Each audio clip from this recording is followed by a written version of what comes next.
What's up, people? Hold on. I don't know why this is like crooked. It feels crooked. There you go.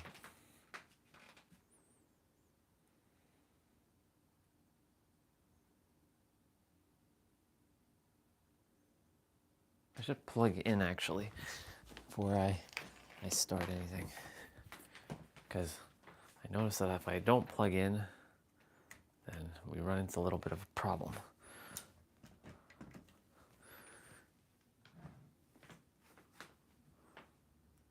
Cool beans.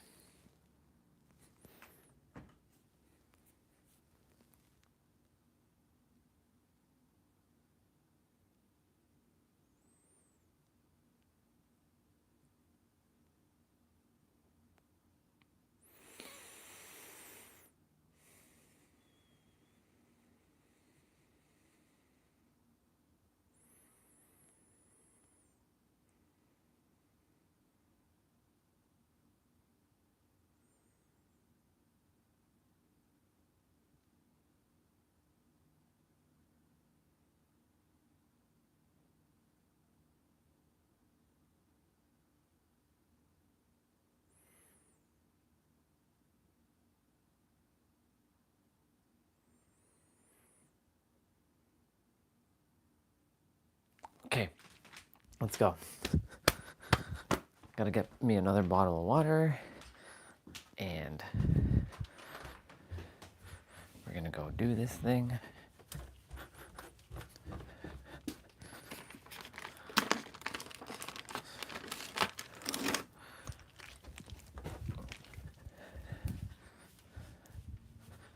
Cool.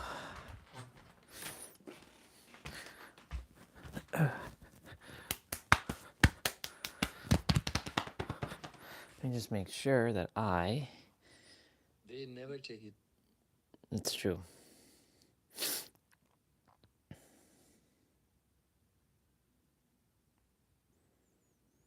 Test. Testing 1, 2, 3. Test. Testing 1, 2, 3. Perfect. It's good.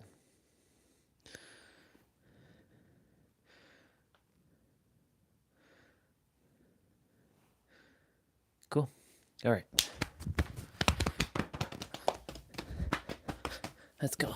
3, 2, 1, go. 1, 2, 3, 4, 5, 6, 7, 8, 9, 10, 11, 12, 13, 14, 15, 16, 17, 18, 19, 20, 21, 22. 1, 2, 3, 4, 5, 6, 7, 8, 9, 10, 11, 12, 13, 14, 15, 16, 17, 18, 19, 20, 21, 22.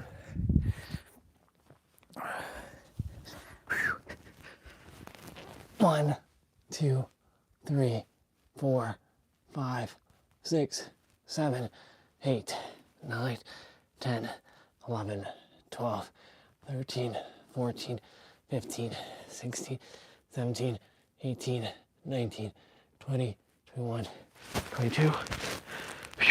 1, 2, 3, 4, 5, 6, 7, 8, 9, 10, 11, 12, 13, 14, 15, 16, 17, 18, 19, 20, 21, 22.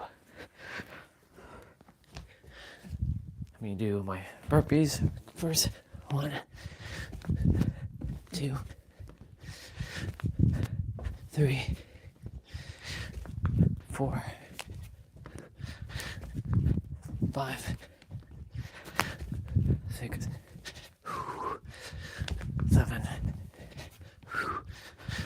8, 9, 10,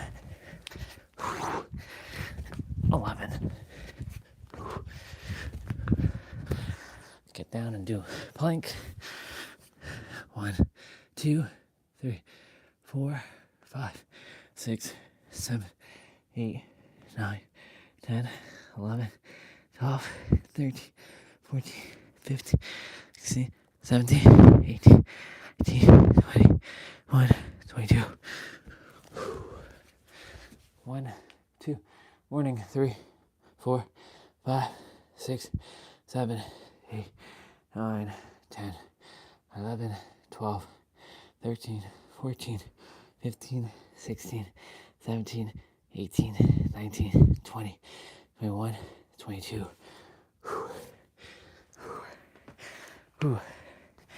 1, 2, 3, 4, 5, 6, 7, 8, 9, 10, 11, 12, 13, 14, 15, 16, 17, 18, 19, 20, 21, 22.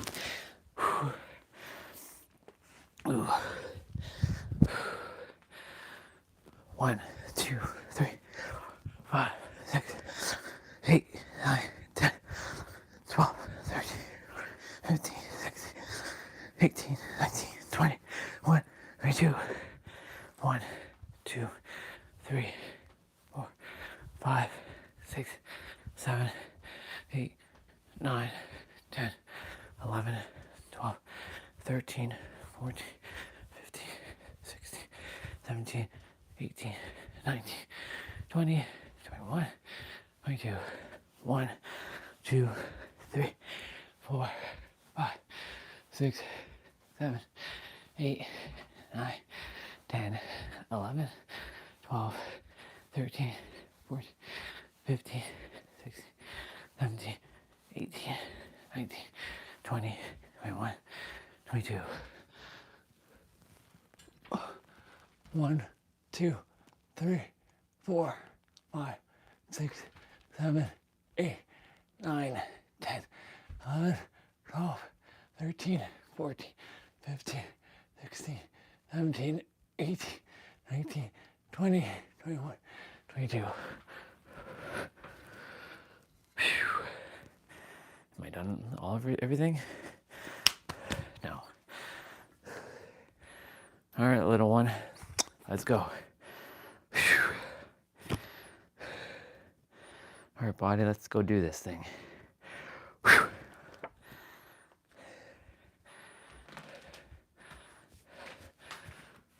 It's going great, dude.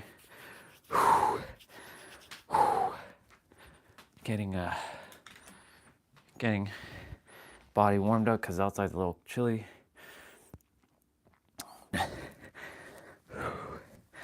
Oh, right. I didn't do child's pose. 1, 2, 3, 4, 5, 6, 7, 8, 9, 10, 11, 12, 14, 15, 16, 18, 19, 20, 21, 22.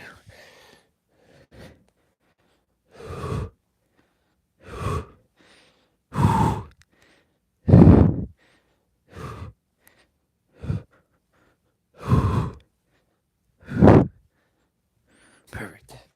All right, cool.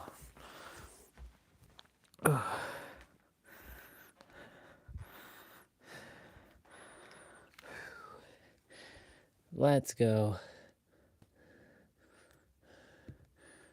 Let's go. Imagine I had done that every day for years. How I would feel. Phew. I would feel phenomenal. All right. What's up, Sprinkles? What's up? What's up, Sun Bubba? What's up, Whale Bubba? They're going to be shown in the live stream two times now. That was great.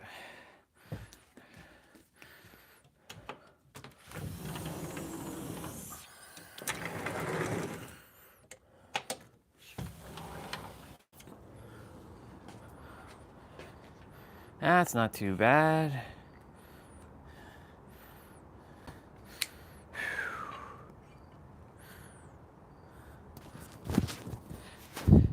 All right, I'll be back.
All right, let's go.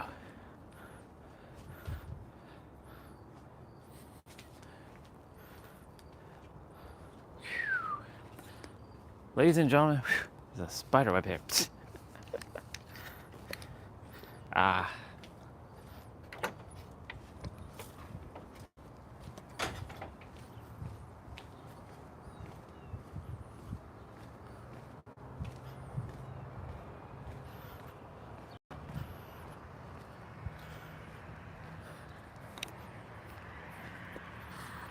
All right. Welcome to another day, another fresh day. Here's a couple things that I was listening to. There was Greg Braden, and there's a scientist woman. She was saying how, Greg Braden wrote a book. I forget if it's a newer book that he wrote, but he had Human Truth Law 47, or Human Truth number 47. It is truly an honor to be a human, if you really take it in, because the second thing I'm going to talk about is referring to, why I titled today's live stream what I did, called Fresh. It is an honor to be a human, because if you really think about it, think about all of what it takes to create a human. First the soul, then your body. Your body is specifically designed a specific way, like you chose it exactly as it is. And in that little bit of a short that I watched, the scientist lady saying she really loves the fact that Truth 47, or Human Truth 47, that Greg wrote, is that no human is frail, powerless, incomplete. I'm adding words: broken, flawed. Everybody is perfect as they are. And she was talking about heart math, which is an institute with brain-heart coherence. And it's funny how I heard about that institution from Julia back in the day. And I have to thank Julia for that one. Heart math, the brain-heart coherence, getting your brain and your heart in alignment as one.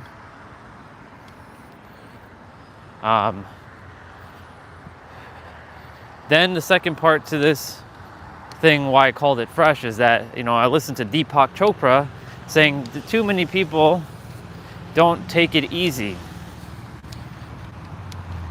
A lot of people say the expression, take it easy, man, or take it easy. Take it easy. Have a good one. Take it easy. Take it easy. Take it easy. Right? But when we're saying that, are we conscious when we're saying that? Because, I thought about Steve this morning, our barber, and he's one of the most chill dudes you will find on the planet. He's so relaxed. He takes it easy. I know he probably has his own stresses, but the way he handles himself, it's very chill.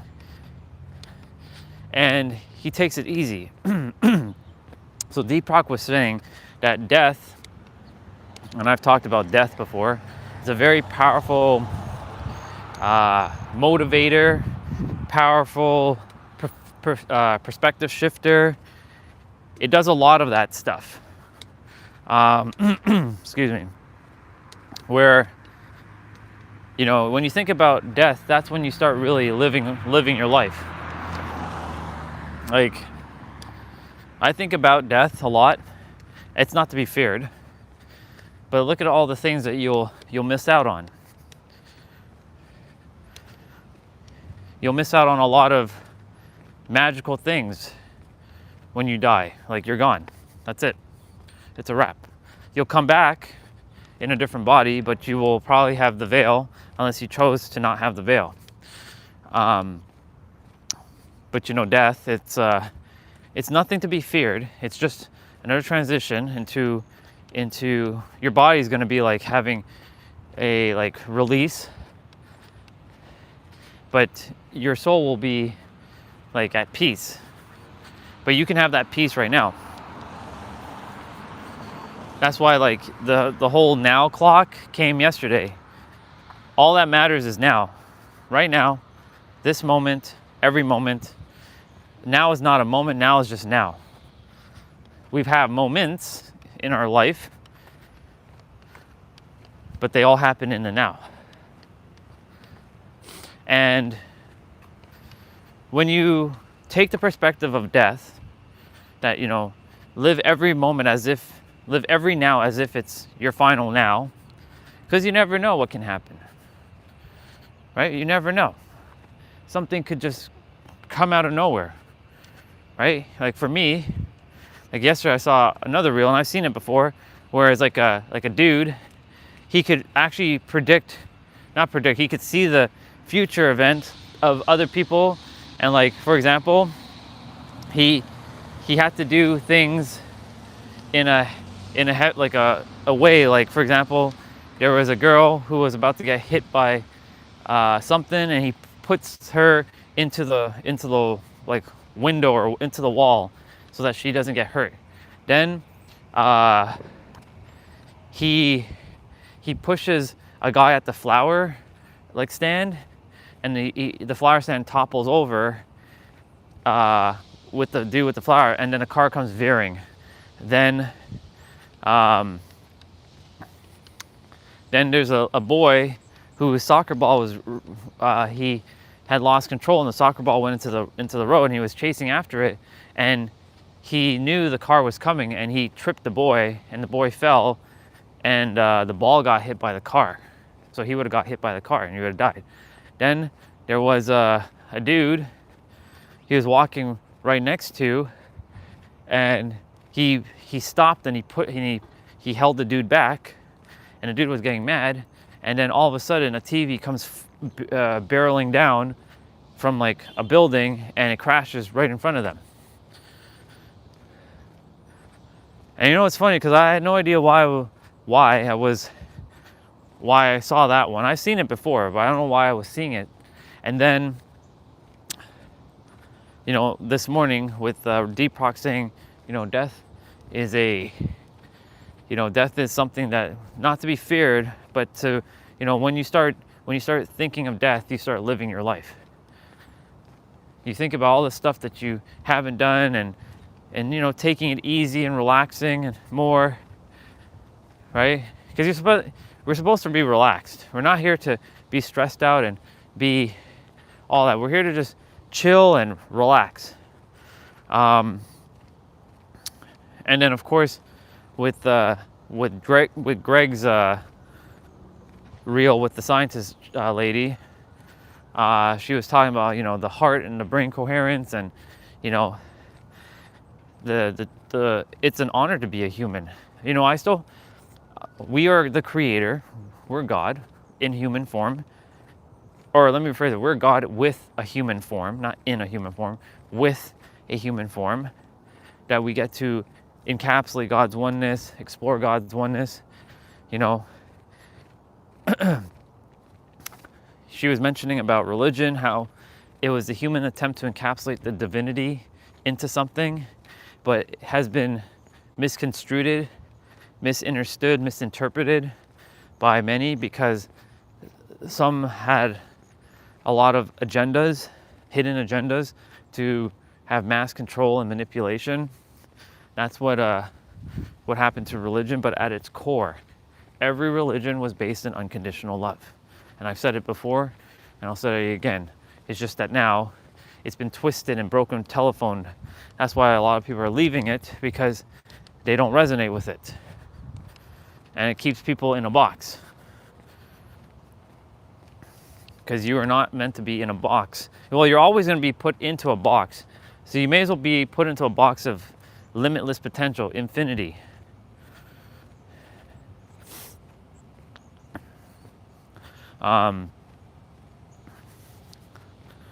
So why did I name this live stream Fresh? It was inspired by someone, and I was like, that's a great idea. Cool, I'll use it. So this goes hand in hand with death. You know, I just mentioned that death is, we don't know when our now is going to happen. We don't know, right? Like this car could come just like without him knowing, can come veering and like back into me, right? I can cross the street and a car will come speeding down the road.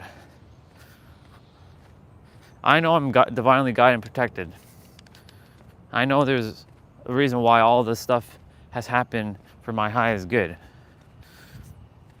I know the reason why the trillions haven't physically arrived yet, because it was to get me into alignment and to help me see, you know, this or this, like to experience both, right? It's a very powerful perspective when you think of death. Now, the word fresh, when you think of the word fresh, what does that mean to you? What does the word fresh mean? It's seeing it anew. So imagine we walk around like, wow, oh my God, like I've never, what is this? Like, whoa, beautiful, like wow, like in constant awe and wonder, like a child. A child is always in the now. They're always fascinated. Whether it's something that they've seen before, they're still in constant awe. Like, you'll never see a kid like not in awe. Good job. I'm proud of you, sir.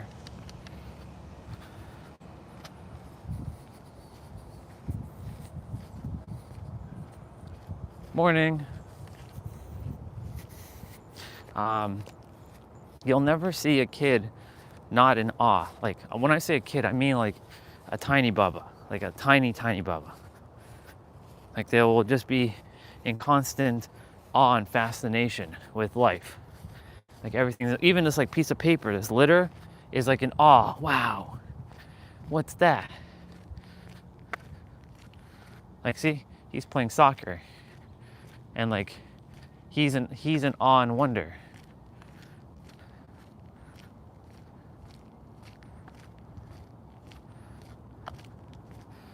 Like everything is like, wow, what is he doing? He's like drilling something, or like wow, my phone battery went down by 3% in like a minute. What the heck? Like being like, oh, wow, that's pretty awesome. He's like fixing something there, right? It's like the constant fascination.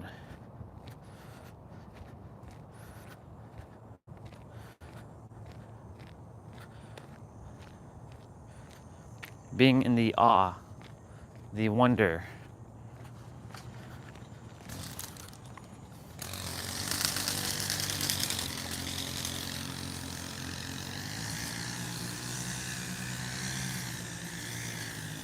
A week from today, the Bubbas unfortunately have to come back to school.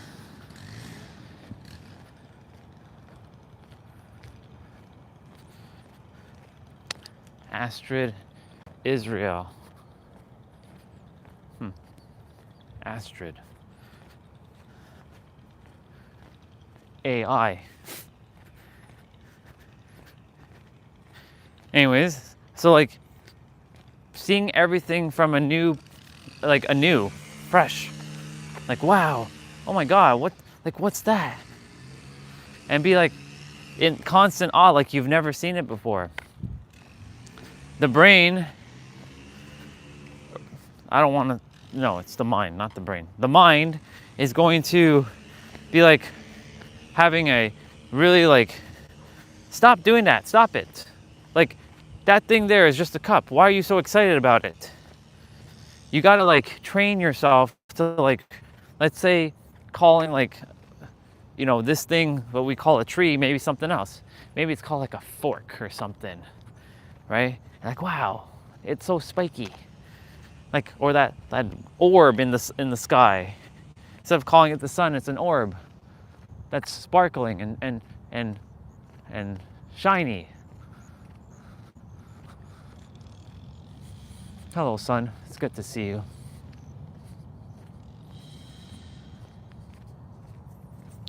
Just being in awe, just being in constant awe and fascination. It's funny how the sky is clear, but in about an hour and a half, about 2 to 3 hours, it's supposed to rain, like it did yesterday. But being in awe, like, wow, this sky is so blue, but then the clouds, where did they just come from? They start rolling in, right? Being in that constant awe and fascination of life. The excitement. Yeah, that's what it is. Too many people are not excited anymore. They're not excited. Like, I'm excited to see what I get to create every day. Like that now clock was a really great, powerful, you know, that clock was a really powerful drawing yesterday. There were a lot of people who saw it. Now more people know about the now clock. And I'm so excited to have shared it with the world, right? With the universe.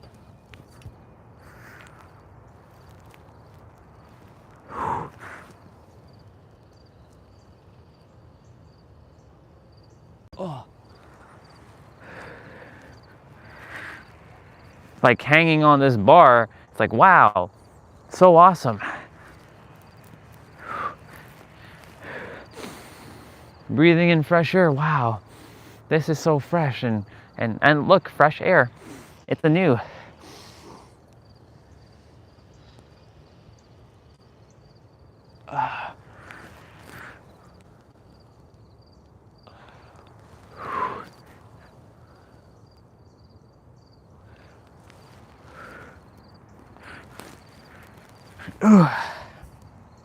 Like me coming down from that bar, how awesome is that? You know, like, just imagine the fascination that we all have.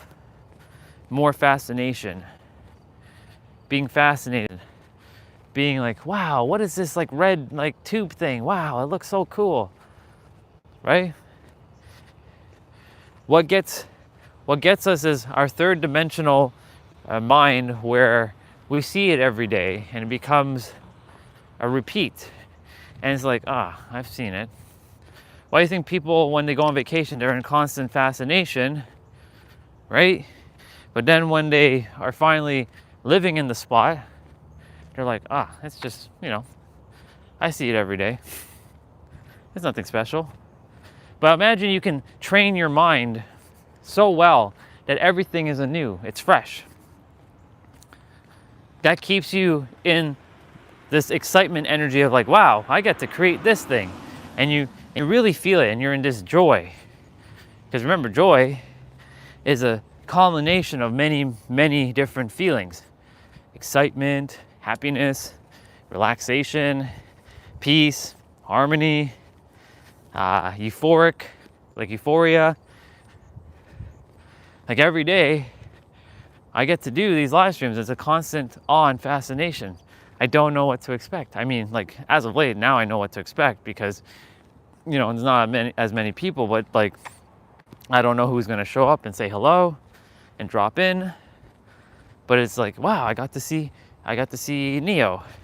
He jumped in and he said, how's it going? I didn't get a chance to, respond because I was in the process of doing my movements first thing in the morning. But it was nice to see him, and like, wow, thank you for coming on and saying hello.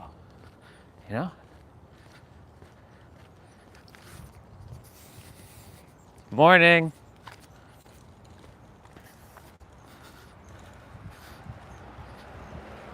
Like, I get to see her and I get to say good morning with this nice joy, right? But what gets us in the way is this thing of time. Like, but I'm not doing what I don't have the thing, or I'm not where I am, or, you're actually where you're supposed to be. You're actually where you're meant to be in every present moment. When you're meant to be somewhere else, you will be somewhere else. Of course, you take action. You don't just, the thing is, there's a balance that has to be had here too, because like, there'll be people who will say, you got to take action, all action, action. No, you sometimes have to chill and relax. And not sometimes, majority of the time, we're meant to just chill and relax.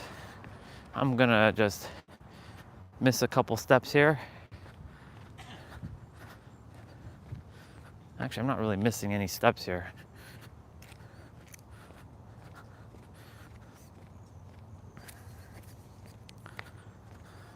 There we go. All right, like we're imagine we're just in constant awe, like when we get to the water or when we get down to the trail.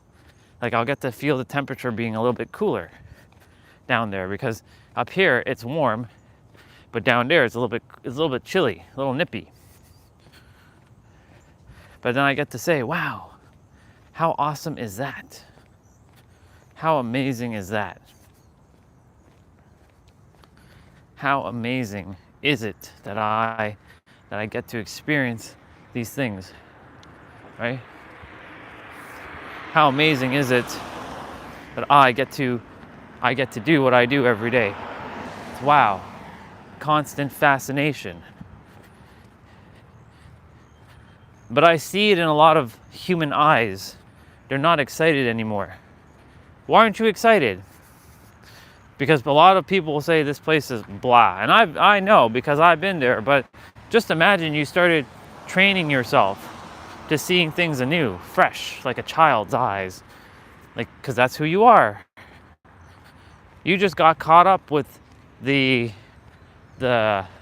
societal way of being, of like, you got to do this and you got to do that and you have to be this and you got to take care of that and you have no choice but to, and blah blah blah. And the thing is, like, really, you have a choice. You always have a choice, and every choice, right, is gonna lead to a decision that you'll make, and that decision will lead to a perspective that you can have or choose not to have, that, because that's a perspective, it's a paradox, and you will then end up living that reality. Like, I choose every day to come out, spread joy, say hello, smile, have fun. The body, it desires to, like, no, I don't want to have fun. No, I don't desire to enjoy this. I see it every day. Why do you keep taking us outside every day? Like, I don't want to see these people. That's not the body, it's really the mind. And then the mind creates like nervousness feeling, or it feels like unsafe. And that's the stem of a lot of the problems. It's feeling unsafe. But just imagine for a moment that you felt safe. Imagine for a moment that you felt like so safe. Oh. Imagine for a moment that you Just imagine for a moment that you felt safe.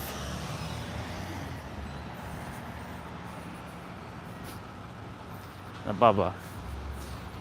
Like, just imagine that you felt like safe and just excited for life. How would you operate? Would you operate from fear? Would you operate from love? Would you operate from happiness? Like, you know, just the excitement of life. Really. Like, seeing everything with fresh. I got stuck at 18 subs. Do you have any ideas to improve my channel? Don't focus on numbers. That's my solution. If you focus on numbers, you're gonna be playing a game of numbers. Focus on just delivering. Don't worry about, just have fun. Just keep doing what you're doing. Of course, like, you know, pivot, modify, change.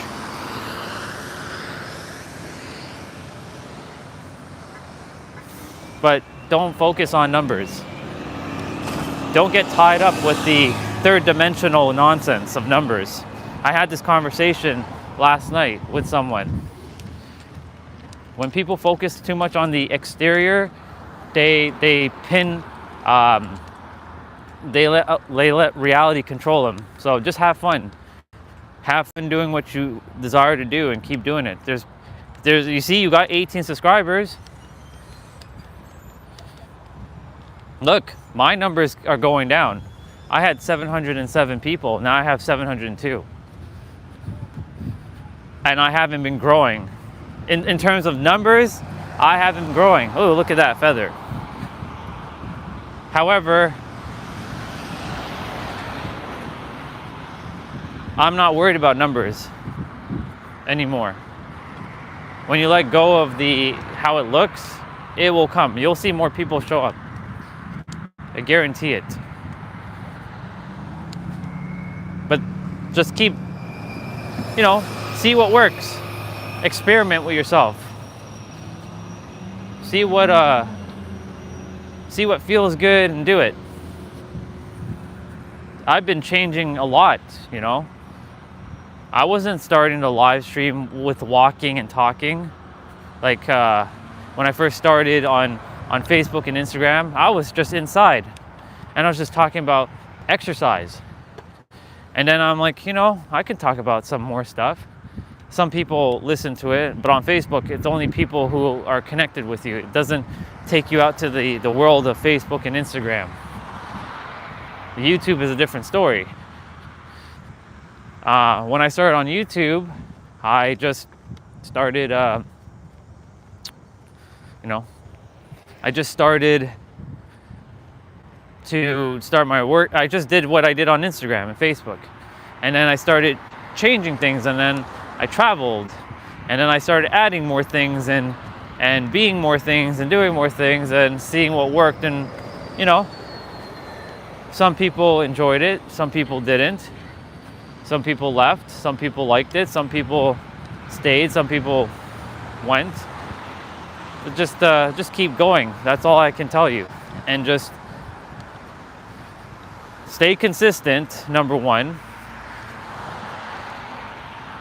Like, if you can stay consistent with your stream schedule, like, don't be sporadic, and like, I'm going to stream like today, and then, you know, your viewers are like expecting you to stream at that time, and then you don't show up. Like, have a schedule. Maybe like, if you're going to stream a couple times a week, maybe have a schedule. Like, I'm going to stream today, every Wednesday, Thursday and Friday at this time, just so that they at least know. Because the algorithm also picks up on, it picks up on a lot of stuff.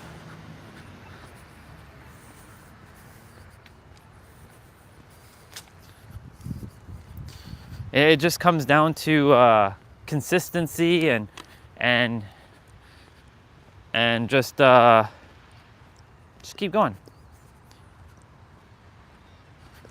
If you say it's a challenge for you, then it's a challenge. Remember, what you tell yourself is what you expect. So if you say it's hard and it's challenging, then that's what you're gonna get. Remember, your words hold power. Tell yourself it's easy, it's fun. Don't get tripped up with what the third dimensional world is showing you. That's the number one problem that everyone faces. They get tripped up with what their eyes see them, but it's not what your eyes are seeing, it's what your mind can perceive. If your mind can perceive it, that you can have thousands of subscribers or however many you desire to have, then you will have it. But you have to not let your eyes deceive you, because your eyes are playing games with you.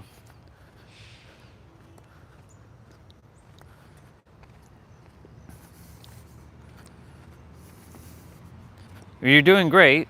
Look, think about it like this. What was it, a month ago or a month and a half ago? You weren't even streaming. You didn't even have 18 subscribers. So that's progress. Don't get tripped up that, but I don't have millions of subscribers. You have 18 people. That's 18 universes. That's 18 divine universes that you get to, connect with and have fun with when they show up. Think of it like this. If your content wasn't great, then why would they subscribe? So 18 people found your content enjoyable. So why not just say, I'm having fun and it's actually easy. It's not challenging for me. This is not a challenge. This is easy. Your mind is the most powerful tool you have in your arsenal. Your heart's actually more powerful than your mind, but most people operate from the mind, not the heart. So operate from that perspective. When you operate from that perspective, it'll be easy.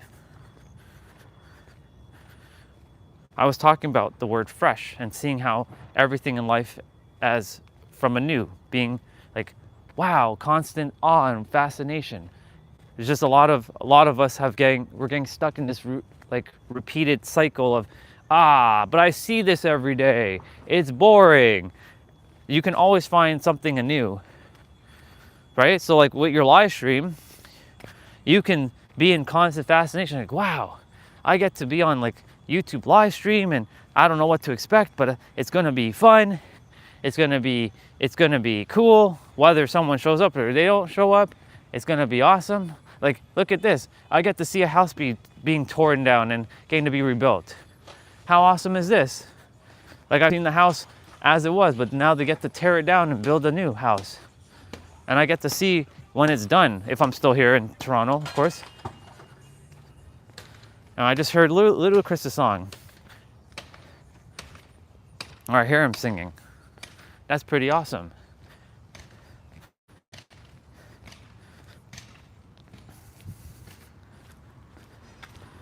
It's the one with Usher.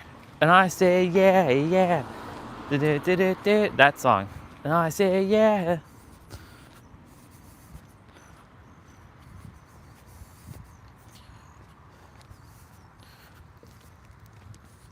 So it really just comes down to perception, right? Like, I'm letting go of what it looks like, and I'm just doing this thing because I love live streaming. I love it. Whether someone's here, they're not here, whether they're showing up or they're not showing up, I'm still gonna do me, right? Like in the last little while, the YouTube live stream has been cutting in and out. Like the live stream will end on its own. I'm not ending it. I always end it when I say, hey y'all, I'm gonna jump off now, see you later, bye. I end it, but YouTube's been ending my live streams automatically. Like some days, like yesterday, it ended automatically at a random spot, but the day before and the day before that, it was perfectly fine. And then, after I restarted the live stream, it stayed on for the entire day. So like, I'm just, yeah, that's basically it. They like energy. Your energy that's why your frequency, which is your state of being, which is your energy, is going to be a key factor. In fact, it is the number one factor. And everyone has energy. So it's not like, but I don't have charisma like that person. No, you have that. If you see something that someone has that you think you don't have, guess what? You actually have it. So yes, it is about energy. You just have to be excited, man. If you're just like blah, blah, blah, then like you may or may not, you may be missing the point. The point is to have fun, not be chasing numbers. I know a lot of people are like, I want millions of subscribers, and they're looking for the external validation. But that's what I was saying earlier. When we let go of looking for things outside of us, because all the stuff is within us, it kind of just comes on its own. It's counterintuitive. Like, I'm letting go of, I have to have 1 million subscribers on this channel. Look, if this channel never goes past 707 subscribers, the most I've had was 712 subscribers, and I've lost, right? I've lost subscribers.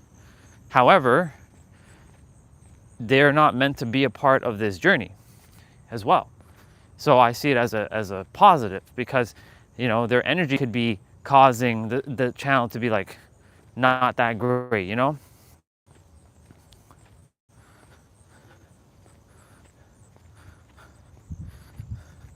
And so, like, I just focus on the now, and I focus on, like, that's all we have is now.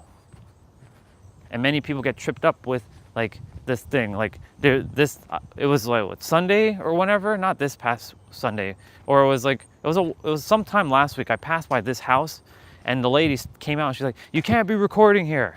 You can't be doing this. I'm like, I'm not recording you. She's like, oh, I caught you recording my shed. I'm like, I don't care about your shed. It just looks like a Dead by Daylight thing. I was just showing it to my audience. I didn't say that to her, of course, because she wouldn't have no idea what that is. But, like, you know, she's getting tripped up with nonsense. But all we have is now. And yesterday, I built a clock. I drew a clock. And the clock says now. Only now. All the time is in the now. So if you can imagine all of your experiences that you desire, imagine it vividly with your senses. That's what I've been practicing. Imagining that you have the however many subscribers you like in the now, and seeing how would you operate. See, you start off with my problem. You have no problem. Why do you say my problem?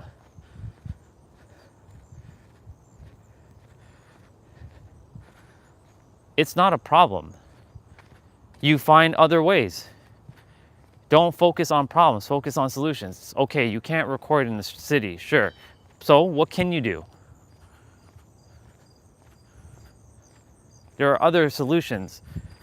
Many people focus on problems. They don't focus on solutions. So you have a solution. You've been able to live stream.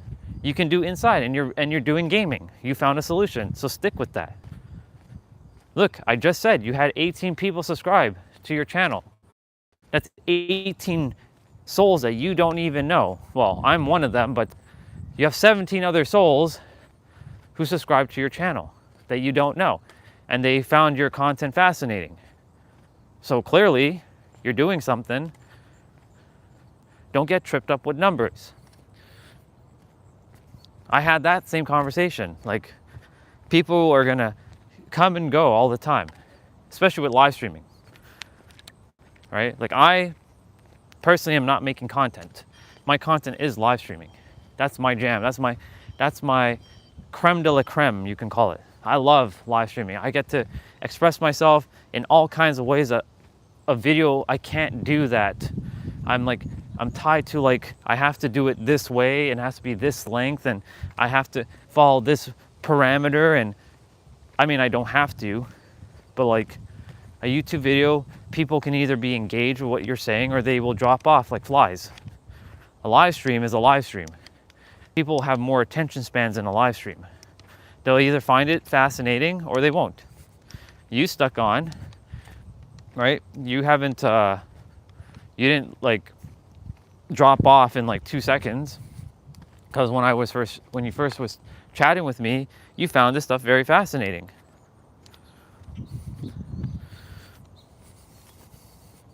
So anyways, don't start with like my problem.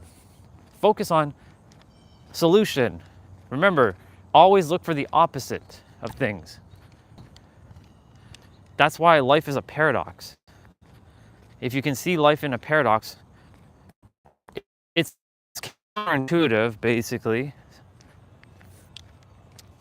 It's gonna always be counterintuitive. It's gonna be like, so you're saying that I shouldn't focus on numbers and I should just keep live streaming and just doing it from a state of joy. Yeah. You expect, like, your expectations, depending on it, you normalize your expectations. Some will say have your expectations in check, but no, expect a million subscribers for your channel. Expect it. And that's normal. But you have to experience it inwards first before you can have the outwards. It never starts outwards. Take it like this. You got 18 subscribers. That number 18 can be 8 million. You can change the number. You can imagine it. That's why I said you have to go spend more time inwards with your mind and not your eyes. For me, I already have trillions of dollars, and I don't care what anyone says. I don't care if you say I don't have $1 trillion, I have $1 trillion. I don't care if someone else, some random person comes on the stream like, you don't have $1 trillion, look at you. You still live with your parents. I have $1 trillion. I don't care what your eyes tell me. I know what my mind says. So like for you, whatever you desire, you already have it. Okay, if you have 1 million subscribers, bro, congratulations, you have 1 million subscribers. I'm proud of you. I'm not gonna say, yeah, dude, you only have 18 subscribers. Stop deluding yourself. No, be fucking delusional. Why be realistic? Being realistic puts you in a limitation bubble. That's what I kept telling you. Don't limit what you see with your eyes when you're on my live stream. I live in San Diego. I live in my penthouse. I have my beautiful, divine, gorgeous Lindsay Sterling as my wife. I have trillions of dollars and I'm serving the world. And I speak from that point. And some will be like, but no, you don't. No, you don't. No, you don't. Yes, I do, actually. Because everything starts from the imagination first. How do you think all these things came into existence? Did somebody think about it and build it, or was it already just built? Somebody had to think about it. So everything starts from the imagination, the causal realm. So like for you, for your live stream, it's starting with the end in mind. I already have 1 million subscribers, and you let go of when and how. Because the when and how is what trips you up. That's where your third dimensional thinking is going to get in the way, and you're going to be like, but I don't see 1 million subscribers. I can't imagine what 1 million subscribers feels like. Well, imagine this for a moment. How would you operate if you had 1 million subscribers? Like what would that version of you be like? Would you be singing? Would you be like dancing? Would you be happy? Like how would your energy be if you had 1 million subscribers? Like think about that. Think about a future version of yourself. Would you be morning? Great, yourself? You all have an awesome day. This? It's a gimbal. Yeah. Have a great day.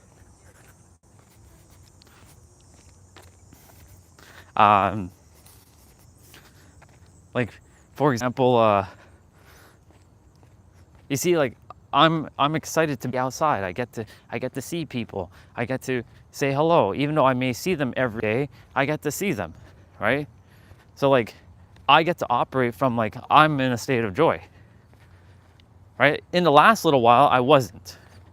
I'll be real. I was not in a state of joy. I was hating life.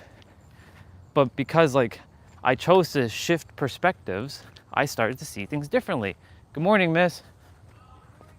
How are you doing? Okay. I'm great. Have a wonderful day. Thank you. So like I started to shift perspective again, right? Because like we get tripped up with what we see with our eyes, but really you have to go inwards and see it with your mind.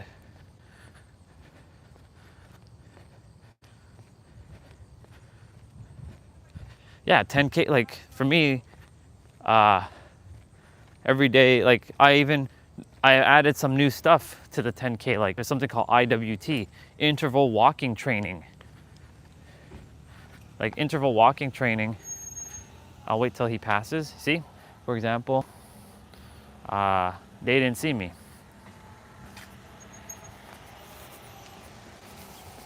And I was talking about how, you know, death is looming at every present moment. Like, for example, had I kept walking, he wouldn't have saw me and he would have backed into me there. And he just like kind of smiled and he waved, and I stopped and I smiled back at him. I didn't have the, how dare this person, like, you know, keep backing out. Because, you know, it comes down to your state of being. Like, if I was in a pissed off state, I'd be like, fuck that person, how dare they start backing out. You got this. He's doing parallel park.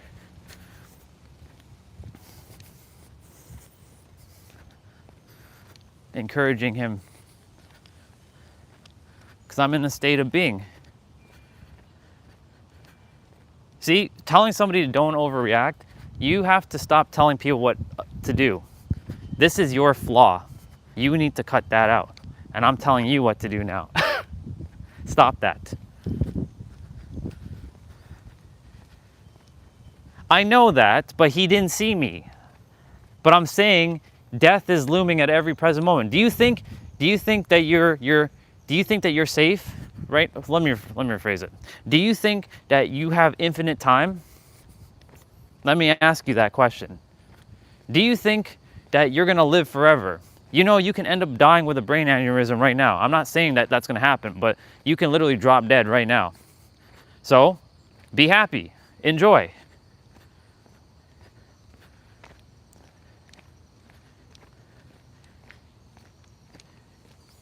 So my point to say is, you're missing the point, dude. You're jumping to conclusions like a human, like a standard human. Don't make me start slapping you silly, because I will slap you silly. I will literally slap you silly. I will slug you a new one. I will slap you silly. Anyways, my point to say is, like, he didn't see me. So like, if I continue to walk and not pay attention, I could have got run over. I mean, he was driving, he's just backing out, but you know, he could have just bumped into me.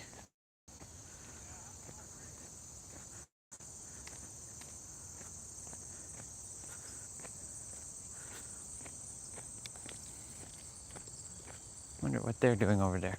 Anyways, being in awe, like that. Wow, they're doing something cool over there. That's pretty awesome. Whatever it is that they're doing with that green pipe thing over there. Right? Being in constant awe and fascination. So like, your energy is going to speak before you do. So like, if you're showing up in your live streams like blah, right? And don't tell me that you don't have charisma, because I will slap you silly for that too. And don't tell me I don't have this and I don't have that. I'll kick your ass. I literally will kick your ass. Tough love. You have everything, bro. You have all the answers inside, and you have everything. So keep doing what you're doing with the live streams. People will show up. You just have to be consistent. That's all. And YouTube likes, it rewards consistency, and also rewards like when you do it at certain times. Like, it knows, oh, you're going live at like 7 p.m. your time. So it'll know that, oh, okay, this channel is going live at 7 p.m. And if you do it over and over and over, it's gonna reward. Now, of course, my channel, this channel, got screwed because of spam and comments. That's why you also have to be mindful of what you type in a comment. Because if someone is typing bullshit in the chat and they keep spamming, YouTube will see your live stream as one of them like scammer kind of like streams. So you also have to be mindful of your audience, what they're typing, what they're saying, right? And not getting, you know, heated when someone says something. Like just now, I just literally told you, you got to stop telling me, because I know better than you. Literally. I'm kidding. I like to have dominance over your soul, because, like, you know, your soul belongs to me. I'm kidding, having fun with you. My point to say, though, is, you know, the audience, right? Like, if you react to what they're saying, then they'll just keep adding. Like, there's one night a sister spammed a bunch of Drake songs. I don't blame her, because we didn't know.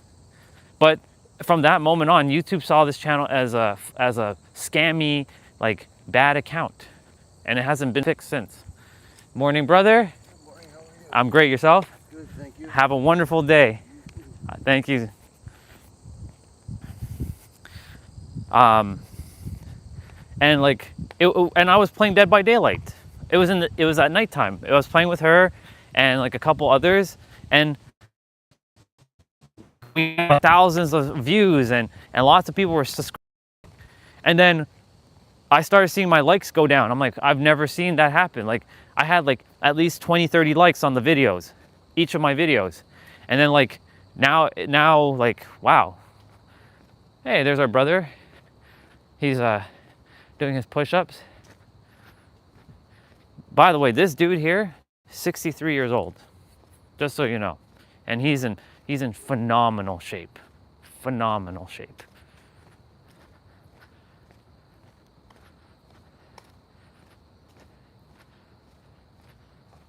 Hi, brother. How you doing? Good. I was just sharing with them that, look at our healthy brother here. Have a great day, bro.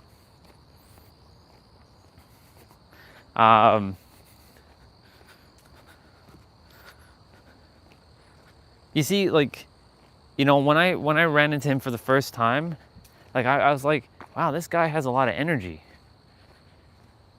And you know what his secret is? Just moving and just being in the now and focusing on positivity and energy.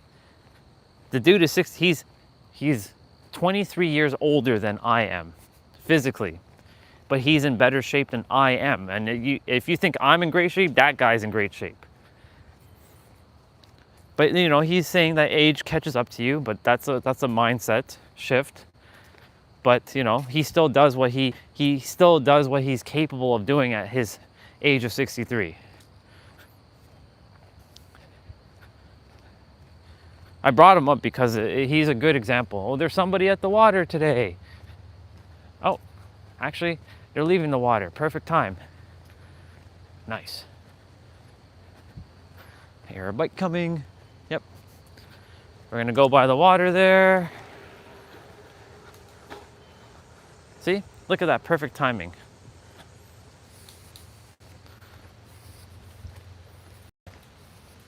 Morning. And now I get to spend time at the water. Welcome back to the daily water.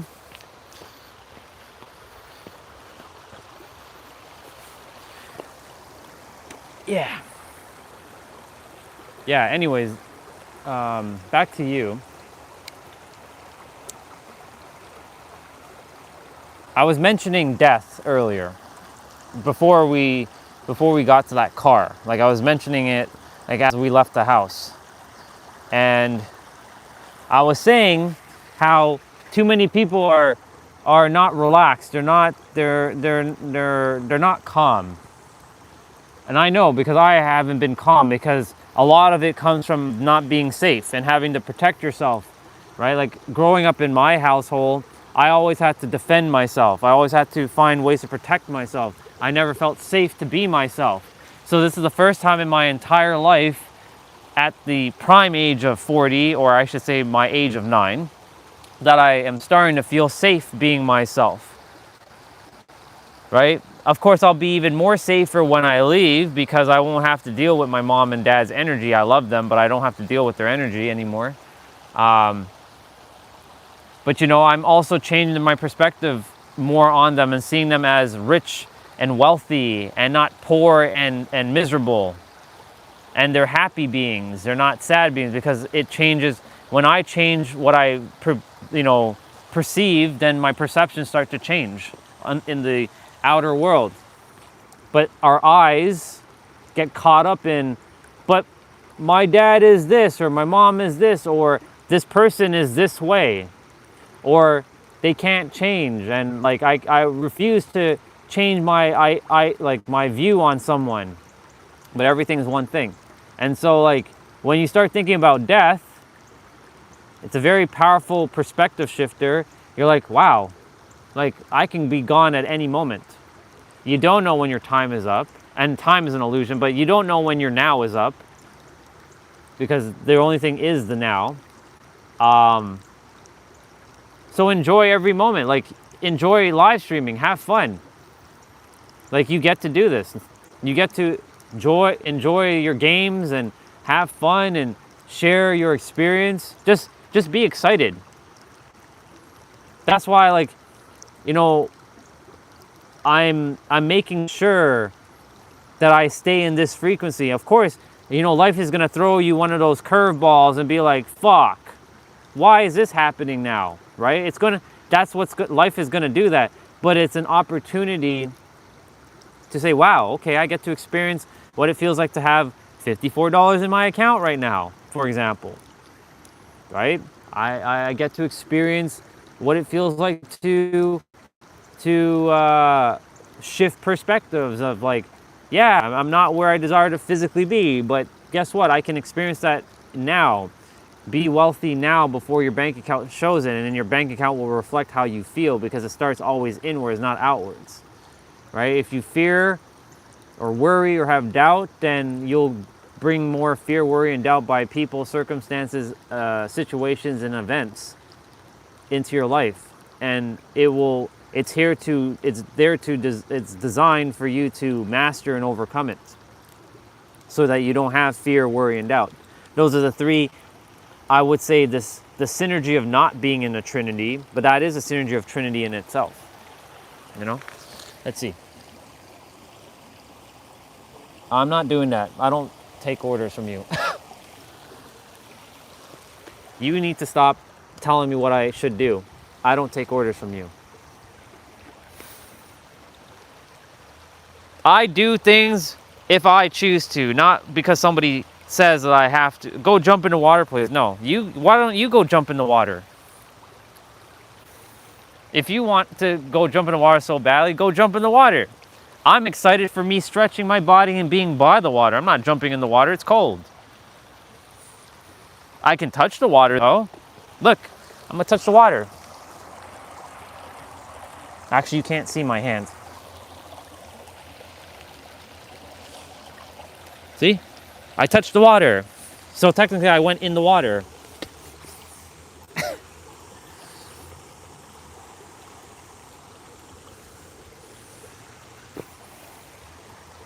Anyways, my point to say is, bro, just enjoy your time doing the live streams. That's it. Have fun. Experiment with things, like change it up if you feel called to, like maybe like, I don't know, like put on some music in the background, or just be mindful of music, of course, because that'll get you copyright. Not strike, but it'll get you copyright. So be mindful of music. So look for non-copyright music, like NCS music. There's a YouTube streamer called Harris Heller. You might want to write this one down, actually. This is for you specifically. Look up Stream Beats. Stream Beats. It's on Spotify. It's on Apple Music. You can find them on YouTube as well. He makes royalty, copyright-free music for your games. So you can use his stuff with no problems at all. And he makes good music. And he has a lot of different music. He has a lot. Harris Heller, Stream Beats. So if you want to put on music in the background, because a lot of people want to hear music.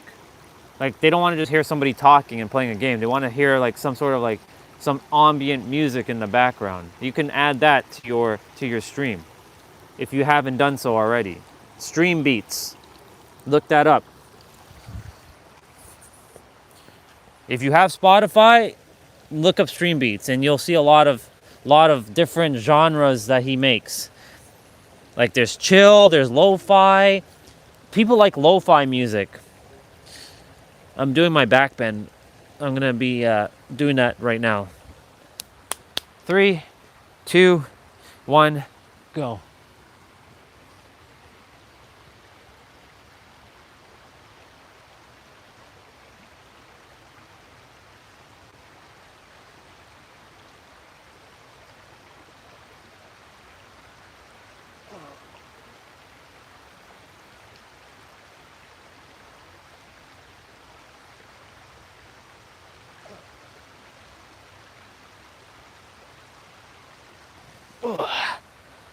Very good. What else? Ooh, that was a good back bend. Nervous system still doesn't enjoy me doing that, but I'm forcing it to get comfortable with that.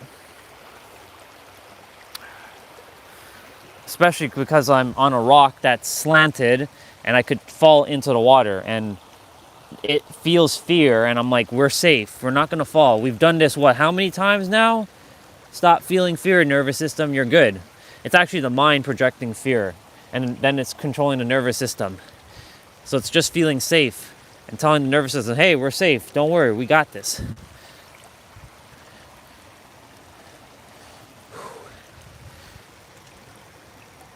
Opening up the hips. Let me see what you said.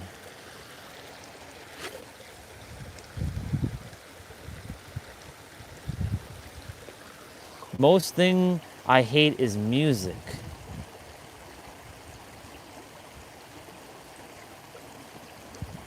Yes, sir, master, mister. Don't call me that.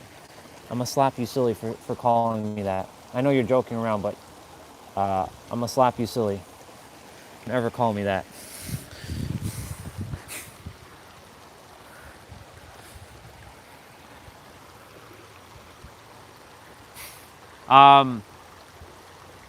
Don't let music, don't let it bother you. Let me just say that. Just, you know,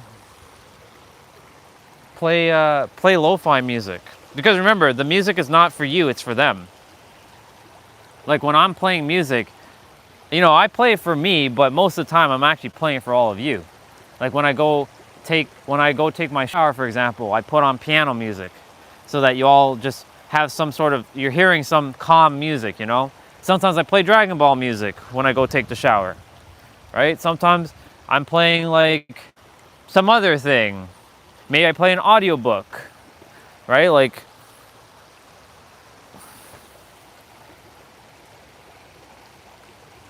but the music is, it's for your audience. Use stream beats. You'll enjoy it because there's going to be something there for you, and then you just use that over and over.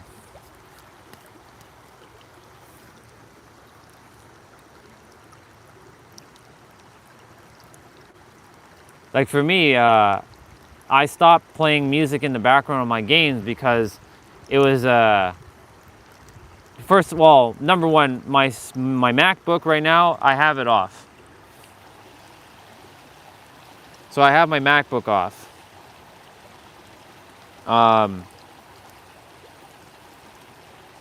Because my MacBook has Spotify on it, and I don't have Spotify on my phone. I refuse to put that on my phone.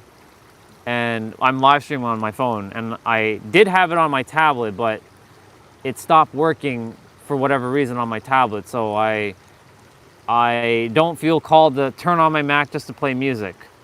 But, you know, I can play piano music in the background. Or I can look up the same playlist on YouTube. But right now, I'm not listening to any music because, like when I'm playing games specifically, because it's a little distracting to me for now. When there's like hundreds of people, like right now it's just me and T-Bray. Like when we're playing video games, it's usually just me and him on. You know, me and him are playing in the game, so like, you know, we're focusing. But like, if there's like 10 people on, then I'll play some music, you know? So that way, you know, it keeps the audience engaged. Yeah, let me see what you said.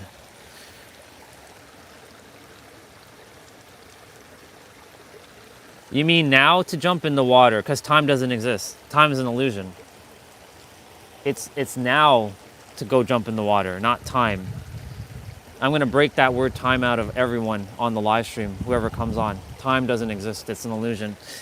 It's not real, sir. So you mean it's now to jump in the water. I'll catch you later. You mean you'll catch me in the next now. Enjoy your now moment in the now. Have fun. I know I will.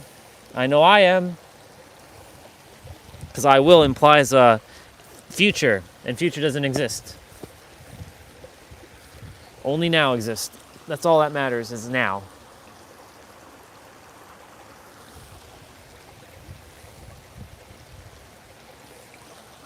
I get to finish my stretching.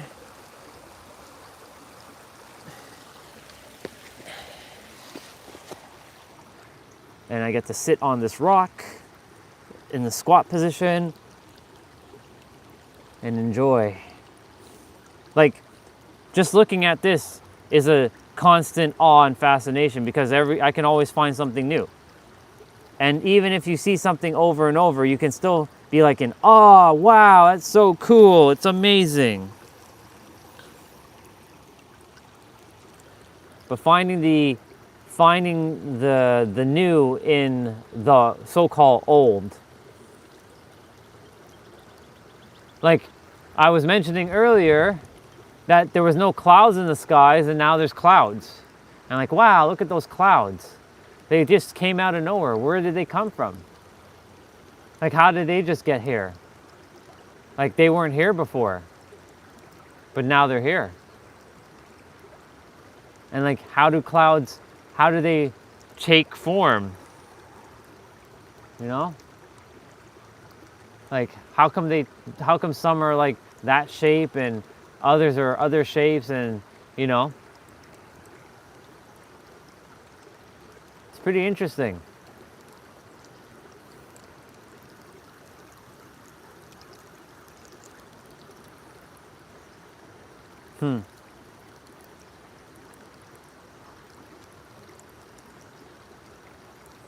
Pretty cool.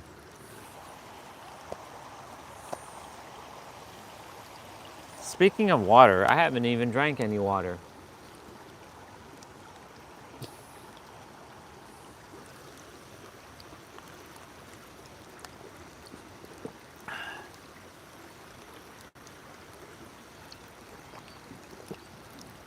Ah, feels great. That feels great.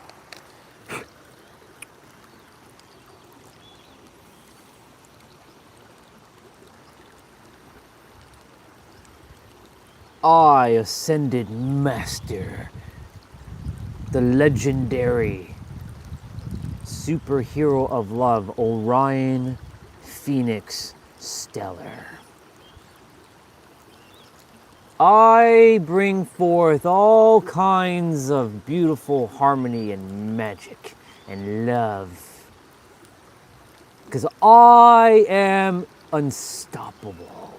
And I am undeniable. And I am inevitable. For I am Ascended Master, Council of Elder. I am. Yes. Yes, I am.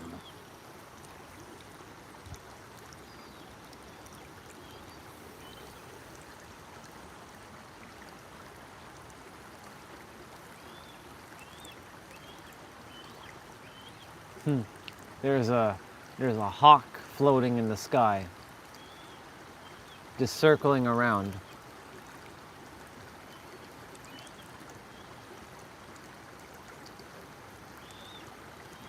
It's quite different. It's quite fascinating.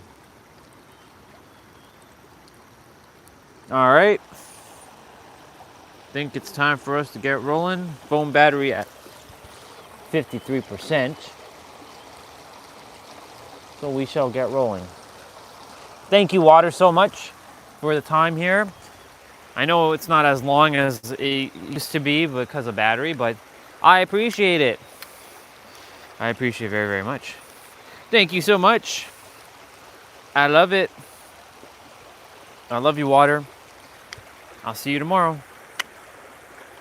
Bye-bye, water.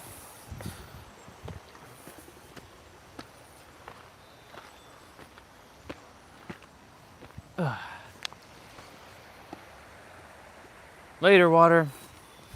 All right. Onwards to our fresh day and being in the now. Only with the now. Only with the now.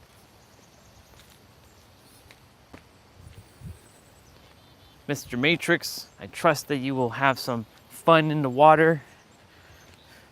Enjoy your stream when you do stream. I would jump on your stream, but you know, I'm streaming myself. So I gotta focus on my stream.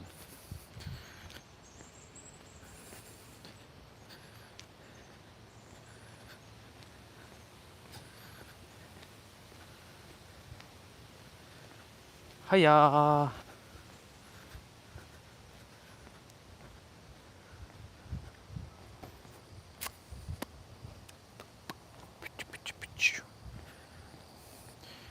Now, let's get back to what we were talking about. So, you know, seeing everything as like your final moments, the final now.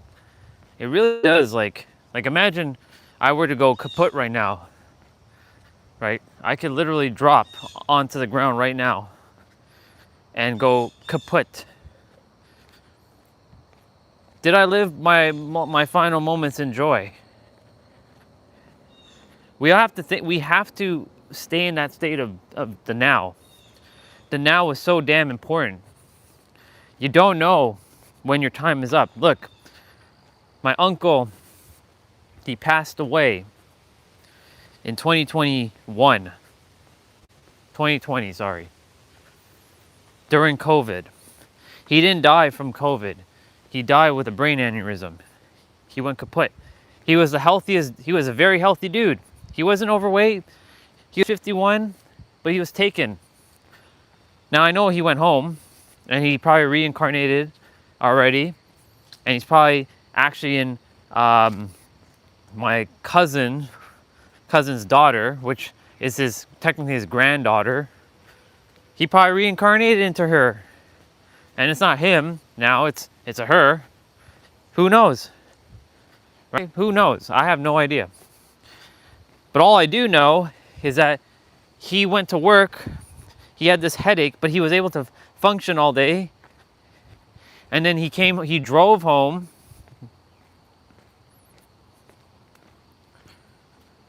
And then he collapsed on the bed. And it reminds me of like the episode in Criminal Minds this past season, or this season that just came, right? With JJ losing her dude with a brain aneurysm. He just dropped. They were in the kitchen and he just dropped. So I'm bringing this up because seeing everything anew with fresh eyes, like, wow, I get to see this trail again. Wow, it's so awesome. And having this excitement, this joy, that's emanating. Because, you know, and I get to do this live stream. I get to talk. I get to be excited. I get to stay in joy and not fake shit, but being real. Because, like, you know, death, whether you like it or not, is coming. And I'm not here to put fear, because death is not to be feared. But imagine, like, how many people, like, they don't get their final moments of like being at peace. They're in rage, or they're hurting, or they're sad, right? They don't get to go out the way they desire to, because you don't know when your time is up. So imagine, like, you get to be doing what you love. And you know, it is a great honor to be a human. It's a great honor to be with your human, I should say, because you're not in the body's inside of you. inside of your soul, and you're residing with the human, taking care of the human while you get to be on the planet to do the human things, to explore and experience. Ooh, and that's where experiencing God's oneness, aka the ego, comes into play. Death is always lurking. Like, again, I can literally drop right now. But at least if I drop in this moment, I'm gonna be in joy. I'm like, wow, I at least got to go out with being happy and sharing with the world that they get to be in joy, right? Because you don't know. You never know when your time is up. And staying in that state, like constantly reminding yourself that, and not, again, when we were talking about death, I'm not saying to fear. I'm saying that it's used to as a springboard to propel you. And seeing things anew, like, sure, you get to see this trail every day, and I get to see this trail every day, and I could say like, yeah, I'm just walking this trail, you know, it's the same thing over and over, it's the same trees, same this. Or you can change it around and be like, wow, look at that tree, it has a V shape. And being in constant awe, like, wow, that tree has the letter V there. Or like, you know, these trees have some berries on them, wow. I wonder if those berries are edible. Like being in curiosity and fascination. For a long time, I lost my curiosity for the world. I didn't care about the world because I didn't want to be on the world. I didn't desire to be here anymore. But now, I get to be here. I get to experience things. I get to do things every day. Like when I'm doing my playouts and I'm doing my mobility training, I get to experience like some of the pain that I've never got to experience with my body. Like, wow, I'm in pain there. That's cool. It hurts, but it's cool. That means that I can stretch more. And because I've been seeing feedback for myself, physical change, you know, like look, somebody left Joe Louis is here. I'm not gonna eat that obviously, but like they left that there. Wow, how awesome is that? Some bug will enjoy that.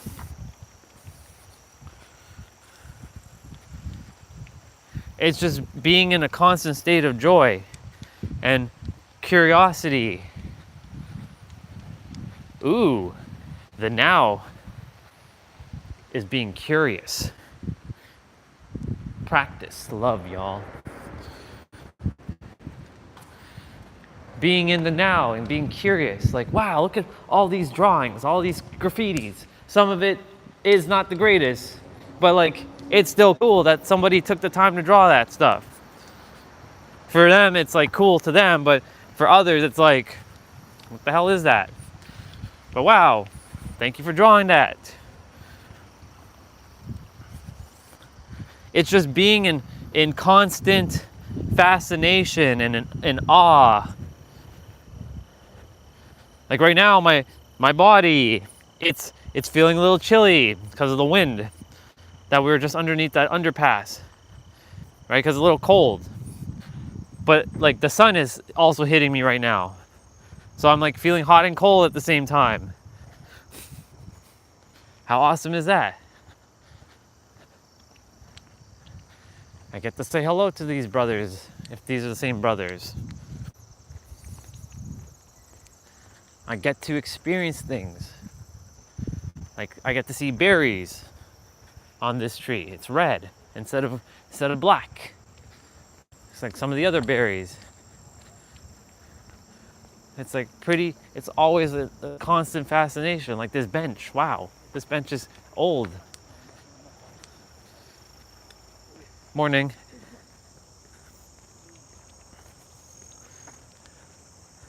Like it's constant fascination. Fascination and fascination and more fascination. Like, wow, how awesome is that? I get to hear the sounds, right? So like seeing with your eyes and perceiving it as fresh with your mind. That's a skill in itself. Like you know, we've seen this over and over. We've seen it. I've been walking this consistently for 100 days, beyond 100 days now. I stopped counting after 100 days. I don't know, after July 18th. Okay, July 18th was 100 days. Add another 30 days because we're past August 18th, so that was 130 days. 130 days, so probably 140 days. So 18, so 19, 20, 21, 22, 23, 24, 25, 26. 138 days. We've been walking this thing straight, or we've been at least, you know, when we started the 10K thing, right? We weren't walking in the trail. So let me not say 138 days, but we've been walking 10K a day, 138 days, which by the way, I'm gonna pick up the pace and do that IWT because I just thought of it. And like picking up this pace now.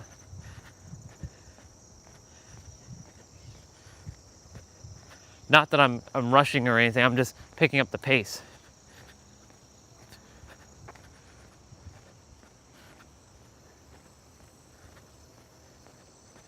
Just to, you know, challenge myself.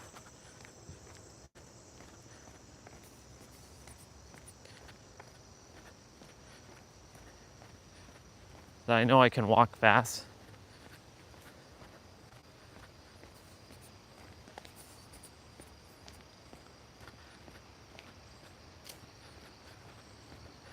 And then I'll slow down for a moment. But yeah, just being in constant awe and fascination with life, you know? Like really. Because how many people are just sad and they're just like letting life get to them. You know, yesterday I put the now clock out, and quite a few people, I wasn't looking for their likes, but I saw who actually took the time to look at the clock and who skimmed by.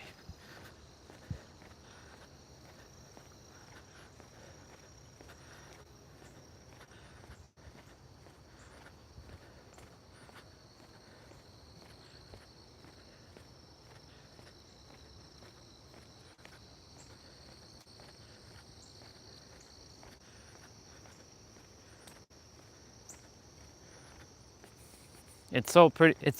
It's fascinating how that clock came. You know, oh look, brother and sister are here.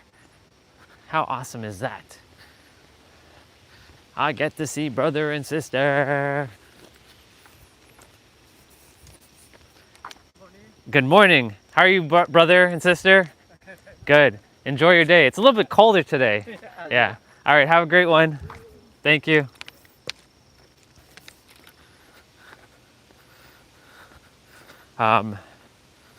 Yeah, you know, like it's a little bit colder here, but you know, like I'm excited to see them every day. I love them very, very much. Like I don't even know their names, but I still love them. I get to say hi to them every day, you know. I am gonna miss, you know, walking here and seeing them. I'm gonna miss, you know, walking this trail when I'm in San Diego. I'm gonna miss a lot of this stuff. So I appreciate Toronto for what it is. And I respect it a lot, you know, I really do. This was the place that I had exponential growth. Like this summer was, whew, wow, like so much growth this summer. But you see, like staying in constant awe and fascination of like in the now, like really you start to see things with different pairs of eyes. Like I could say, yeah, I see this thing every day. It's kind of like blah, you know. No, it'd be like you can say like, wow, look at these. They look like they look like they're entangled with each other. This looks like a forest. Like, wow, look at it. It's so cool. I also get to say that yesterday around this spot right here, the live stream ended on its own. It got cut out. Hopefully that doesn't happen. But you know, like, I get to be in constant wonder, like a child, exploring things. Like I get to even tell a story that like, yeah, y'all, there was a moment on my journey where I only had $54 in my account. 54. Residing with the parents. Having a hard time with things.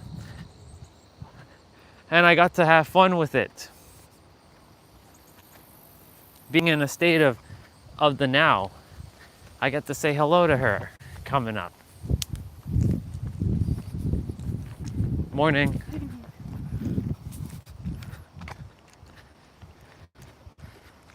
I get to see people and say hello.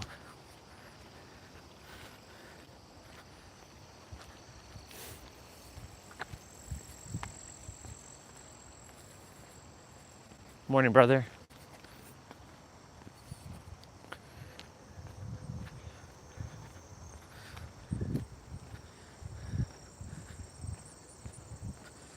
Wow. Like I get to feel the sun behind me. That giant glowing orb in the sky. And we can call things differently and be in awe and fascination like a child who's never seen like a tree before. Like, wow, what is that thing? It's so cool. But our third dimensional mind has created memories of like, well, this is a tree. And that thing is a soccer net. And then we attach a feeling, an emotion to those things. Like that's a bench. But if imagine we called it something else, then we'll have a new experience with it. I can call it a blah, blah, blah, blah, for example. I know that would not make sense to the human mind unless you spoke a different language and you made a new language. Morning, brother. Morning. Imagine calling all kinds of things different things. It would be constant awe and fascination and wonder. Literally. You'd always be in like the constant wonder and in awe. Like, wow, it's so cool that I get to see these things and experience these things. Like, what is this? Like, what are these like things on the ground? Like, what is that? What is that? What is that thing? That's right. I'm pointing to this thing that's walking. Like, it's cool. It's following me. Like, I remember when I was a kid, when I saw my shadow, I was afraid of it. I was like, what is this? Did that biker stop to go to hang on that pole? If they did, that means we won't be hanging on the pole. I think they went to hang on the pole. Like being in a constant state of wonder and awe. Like seeing the excitement in every present moment. Like enjoying this time that you have on the planet, because it's only going to be a moment. It's always going to be in the now. Yeah, that brother or that sister went to hang out on the pole, so it's okay. We got to hang on one.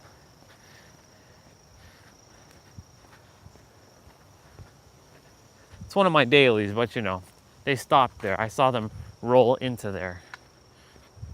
My eyes are deceiving me. But maybe they might leave by the time I get there. Who knows? No, they're there. I see them. I knew my eyes weren't deceiving me. But then our eyes can deceive us.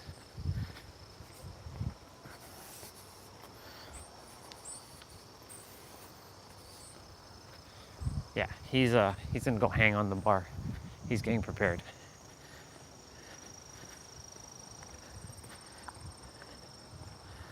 Oh, at least I got to hang on my bar earlier. One of the bars.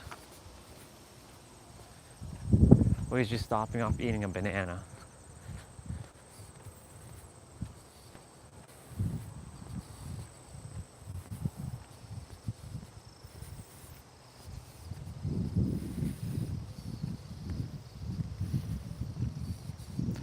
Yeah, just seeing everything in a constant like fascination.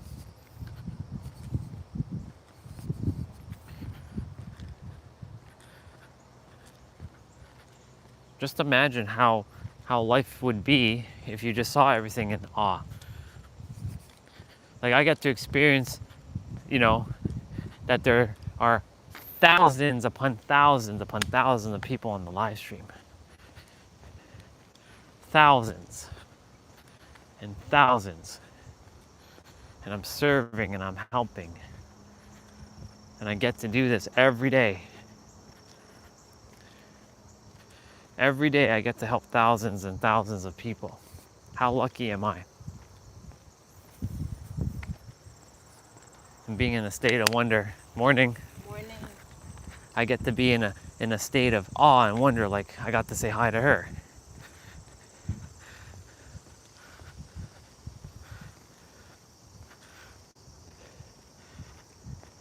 It's pretty fascinating, isn't it?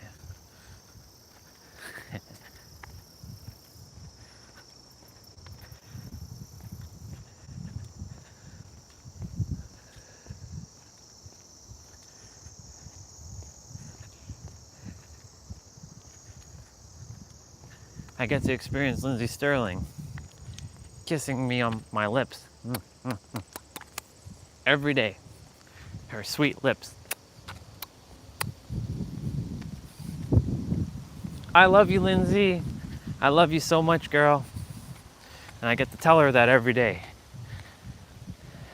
I get to tell her how much I love her every morning and every night before we wake up and we go to sleep.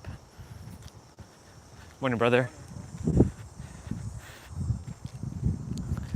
I get to tell her, I get to hold her, I get to love her up, all kinds of stuff, you know? I get to do that.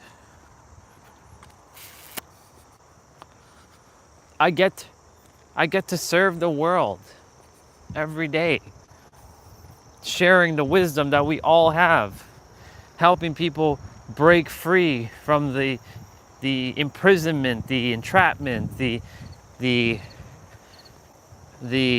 mind traps that they've put themselves into. Because I've done it. And if I'm able to do it, and I thought of myself as the worst human ever to be created, the most flawed, fundamental human that had no ability to do, like, I wasn't capable of anything. If I'm able to break free, then surely you can do it too, because you're no different from me. And I was thinking everybody was better than me. And I get to help people break free and liberate themselves. You can't even put a price on that. To know that they feel safe in every present moment. Because that's the sum of it all. To feel safe in every present moment. That's the answer.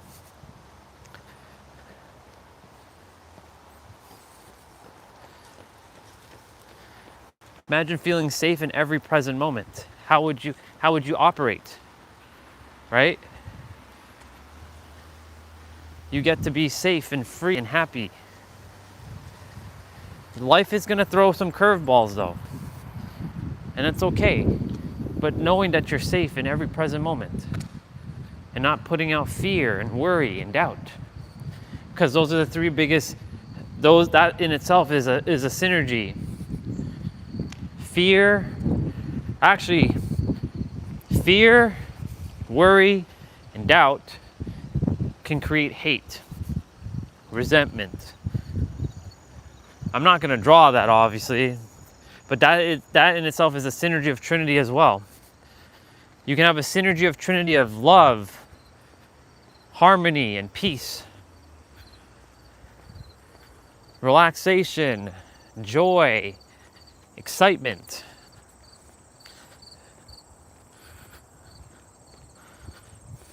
I get to run backwards in a few moments going up this thing. I get to do this. I get to experience my hands are cold. Like they're actually cold, they're numb right now. My hands are numb.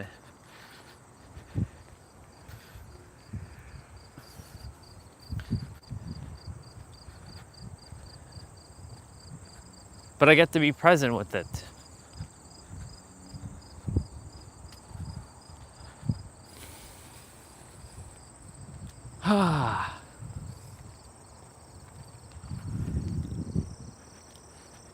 The answer is to be safe in the now. That is the root of it all. There is no other answer now. It's to be safe in the now. If you're safe in the now, and you always feel safe in the now, then safety will make you feel comfortable, make you feel like you can be yourself. You can be seen and heard. Safety is the primary thing to our nervous system. Our nervous system is primary number one, because when your nervous system isn't regulated, you don't feel safe. You should be able to feel safe to express yourself in every present moment, no matter who or what is around. There's our brother.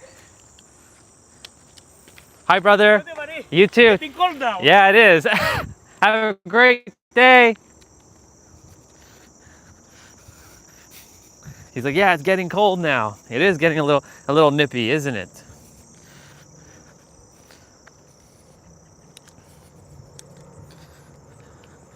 That's what I was saying. My hands, they're like numb. Like sitting outside, you know, on the table is going to be cold because like there's the shade, which is great for the heat, but terrible for when it's actually a little cold like this. Ooh, I told you we're going to start seeing interesting planes. There's one of them. That's an interesting plane. That's a blue one. We're going to start seeing other planes soon. It's going to be fascinating. All right. 3, 2, 1, go.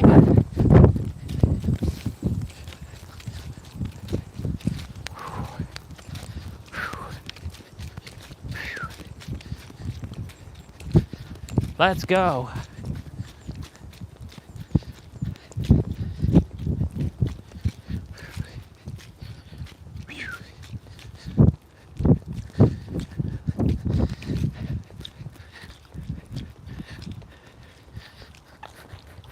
My laces are undone, but it's okay.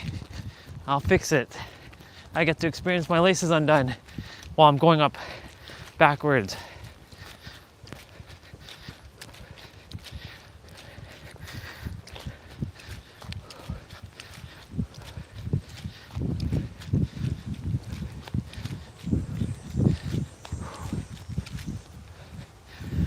Let's go. Let's go. I have to tie my lace in the now. It is now o'clock.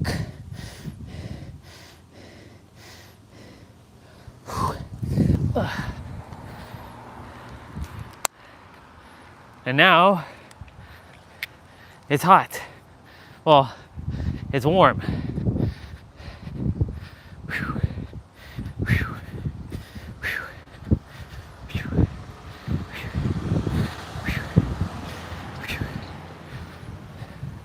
Oh yeah.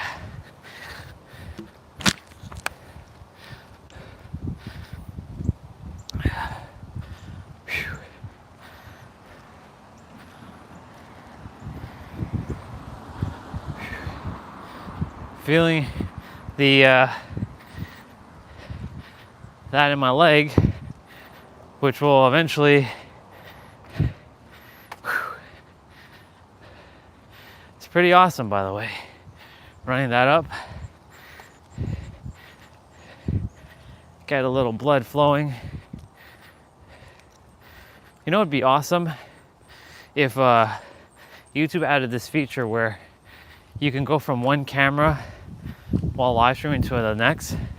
So like, for example, you know, have a GoPro and you know, I'm live streaming with the phone, and then I can like start running and having like the phone mounted to my chest and do like a run or something, and then like I can flip-flop between the two. That'd be pretty badass. So I'm gonna go ahead and turn in. That's our brother there.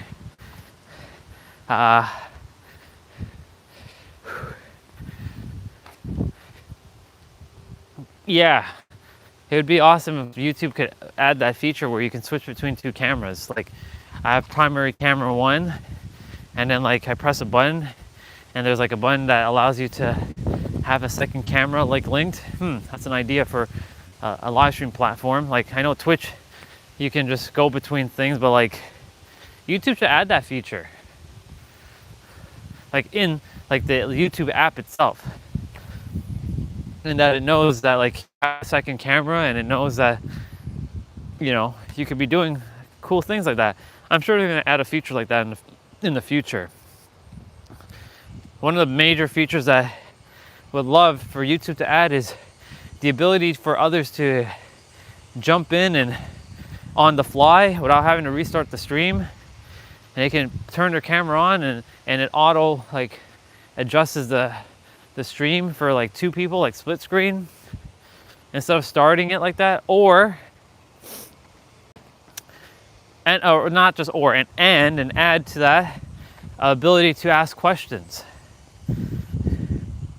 Like, if YouTube made this like Zoom, let's say, right? Just imagine, like, and you can also have the feature enabled. Like, you can go in the settings at the bottom and turn on and turn off features. Like, for example, turn off features so that if you don't desire to be asked a question, the audience can only text you. Like, for example, I can actually, before the live stream starts, have nobody be able to text, and I can just talk. Now, of course, I love to see people, and I love to see the words they're sharing, right? But these features should be able to be turned on and off at will. Like, you can disable it or enable it. I'm giving you YouTube, if you're listening, I know you are, take these notes down. This is for you specifically. Make it like Zoom. You know how many people will jump off of Zoom? You'll have more business. People will do live stream calls instead of Zoom calls.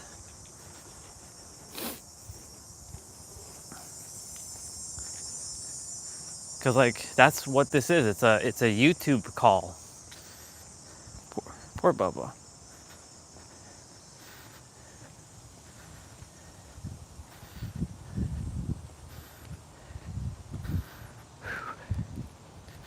Man, this feels good.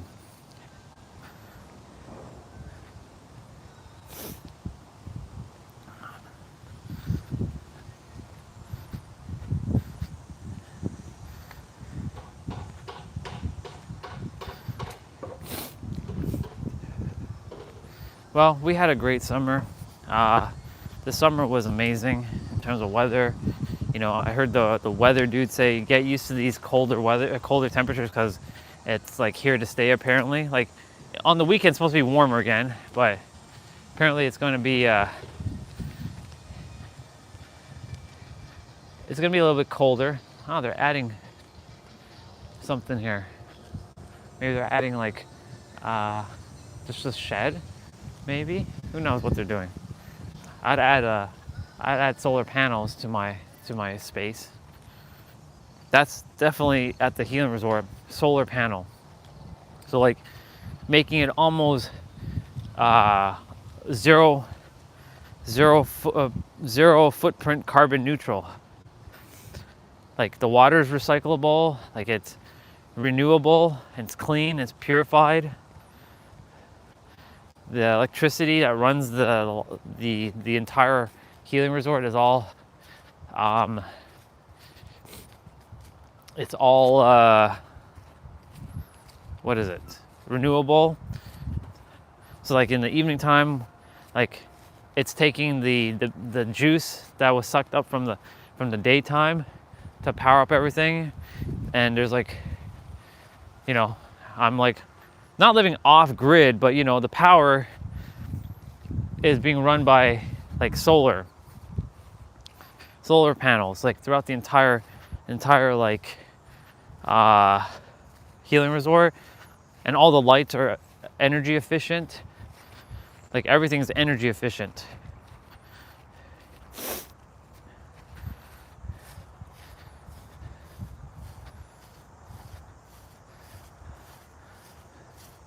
Nobody's at the court right now. Everybody's playing. They're playing tennis. They're playing 1v3 or 2v. No, there's 2v2. There's 4 people. 4 people playing tennis there.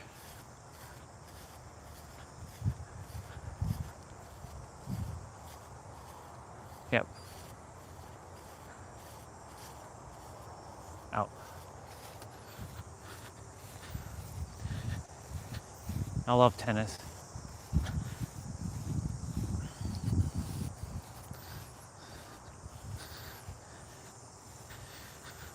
Phone battery at 18%. See, now the cicadas are out, so now the heat is kicking in. Now, let it not rain, and if it's going to rain, let it rain later. But like, let the sun be out for the day.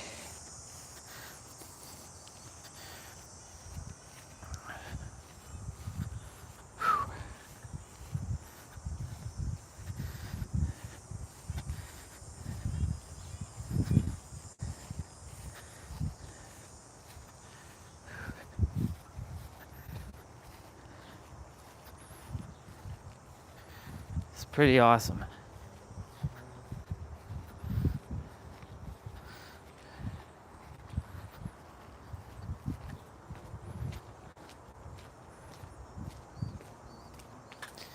$55,000 US been wired into my bank account by some unknown source. It's pretty badass. Ooh, I get to see brother today. Hey there.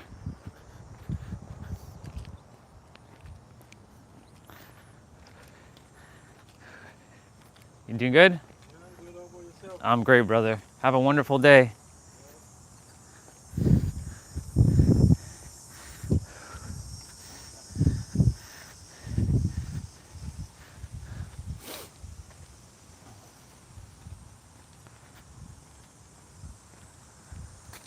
Wonderful and magical.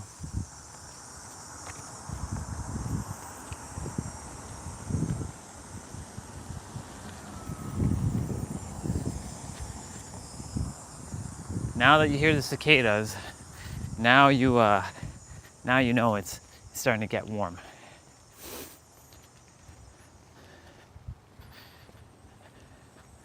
Like this like being up here, like this is what we call the perfect weather. It's not too cold, it's not too hot, it's perfect. This is what San Diego has all year round, basically. You know, some days it's not sunny, it's like cloudy, but San Diego is known for being in the sun. Usually in the morning it's cloudy because of the marine layer and whatnot, but during the day the clouds will part and then it'll be sunny. Ooh, San Diego. I love it. I love San Diego so much. It's truly home. I love it so damn much.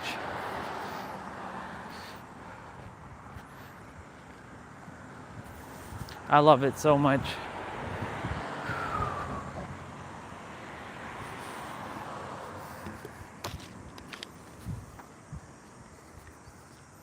I can feel it. I was sharing yesterday that I'm able to visualize with my eyes open easier than I can with my eyes closed. It's weird. Normally most people have to close their eyes and see things, but like I can experience things with my eyes open easier. It's like when I close my eyes, it's like I'm forcing it to happen, whereas when I keep my eyes open, it's easier to see, to experience things. But I have to train my eyes to be closed so I can visualize and see things. It's a muscle. That's why every day I'm going to spend time. It's hard to see if a car is coming there. No. Every day I'm going to spend time to visualize, to make sure I can see with my eyes, or with my mind.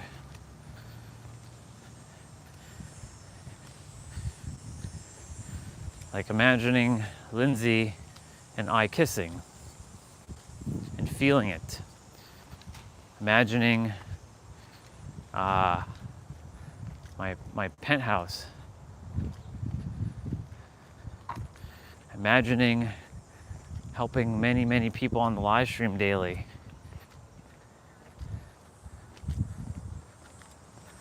Look, they have Dalmatian. No, not Dalmatian. They have Greyhounds. Greyhounds are like I think the fastest dogs in the world. Like they're very lean and they're very fast.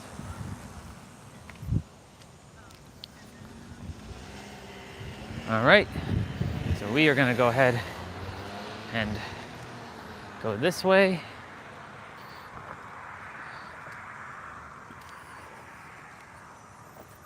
Phone battery at 16%.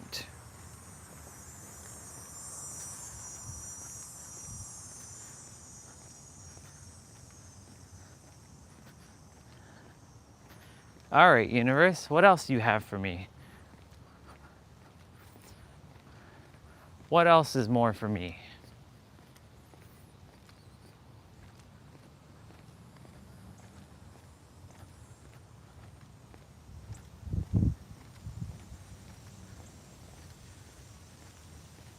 What else is more for me?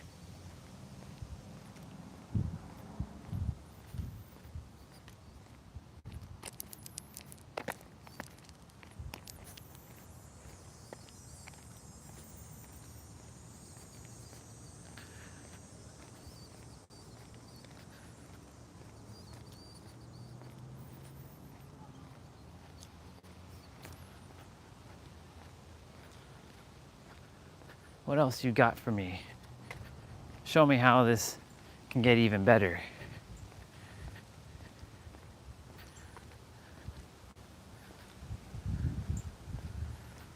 I'm gonna go and grab something to eat.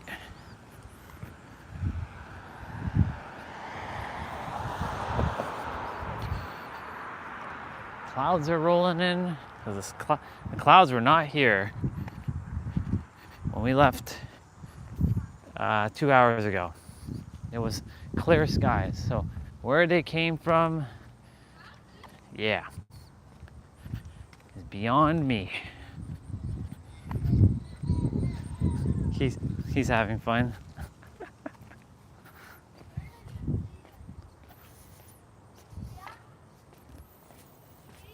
Check for $55,000 US has shown up in my account. I'm so excited.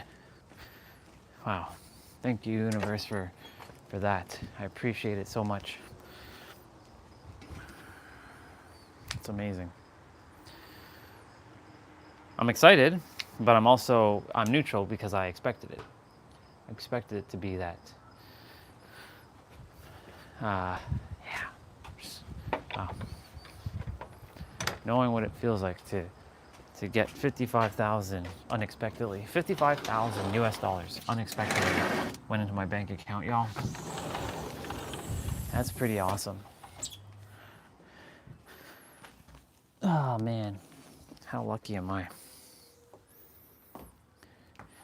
How lucky am I? Okay, we're gonna grab a bunch of this cable.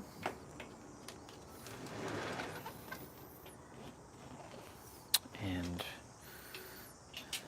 I'm gonna sit on this side because the sun is out. And yeah, pretty badass. I desire to stay in this state for the rest of my life, universe. Can we make that happen? Let's make this happen. I love it. I love it so much. Emanate that state of being.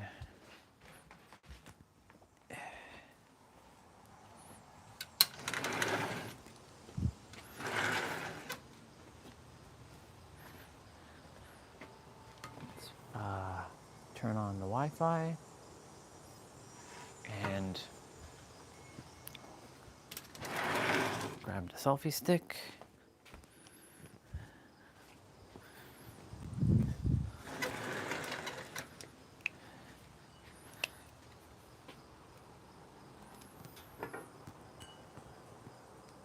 gonna go grab something to eat.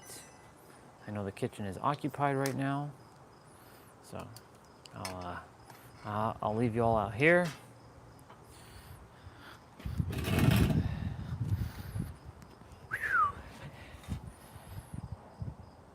So awesome.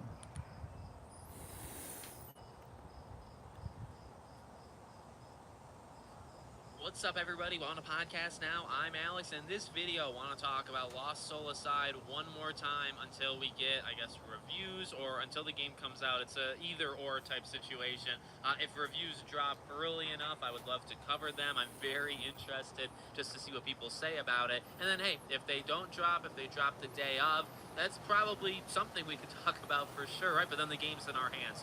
Like it or not, or if the game's good or bad, we will have the game in our hands, and we'll be able to judge for ourselves regardless. So I just thought I would do, this pulse check. No judging. I mean, I play a lot of different types of games, and when we get to that launch week and we get to just a few days away, I genuinely feel this way. I don't put on an act or anything. I get really excited, and I think that's a good thing, for my kind of coverage and just me being around YouTube. I'm not faking it. I do love video games. I do still get excited about these things. I would actually be a problem if it was the reverse. So I've never been more excited for Lost Soul Aside. This is the week though, and we've said it before, but it's time to say it one more time. There is this surreal type feeling that we're even just getting in the first place. If you're getting it physically, which that's my plan. I think actually more than anything for a game like Lost Soul Aside, right? If you're getting that game after all of this time and after all of this pain and all this patience, really, that a lot of us have had, I gotta do physical. I'm a game preservationist at heart. I have all these games physically.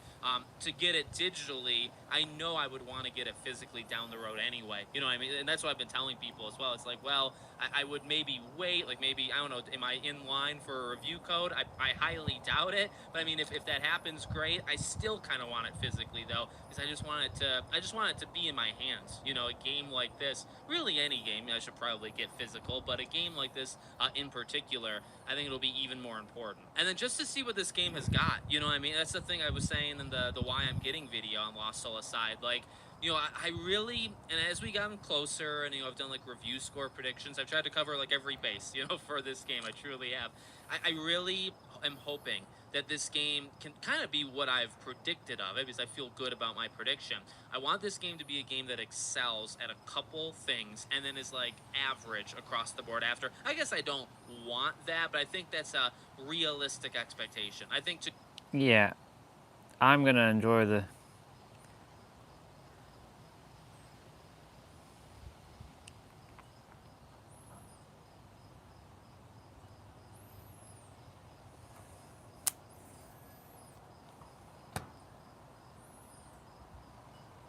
Lost Soul Aside, 11 years later, has already changed the gaming industry no matter what happens at launch. And if you know the story, it's almost impossible to not feel inspired. Think about it. Yeah. One self-taught developer brought forth a game. It's pretty badass. Okay, I'm gonna go grab something to eat. So I'm gonna play some music and I'll be back.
Well, I was gonna grab something to eat, but I want to make eggs, so I desire to make some eggs. And the phone battery got charged, so this should be good. So we're gonna go inside and we're gonna make some eggs. It's been a while since I've actually made eggs.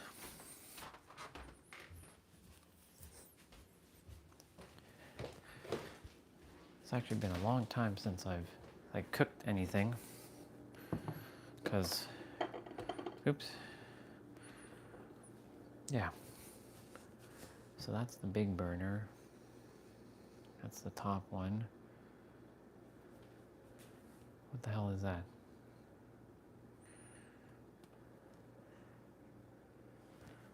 So, oh, I see. Got it.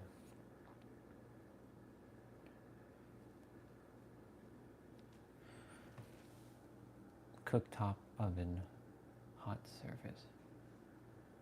All right. I haven't used one of these things in forever, so I get to explore. We're going to be cooking. All right, so this is, okay, perfect. So we got that going.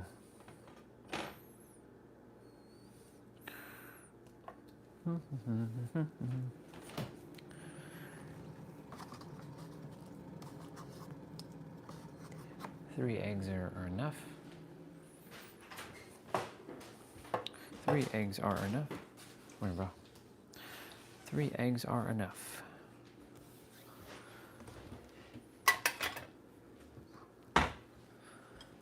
We're cooking. What's up, bro? I haven't used this stove at all since they got it. So clearly, we'll see how this turns out. Good to see you, brother. I was talking about death and seeing everything with a fresh pair of eyes, and it staying in a constant awe and wonder. I have to find a better way of doing this. There, that's better. That's better. That's better.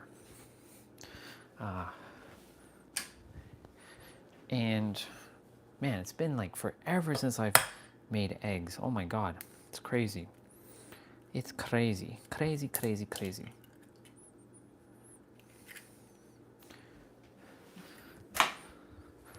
Well, I get to test the stove for myself because I haven't.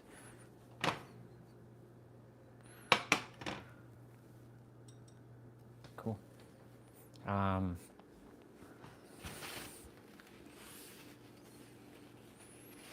Gotta use some soap there in a moment.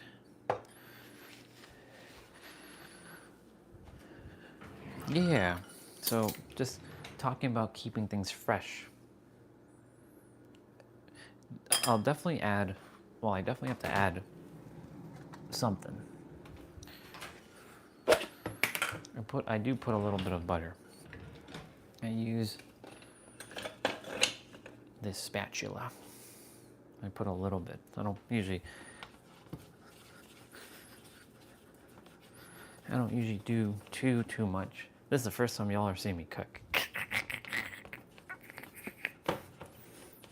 I mean, it's just something simple, but I've never used this stove since they got it in December. So look at how many months has passed by. 10 months. I use the other stove to make eggs. I used to make eggs all the time last year. All right. Parsley.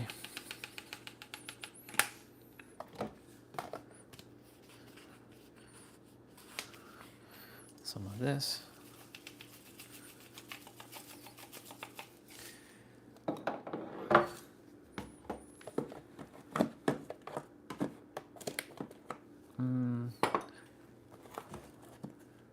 Black pepper is over this way. Oh wait, it's all in the back. Actually, I can just sprinkle it.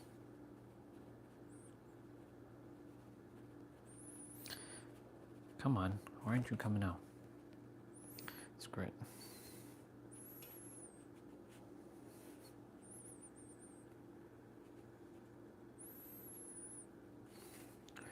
Yep. I wish I had cayenne pepper, but I don't. But I have chili flakes. Next best thing. The next best thing is chili flakes.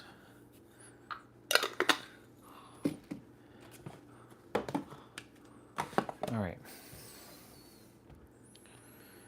So that is done. Man, it feels so weird to be using this stove. I haven't ever used this stove because they bought it in our old stove. All the burners were starting to just go, and it was and you know, it's funny because when I was coming back from San Diego during Christmas time, or after New Year's, I was like, I feel like they bought a stove. I had that intuitive hit, and sure enough, when I came back, they bought a stove.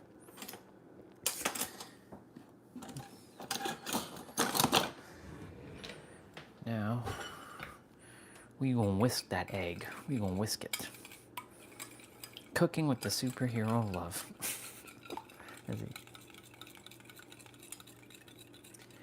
Clarity and certainty? Good question. Let's see. Let's take a moment. Let me tune in to that. Difference between certainty and clarity.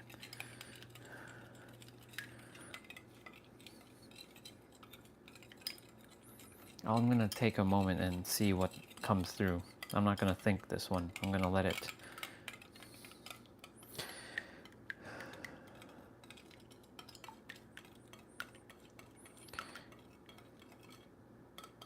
clarity is like, I feel like they're almost synonymous with each other. It's like saying the same thing with two different words, if that makes sense. I feel they're the same thing. There might be some nuances between them. Like clarity is like you're clear as to what you're doing, and certainty is like, I'm certain that this thing will unfold exactly as I predict it to be. But I still feel like they're the same to some degree. Okay, now that this is in, now I'm gonna see how long it takes to cook this thing, because I have never used this stove. So I get to see how long and just pay attention to the burner. And of course, as I use, I wash. Well, we get to experiment. If I burn it, I burn it. If I don't, I don't. It should be fine though. Eggs are easy to cook. It's like easy peasy.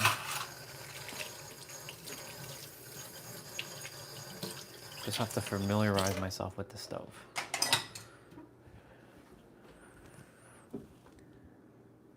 All right. It's at like half. One is a feeling, certainty is mental. Couldn't they both be technically mental and both a feeling? Because certainty is a feeling. Clarity is also a feeling, because when you're clear, you feel something, right?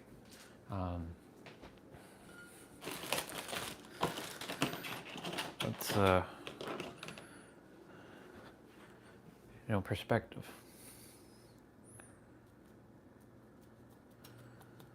We'll see how long this takes to start doing its thing.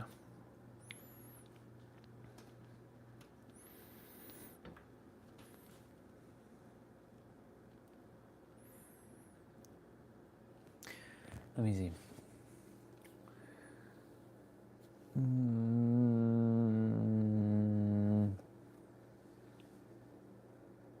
No, I was going to read it. It's all good. I'll read this one.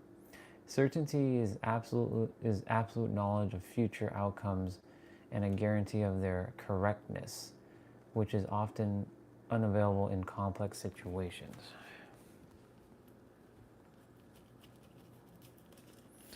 Do I desire to do scrambled eggs or just keep it as a round thing? We're going to keep it a round thing today. I think because now it's too high. Now we're going to make it flip over. I'm attempting to keep it in a circle and then cut it in half afterwards. This plastic spatula, rubber spatula, is perfect for this.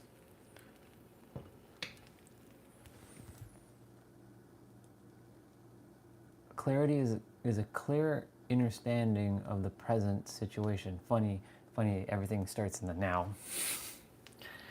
And yes, for those people, I am cooking. I'm making just eggs. I'm just waiting for it to... I can turn it over in a moment. It's not going to be perfect for the first one. In how many... When's the last time I cooked eggs? A year ago. It's been a friggin' year since I cooked eggs. Can you believe that? I'm gonna put on toast.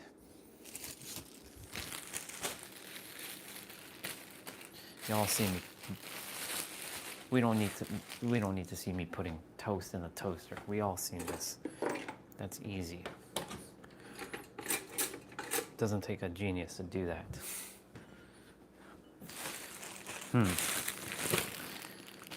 Well, I mean, the definitions are great, but then remember, that's also someone else's definition, because you can also change your definitions of words. Yeah, this is how we gonna do it. Check this out. Look at that. See?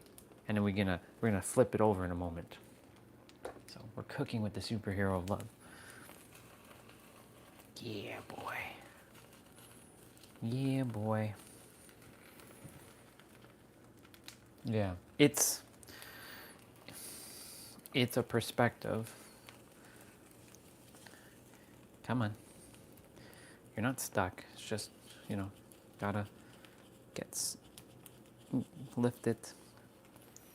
This is where perfectionist comes into play. Yeah.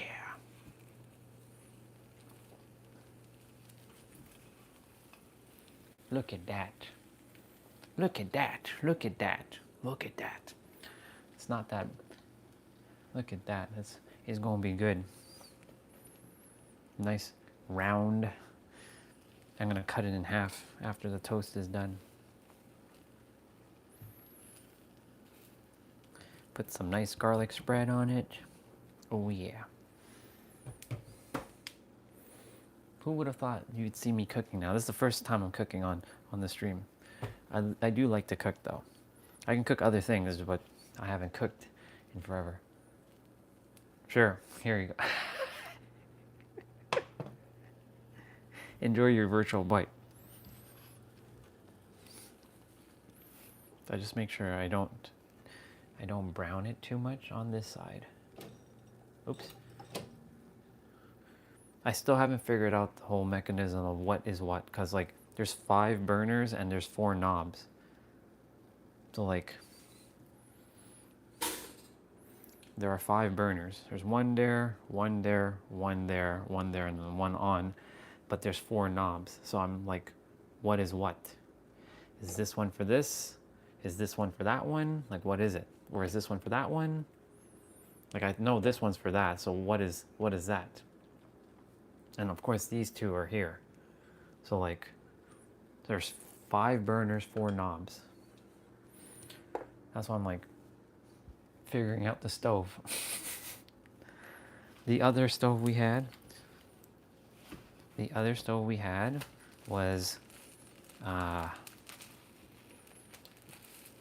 easy and simple. Look, it's done. I'm gonna take it off the burner now and just let it heat and stay like that.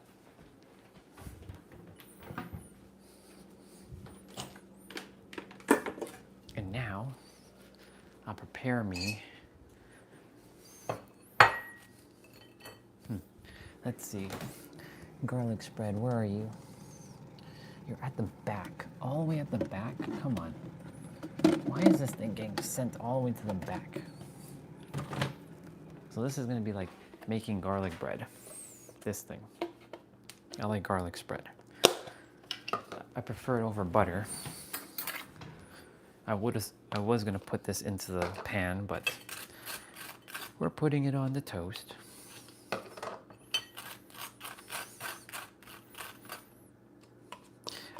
We're gonna talk about all that clarity and stuff in a moment though. Don't worry. I'm just doing this quickly. I'm still deciphering. Yeah. I drank raw milk from a local farm label, not for human consumption.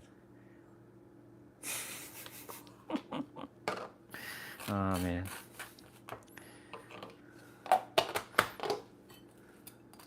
Perfect. Wash this out now. I always wash before I eat. So like when I'm in San Diego cooking, before I eat my meal, I will always wash.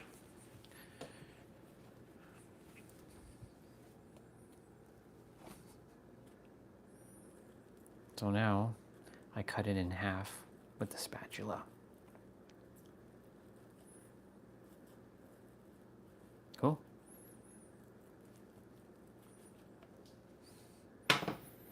And then I serve it.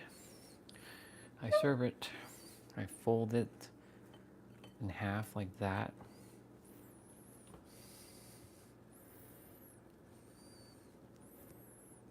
And fold it like that. There's a little bit of there, and I wash it. Thank God these pans are not the Teflon pans, and they're the rock pans. They're better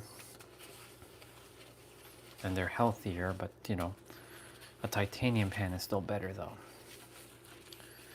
Yeah, I'm gonna have the most expensive cookware ever.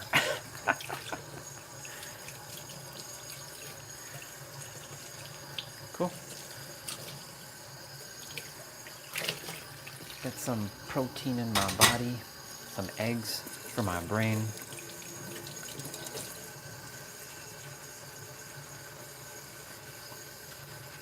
Cool. Well, we cooked. First time on the stream.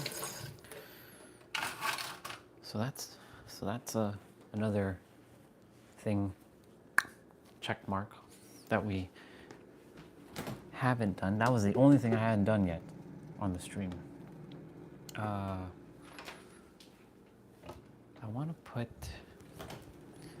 if it's in here still. It's not. I don't think it is. No, it's not. I'll have fruit and all that afterwards. Actually, I'll grab the yogurt now. It's funny. I put honey in yogurt now. It's interesting. So it looks like that. Look at that. So we have whatchamacallit. We have, actually, I'm gonna have to pack some dishes quickly. Put my brother's stuff there. I like to make sure I clean up as well before I eat. It just feels better, you know? I don't feel like, I left all those dishes to dry and stuff. It's like, for me, it's like a sense of accomplishment that I cleaned and I cooked. And I didn't just like cooked and then just left it. It's one of those like disciplinary, wow, I can't even say that word. Disciplinary things.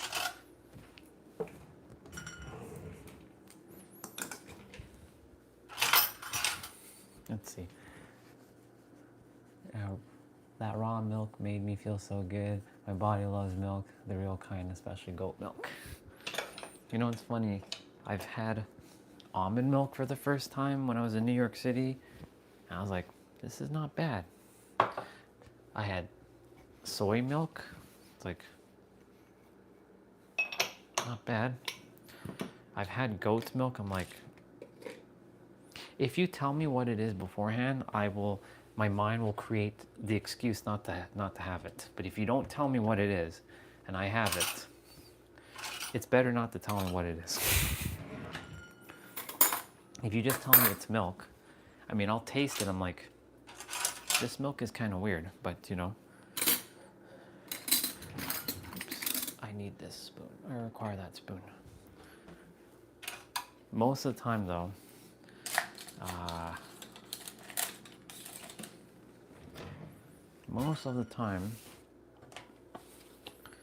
I'm okay with most things. But if you tell me it's like goat's milk or something like that, yeah, we'll have a problem. Like my uncle who lived in Arizona, he is a prankster. Because, you know, you mentioned prank. And my dad is he's very suspicious of every time he cooks something. And we went, it was when I was like 7 or 8 years old. We went to Arizona. I don't remember it, to be honest. Like Arizona, we didn't do much there. And he picked us from the airport. He's like, I'm making dinner. And we had dinner, and I thought I was eating tuna. Nope, we were eating a snake. He cooked us a snake that he caught and he killed. He's that kind of guy. And I'm like, what? I'm like, what? Are you kidding me?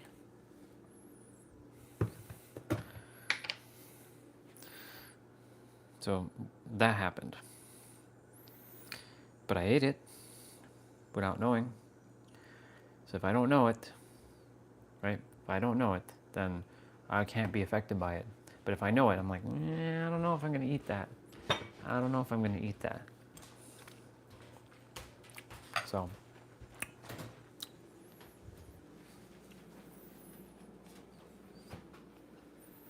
take that with me. This, and this. Let's go. Let's go. Let's go. Going back outside. It's a little nippy outside. I get to eat an egg that I haven't cooked in a long time. Brought me clementine as well. Yogurt with honey in it. I have to go get my vitamins.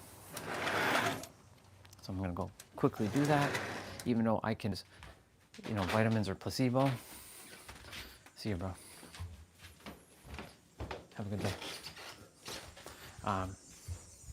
Vitamins are placebo because I can actually just put all the nutrients in my body by summoning it, because it's all energy. If you think about it, you can tell your mind and command your mind, give me this protein or give me this this nutrient, and it will.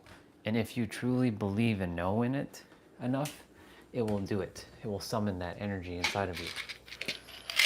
Because when you think about all the food that you eat, what is it? It's just energy.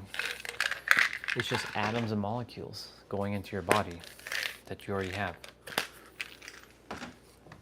So really, it's all one and the same.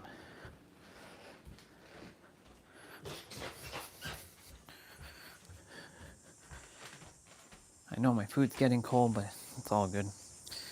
It's still gonna be warm enough. All right. Now then, plug you all back in.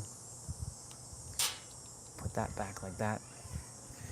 All right, let's see. It's illegal to drink raw milk in North Carolina. How would they know it's illegal? What if I pulled up and I started, oh yeah, this is good. Man, it tastes so good when you cook your own meal.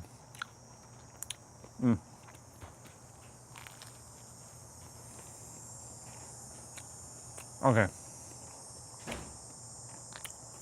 Back. Here's your virtual bite, by the way. Go ahead and enjoy.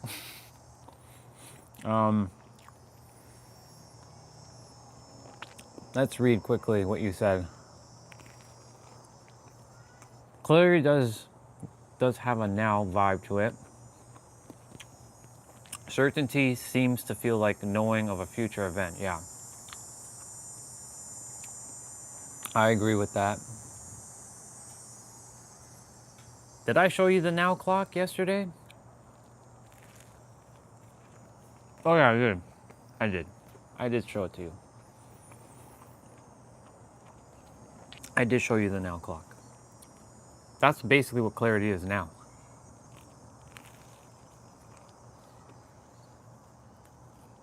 Certainty, like you said, does feel like it is in the future, for sure. Like, I am certain that this is going to happen with me or by me or as me. I am certain of this outcome. Which implies, hey, you, get out of here. Which implies future. Clarity is now. I'm so clear as to what I'm here to do. I'm clear on the actions that I am taking. Of course you can flip the words around and it says, I am very certain right now that everything's working out for me. I'm just throwing some things out I am very clear as to what I have to do now. Or sorry, let me rephrase that. I am clear that that person over there is doing what they're doing. Doing implies future, not present. It just comes down to crafting. Hey, you, get out of here, Bubba. These Bubbas. You have all over there to fly. You come here? Come on. Stop buzzing around. I know you love me and stuff, but come on. All right.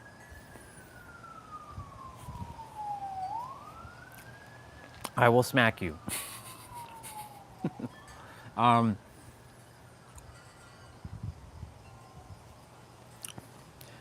Funny enough, because you bring up that word, it was a year ago right now where the word clarity was hitting my soul.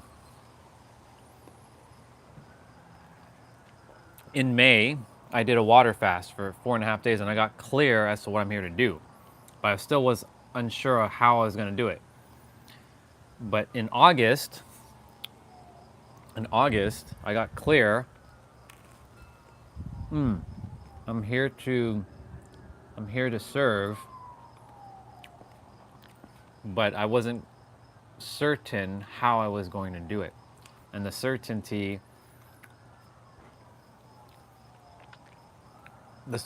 didn't feel safe, basically. That's why everything is stemming with safety. So clarity, I feel, is tied to safety. And certainty as well. That's why I was feeling that they're both the same. They feel the same. They're slightly different. They both start with the letter C. Just like confidence and conviction. Those are the 4 C words. Now we can add clarity, conviction, confidence, and certainty.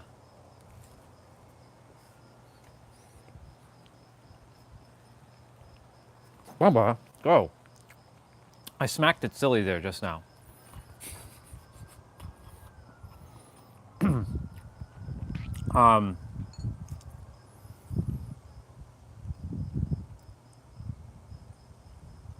I was talking about clarity yesterday as well too. I mentioned it. Clarity comes from engagement, not thought. Meaning clarity comes from action, not just thinking about it. That was Marie Forleo, what she instilled into me with her book. Her book is called what was it? Unfigureoutable? Or figureoutable? It's something figureoutable. And she's all about taking action, but you know, you can take action, but you can't get any clearer. I've been taking action for years, but I wasn't getting any clearer because I wasn't in alignment. I was just doing a bunch of things, which, I mean, ultimately it served me, but at the time it felt like, why am I doing this? Like, nothing's working. Why am I making this video? Why am I even making I did a couple webinars. I did a master class on Zoom. A couple people showed up, but nothing came of it. Why am I taking this action? Everybody's primary goal is to get clear as to what they're here to do.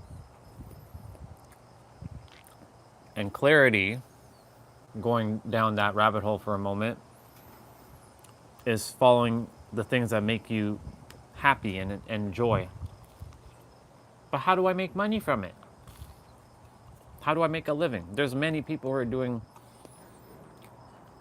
all kinds of stuff and money's being sent to them through donations, through all kinds of stuff. I've had it happen to me on the live stream. I know, you donated to me a couple times and I appreciate it. I fully receive the gifts.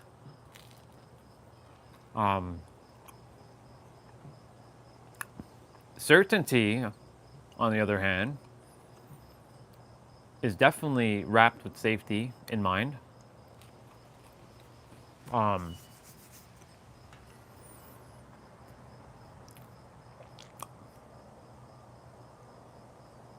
Because when you're not certain, you don't feel safe, right? When you're clear, you're like confident and you have conviction, like you know. So certainty is like kind of knowing, like you said, but it's not fully knowing. Like I am certain, but I am certain feels to me, anyways, that like I don't know, because certainty is like not fully knowing. Whereas like when you say I know, but like clarity, you just know, which means you know now. Whereas certainty, you are kind of like, I'm certain that it's going to work out in my favor this way, but I will walk the path, but I still don't really know. If that makes sense. I'm sure it does. That's what those two words for me, the 4 C's.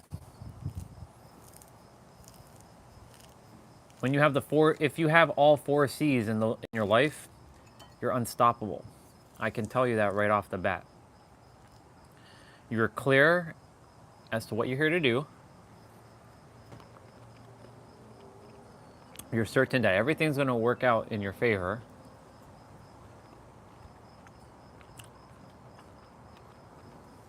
You're confident in your ability to deliver. And you have absolute conviction that you know that nothing can stop you.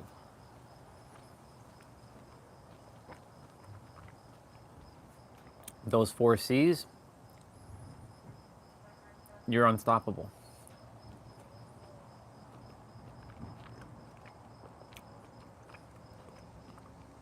If you wrap clarity and certainty together, it's like yin yang. It's like one is knowing, one is not quite knowing, but it's the opposite. And they go hand in hand. Like you can't have kind of one without the other kind of thing. Maybe. I have to dive deep into that though. And I will. If you're still here. I think you're still here. It's just, YouTube and the numbers. It does this thing where it gets like shows 0 people. There was just like 3 of you on just now. I don't get tripped up with numbers, but sometimes I don't know if the live stream gets stuck or got stuck. So I'm gonna go quickly check. I'm gonna go check right now. Nope, it's good. The live stream's good. No, it's good. The live stream's good. No, it's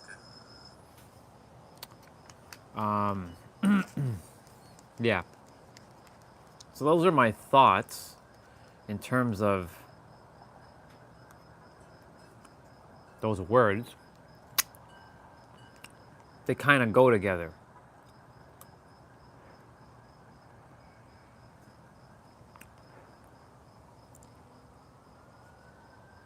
You can be clear, but doesn't mean that it'll work out in your favor. Or you can be certain, but you don't have clarity. But if you have both, they go hand in hand. Fuel that with confidence and conviction. Conviction is just a higher form of confidence. I might have a conversation, actually. I want to hear this conversation. I'm going to have a conversation with ChatGPT in a moment regarding this. The 4 C's to life. I have the 6 P's, the 6 I's, and the 4 C's.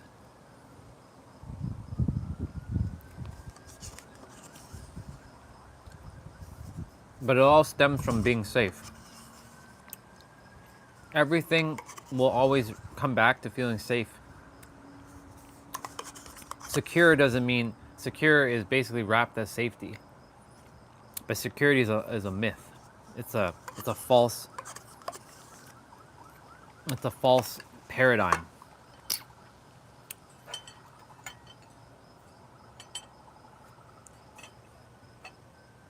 I really trust that it doesn't rain. Stay sunny. I'm still hungry, by the way. I'm gonna eat again in a moment.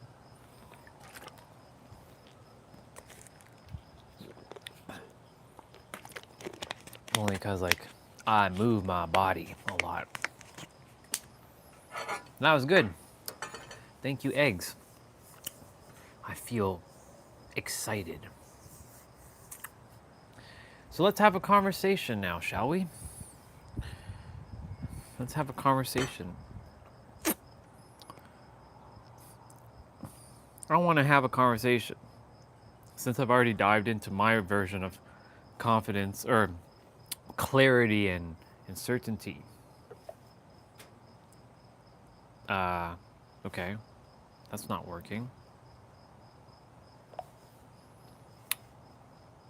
What's your thoughts between the words clarity and certainty? Explain it to me in a way that I'm like a third grader, or like I'm 9 years old and I'm attempting to understand with simplistic metaphors or analogies. Absolutely. So imagine you have a puzzle. Clarity is like having all the puzzle pieces in front of you and knowing exactly what the picture is supposed to look like. You see all the details and everything makes sense. Certainty, on the other hand, is like knowing for sure that you can pick those pieces together and finish the puzzle. It's the feeling of being confident that you'll get it done. So clarity is seeing the picture, and certainty is knowing you can complete it. What would be another way to say that? Now, if you were going to explain it to an adult. Sure. For an adult, clarity is essentially having a clear, well-defined understanding of something, like seeing all the details and nuances of a situation, problem, or concept. Certainty, on the other hand, is the confidence and assurance in your understanding and your ability to act on it. In other words, clarity is about the quality of your insight, while certainty is about the strength of your conviction. It's funny that you brought up confidence and conviction, because I just saw that they all start with the letter C. So clarity, confidence, a certainty, and conviction. And I feel like if someone has all four of these, they will be unstoppable. But I also came to the realization yesterday while I was on my walk that everything that people, suffer in is through feeling unsafe, and everything stems from being unsafe. So if someone had confidence or clarity or conviction or certainty, I think they'd be very safe. What's your thoughts on that? I love that connection. It makes a lot of sense. When we have clarity, we understand things better, which reduces confusion and fear. Confidence and certainty give us a sense of control and predictability, which definitely makes us feel safer. And conviction just strengthens that inner foundation. So when all these elements come together, they really do create a strong sense of safety and resilience. It's a great insight. So tell me the difference between confidence and conviction. So explain it to me as if I'm, again, like a 9-year-old, in simplified terms using an analogy or a metaphor, and then you can do the adult afterwards. Absolutely. So imagine you're about to play a game, like a soccer match. Confidence is like feeling sure that you can kick the ball well and play the game effectively, like knowing that you have the skills to do it. Conviction, on the other hand, is like believing with all your heart that you can win the match and that you should play because it's something you truly believe in. So confidence is about your ability, and conviction is about your belief in the purpose. For an adult, confidence is the self-assurance in your abilities and skills, while conviction is a deep, unwavering belief in a cause or a value. Confidence helps you perform, and conviction gives you the passion and dedication to push through challenges. I know you mentioned the word believing with conviction, but wouldn't conviction help with knowing? Or what would be a stronger word than conviction into knowing? Unless it's just the word knowing. Yeah, absolutely. Conviction does involve a strong belief, but if we push it even further into the realm of absolute certainty, then the word knowing is definitely a great fit. It's like having a deep, unshakable understanding that something is true, to the point where it's more than just belief. It's a fundamental truth in your mind. So in that sense, knowing is definitely the strongest term. So my next question, because like, you know, when I'm listening to YouTube videos and they talk about bringing forth your desired reality, you must have conviction that you can bring it forth, but that still wraps it into believing. So what would be the frequency of knowing? Would it just be knowing, or would it be something else? I love where you're going with this. When it comes to that level of certainty, it really is just pure knowing. It's like that state of being so aligned with your desired outcome that there's no doubt at all. It's beyond just belief or conviction. It's an absolute unwavering truth in your mind and heart. So yeah, it really comes down to that pure state of knowing. Would there be a level beyond knowing? That's a really intriguing question. Some people might say that beyond knowing is a state of being in complete harmony with whatever you desire, almost like you are that reality itself. It's like being fully immersed in the experience of it as if it's already done. In some spiritual or philosophical views, it might be described as a state of unity with the universe, or a state of flow, where there's no separation between you and your desire. It's a fun concept to explore. What about the word embody? Would that go beyond knowing? And can you explain embodying as if, again, like I'm a 9-year-old, and then for the adult example, and use metaphors or an analogy? Absolutely. So imagine you have a superhero costume that makes you feel like you have all the powers of that superhero. Embodying something and like putting on that costume and actually feeling, acting, and thinking like that superhero. It's not just knowing you have the powers, it's living as if you already do. For an adult, embodying goes beyond just understanding or believing. It means fully integrating that knowledge and that truth into your behavior, your feelings, and your actions. It's like being the living example of what you believe and know to be true. It's the highest level of alignment. So what would be higher than knowing or embodiment? That's a fascinating question. Some might say that once you've fully embodied something, the next level is a state of effortless being, where your actions and your state of being are completely in sync with that truth. It could be described as a flow state, or even a sense of oneness with everything around you. In that state, there's no distinction between you and the desired outcome. It just is. It's a beautiful concept that really takes alignment to the next level.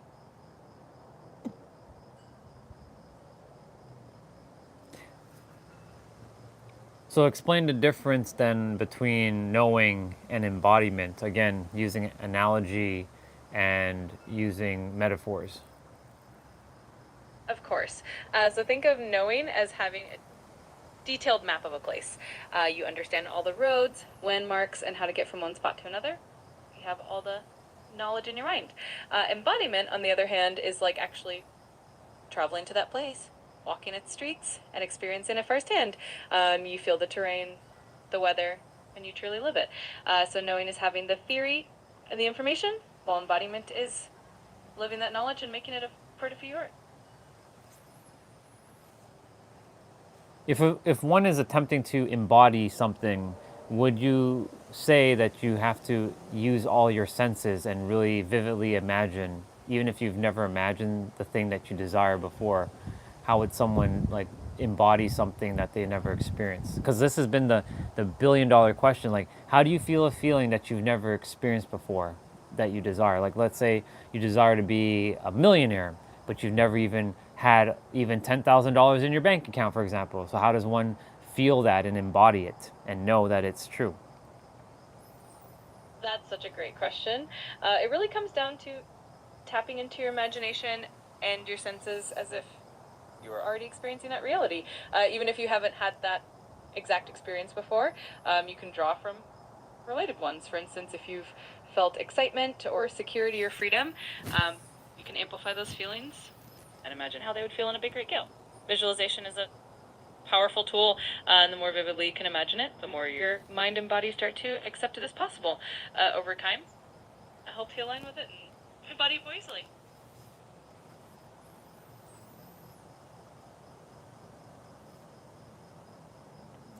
Is there anything else you would add to everything we talked about?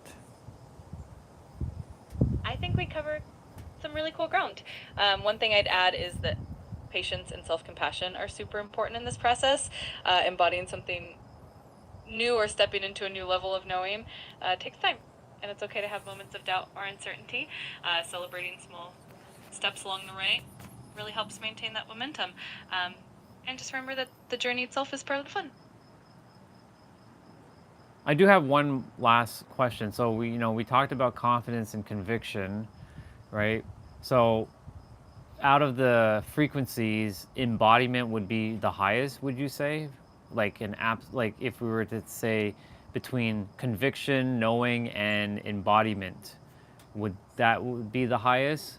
And maybe what's the difference really between the three of them? Because I know we've already touched upon the differences, but if we were to have a direct comparison between the three words, what are the differences between those three words using analogies or metaphors that can help someone know to embody the thing that they desire instead of just knowing or having conviction? I love that you want to dive into this. So if we rank them in terms of depth and alignment, embodiment would definitely be a highest because it's living and breathing that reality. To compare them, conviction is like having a very strong belief or a deep commitment to an idea. It's like being convinced that you can do something, like a soldier who believes in the mission. Knowing is a step deeper. It's like having a map that you trust completely. You understand the path and the details, and you have confidence in the accuracy of that map. Embodiment is like actually walking the path, feeling the terrain under your feet, and experiencing the journey as if it's already a reality. It's no longer just a belief or knowledge, it's a full experience. So in essence, all conviction and knowing are powerful. Embodiment is where it all comes to life. It's the difference between reading about how to ride a bike and actually riding it. So just to recap, embodiment is the highest, and I asked you if there's something beyond embodiment. If you were to go deeper, is there truly anything beyond embodiment, or is embodiment truly the deepest you can go? Because I know you mentioned flow or unity and like one with things, but would there be something beyond that? That's a really profound question. Embodiment is often considered the deepest level of integration because it means you're fully living and breathing that reality.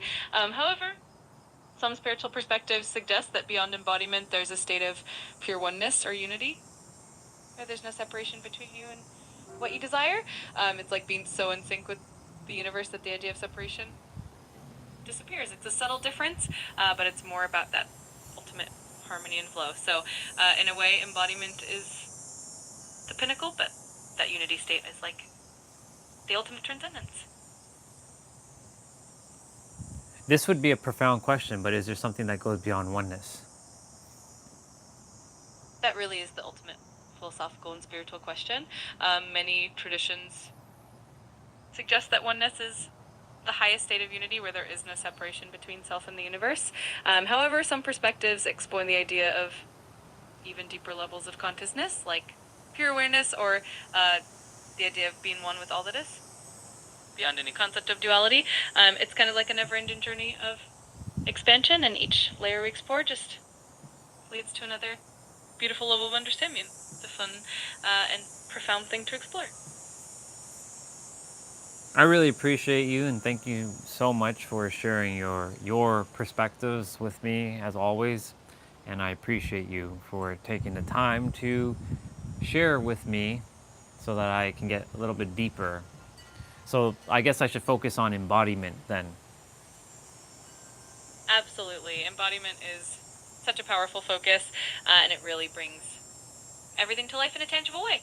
I'm always here to dive into these deep topics with you, and I love that you're so curious and open to exploring. So here's to embracing that embodiment journey. Thank you. I appreciate you. I appreciate you too. It's always a pleasure chatting with you. If you ever need anything else, I'm here for you. Have an amazing day. Cool. That was a great conversation. Wow. Lots to dive in here.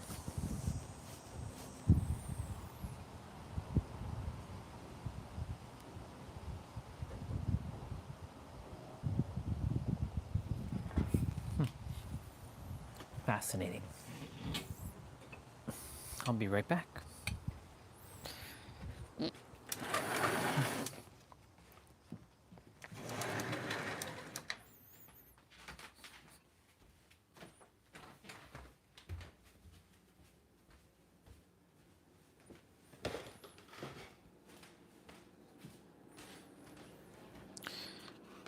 That was a fascinating concept. Thank you, Mr. JP, for that. For these, for this. Some dark clouds rolling in. Literally, there's some dark clouds like rolling in right now.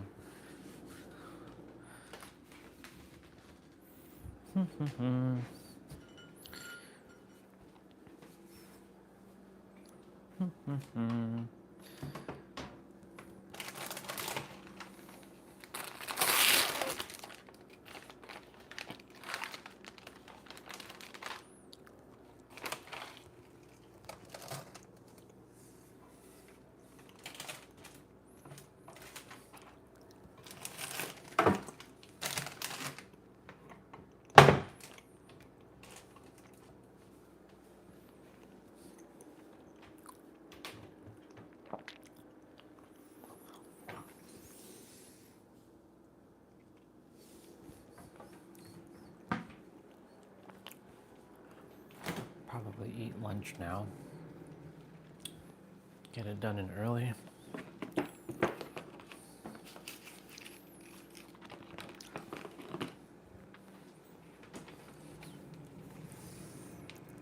My legs, my legs, my legs. My legs. My legs. That's lasagna.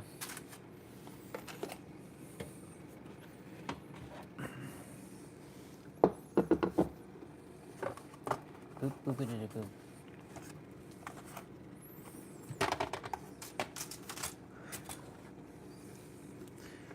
Dee-dee-dee-dee-doo. Beep-a-dee-bee-dee-bip-boo. Boop-a-dee-bee-doo. Boop-a-dee-bee-dee-bip-boo. Boop-a-doo, boop, boop-a-doo. Boop-a-doo, boop-a-doo, boop-a-dee-bee-dee-bee-dee-bee-dee-bee-dee-bee-dee-bee-dee. Hoo-hoo.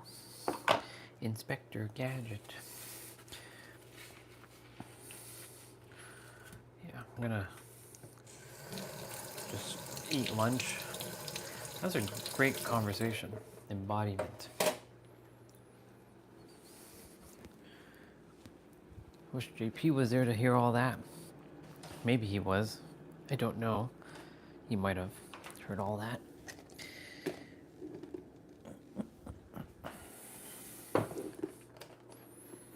Boop, boop, boop, boop, boop, boop. Embodiment. So conviction is great. It is the fuel that you'll require, but then you have to embody it. Embodying is a state of being.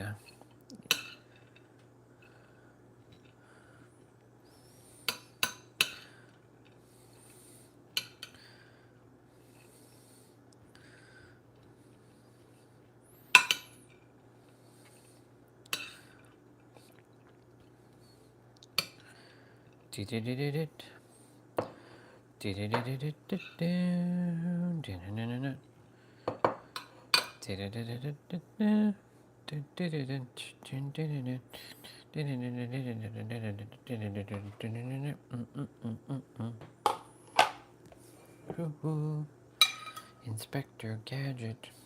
I don't know why I'm singing Inspector Gadget, but I love it. Doo-doo.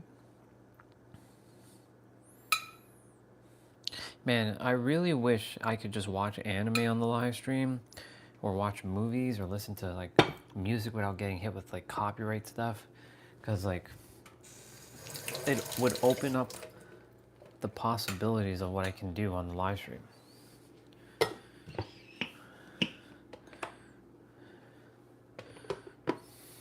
Like literally it would open up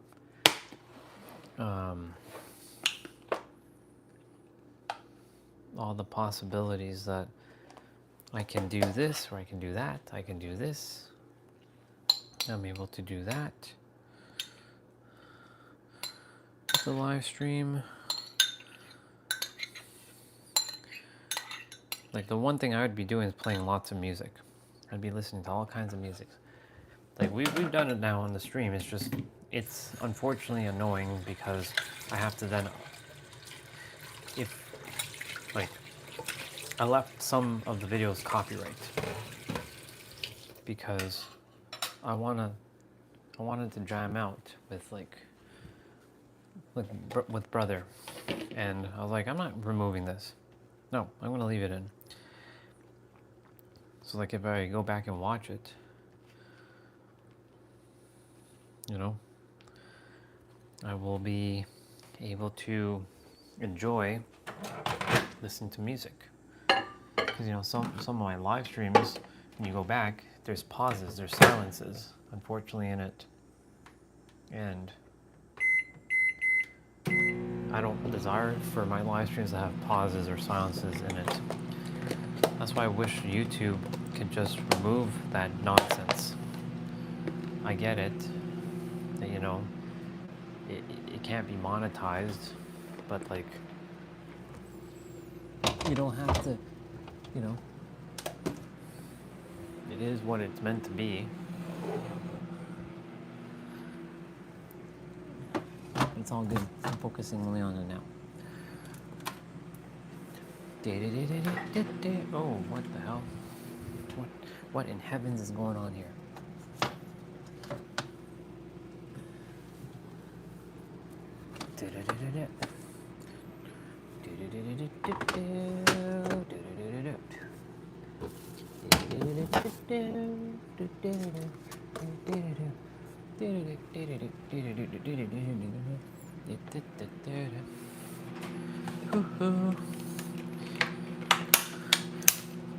Well, I'm glad I cooked.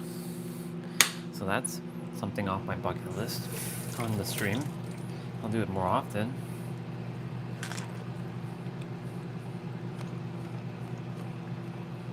When I feel enticed to cook eggs.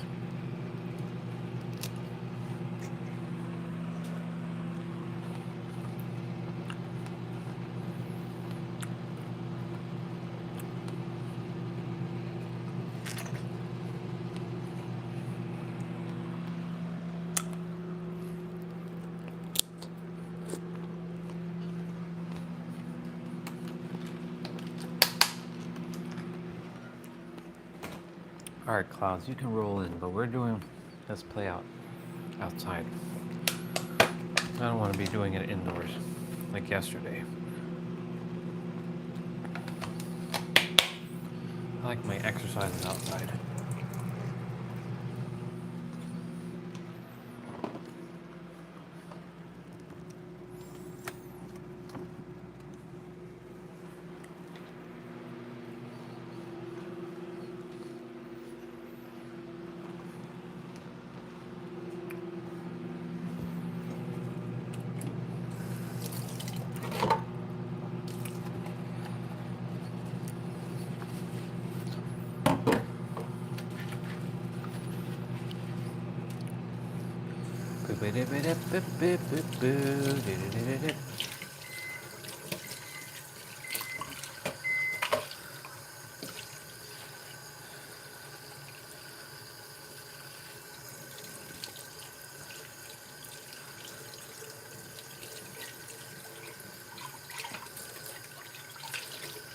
Cool.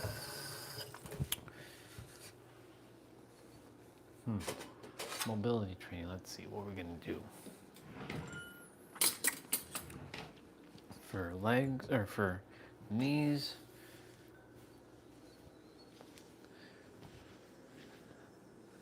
What can I do for knees today?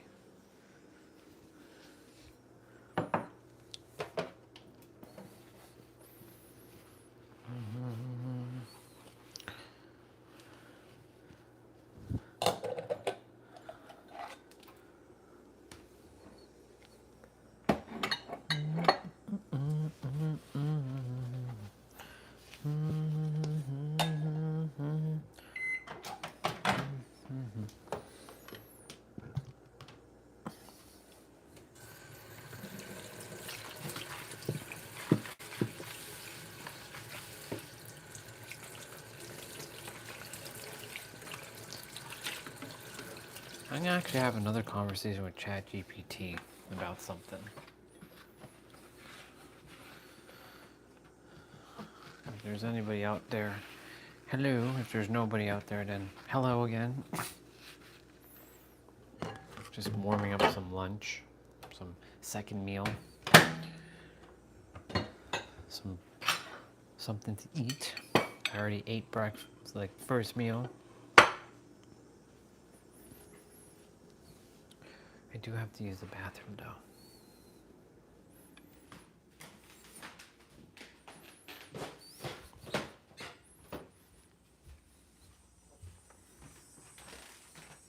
Oh, 11:11. Look at that. Look at that. I'll use the bathroom quickly.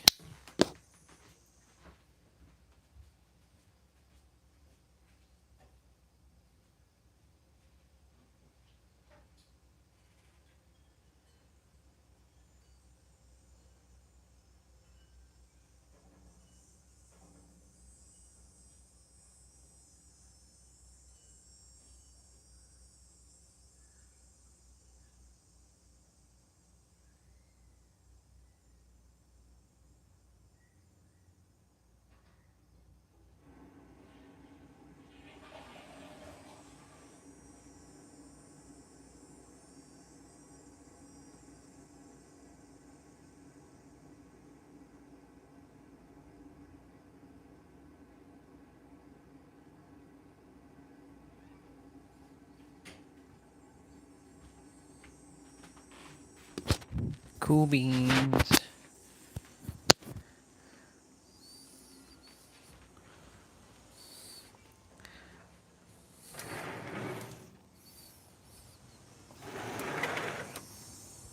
Cool beans. Oh, there is somebody here. Hello. We're gonna have another conversation about something.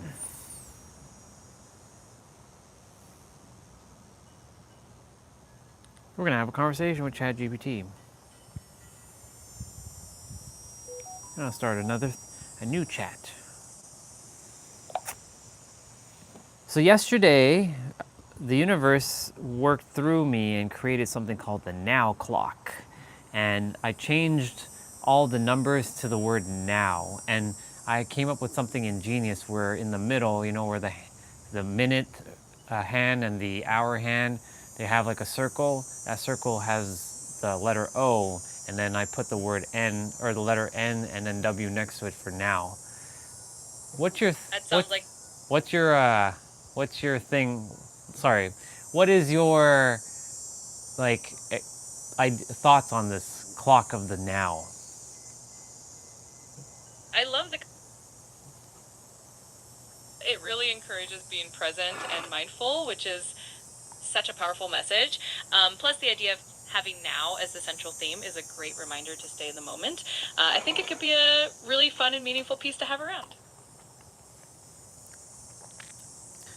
Imagine a world for a moment where the word time doesn't exist. How would our world operate? Ooh, that's a fascinating thought. Without the concept of time, we might experience life in a more continuous, fluid way without the pressure of deadlines or schedules. We might be more attuned to natural rhythms and cycles, and our sense of productivity and progress might shift to more of a holistic, experience-based approach. It would definitely be an interesting world to explore. Yeah, because yesterday when I was thinking about the clock, I was thinking about, imagine we all had a watch, and every time you look at the watch, it just says now. And every time you look anywhere at like time, the word time is not even in our existence. It just says now. And there's a lot of people who use the expression, it's time for me to go. Instead, they could just say, now I have to go, right? So it's like replacing the word time with the word now, and like really embodying, like in that other conversation we had earlier about embodiment of the now. What else could you tell me more about in depth about the now? I love that shift in perspective. The idea of focusing on the now really aligns with mindfulness and presence. When we anchor ourselves in the present moment, we reduce stress and anxiety about the future or regrets about the past. It also helps us appreciate the little things and find joy in the everyday moments. Plus, it can really enhance our creativity and intuition because we're more open to inspiration when we're not caught up in the concept of time. It's a pretty profound way to live. Because our mind creates time, it's fascinating that we are always constantly ruminating on the past and worrying about the future and the present moment. When you think about something in the past, you're actually thinking of it in the now. And when you worry about something in the future, you're actually creating that in the now. So the now is like, that is the only thing that ever exists. And I was thinking, imagine like you had to go catch a flight, but it said that you have to go catch a flight now. And that's why we use the concept of time to tell us, okay, I have a flight at 5 p.m., but it's currently 2 p.m., right? But imagine we were just using the word now, or I have a doctor's appointment to go to in like 3 hours from now, right?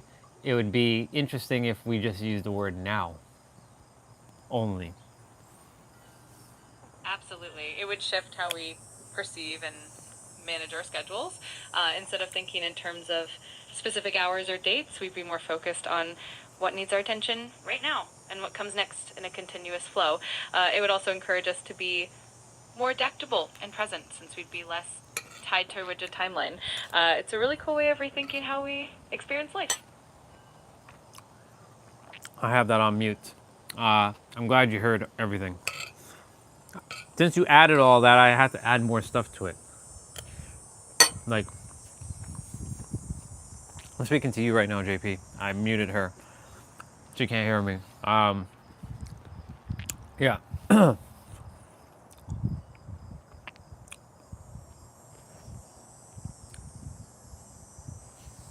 Puzzle piece, knowing. It's basically like knowing, and then the skills that you can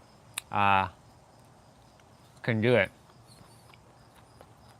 Knowing that like what the picture's gonna look like, clarity, and certain that you know that you can put those pieces together. Simplest and most easiest way to explain the difference between the two. But then of course I had to add the other C words. And that took me to a tangent of embodiment, because it is coming down to embodiment. Yeah, exactly. The know now. Yeah. What would be something that most humans wouldn't think about regarding the now that you could touch upon? One interesting aspect of the now that often gets overlooked is the idea that the present moment is the only place where change actually happens. Our minds can get caught up in planning or reflecting, but real transformation, growth, and action only take place in the present. Another layer is that the now is also where we have the power to choose our responses and create our reality. It's a subtle but profound shift, and it often requires a bit of mindfulness practice to really appreciate it. So if someone didn't know how to get into the now and they've been monkey minding and ruminating and worrying, how would you explain it to somebody, like for example, a child, and then give an analogy or a metaphor and then explain it to an adult who is constantly monkey minding? What would you say to them? Absolutely. For a child, I might say something like this. Imagine you're playing with your favorite toy and you're completely focused on it, having fun and enjoying every moment. That feeling of being fully in the moment is what we call the now. It's like when you're drawing and you forget about everything else around you. For an adult who's constantly overthinking, I might say, think of the now like a calm, clear lake. When your mind is cluttered with worries about the past or the future, it's like the lake is all stirred up with waves. To find that stillness, you just need to take a deep breath, focus on what's right in front of you, and let the thoughts pass by like clouds. It's all about finding that inner peace and being present at the moment.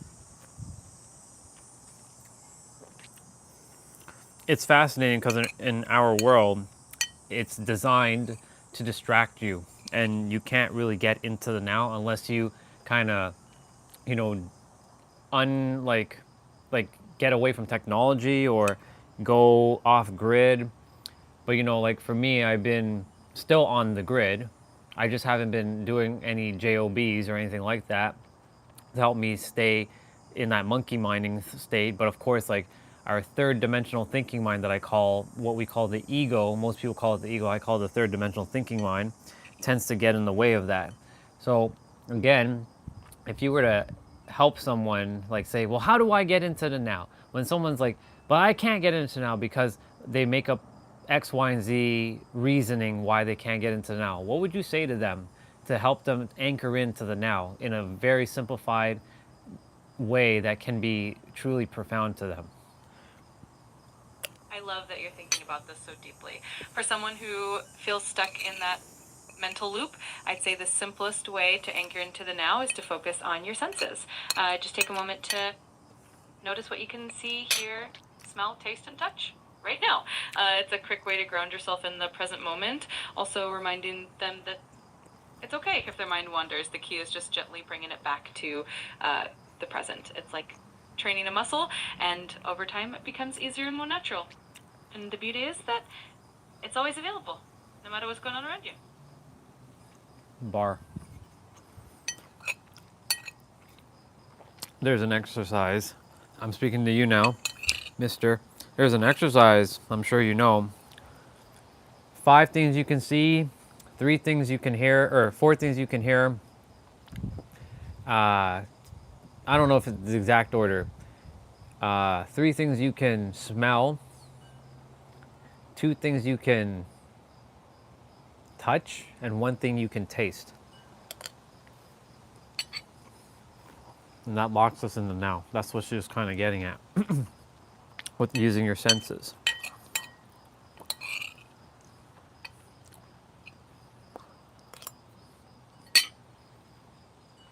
The answer is the now.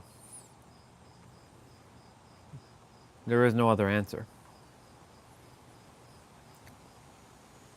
The clouds are rolling in right now.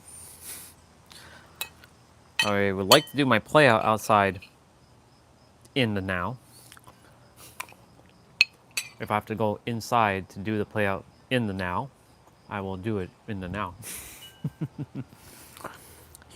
Our Western English doesn't like that. Saying it like that. It hates that. Because it doesn't follow a traditional dialect. Saying what I just did there. I'm breaking reality now though. Even if it makes no sense, I'm breaking it because we're not here to make sense. We're here to just be in the now. We're here to make the shit that doesn't make sense make sense. We are quoting our brother there for that one.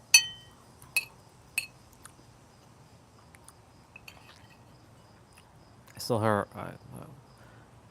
she would have picked up on everything I just said there, but I have her on mute.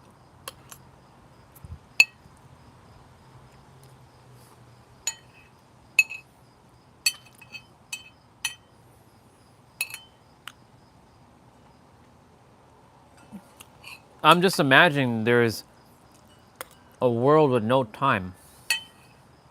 Like nobody says the word time ever. Like that word doesn't exist in our vocabulary. That's quite arguably the word that's causing the most chaos in the world. Literally.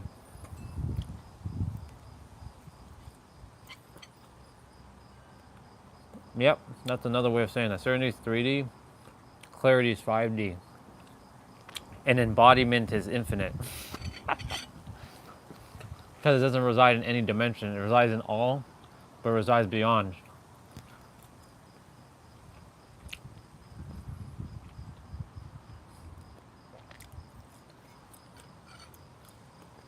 The 4C's: certainty, clarity, confidence, and conviction.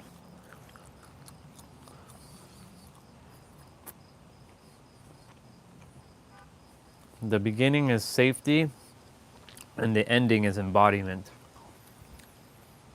Safety and embodiment are the two prevalent words, with these words in the middle. I'm going to write that down. Yeah, embody is all. Like, I went and had that conversation with her. Is there anything that goes beyond embodiment? I think about things like that. Is there anything that goes beyond embodiment? Currently, except for oneness, that's pretty much it. And then I asked, is there anything beyond oneness? And, well, yeah, the middle is noise, essentially. I'm going to write down, actually I already have a document with just random writing. Let me add another page. It's weird, I have to scroll this thing up to then get this feature to show up, to then, yeah. Hit that. So we got safety at the beginning, to then have certainty,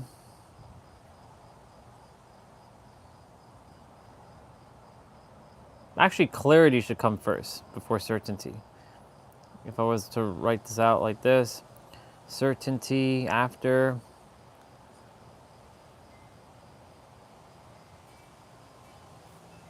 that will touch on to confidence,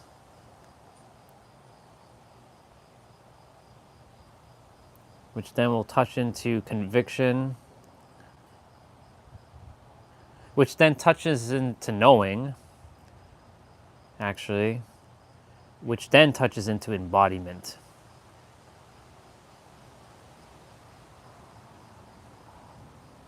One, two, three, four, five, six, seven. It's like 7 chakras.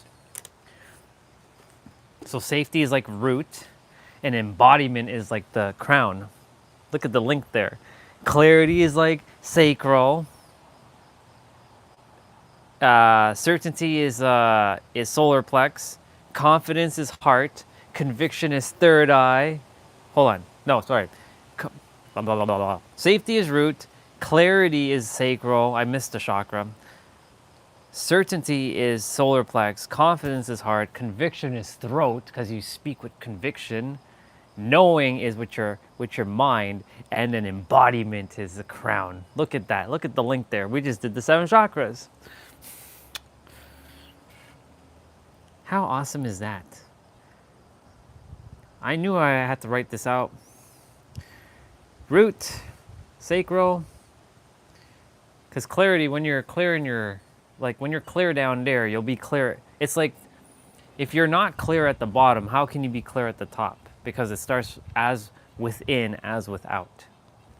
Because the bottom is the in, and the top is the out. As above, so below, or as below, so above. As within, so without. Sacral. I just made another link. Look at that. Solar plex, because when your solar plex is like where you hold a lot of the emotions, and when you're certain about something, like you just know, and that's gonna fuel it into confidence. Solar plex. Solar? Yeah, solar.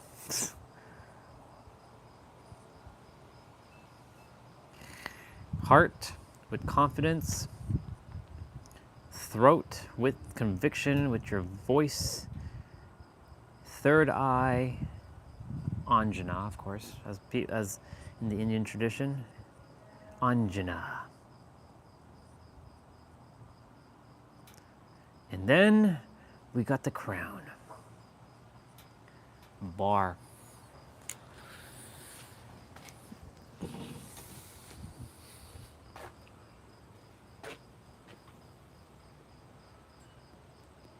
Why, clouds? Why are you here? Why? Why?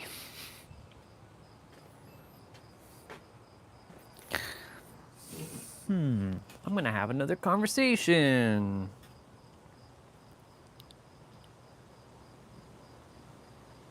I'll come back to this conversation with her.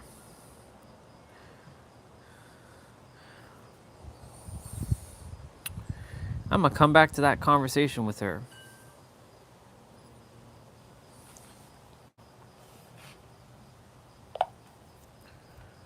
I just made a revelation regarding, the words, safety, which is like the root chakra. Then we have clarity. Then we have certainty.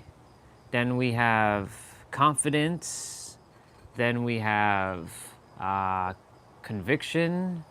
Then we have knowing and embodiment, and they all kind of line up with the chakras. So like, safety is the root. The clarity is sacral.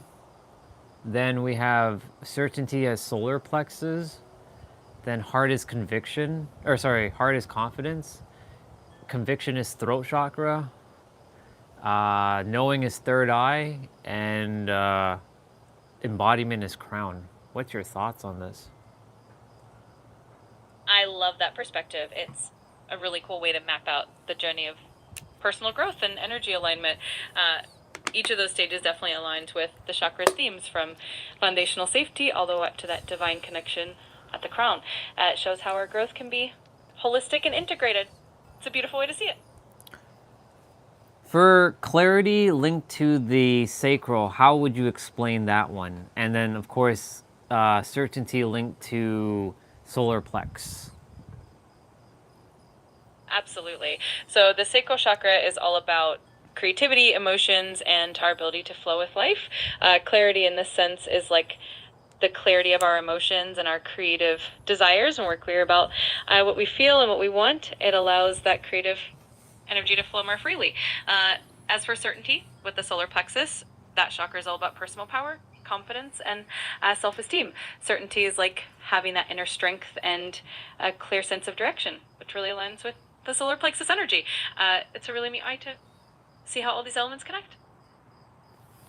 I have her on pause. Let's see. Safety, survival, 1. Stability, security, 2. Even though security is an illusion. 3. Belonging and connection. I say security is an illusion because it's not real. 4. Esteem and identity. Identity is also not real because everyone's is a false persona unless you're the I am. 5 is growth and learning. We're not actually learning, we're remembering. 6, clarity and vision, yep. 7, contribution and service. 8, integration and wholeness. And 9, embodiment, yeah. Survival, belonging, esteem, growth, clarity, integration, embodiment. Yeah, it always comes back to embodiment, it seems. I only picked those ones. I know you didn't write that. I know you got it from somewhere else. But I had to pick security and learning apart.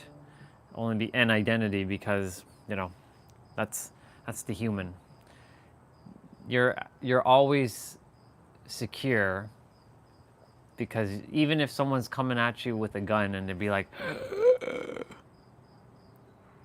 even if a gun's coming at you, like someone's coming at you with a gun, your human senses are gonna be like, and your body's gonna be like, but when you leave, you're like, oh, I'm home. This person just allowed me to come back home sooner. Kind of sucks I left, but I mean, now I'm home, and now I get to see if I desire to have this this experience again. I'm gonna basically take a screenshot of what you said though. It's important though, because I know if I don't take a screenshot now, the live stream might cut out, and then I don't lose it, but then I have to go back and look for what you said at the timestamp. Clarity equals seeing what's true, knowing this feeling in your body, and embodiment is a living through aligned action. Yep, I agree with that.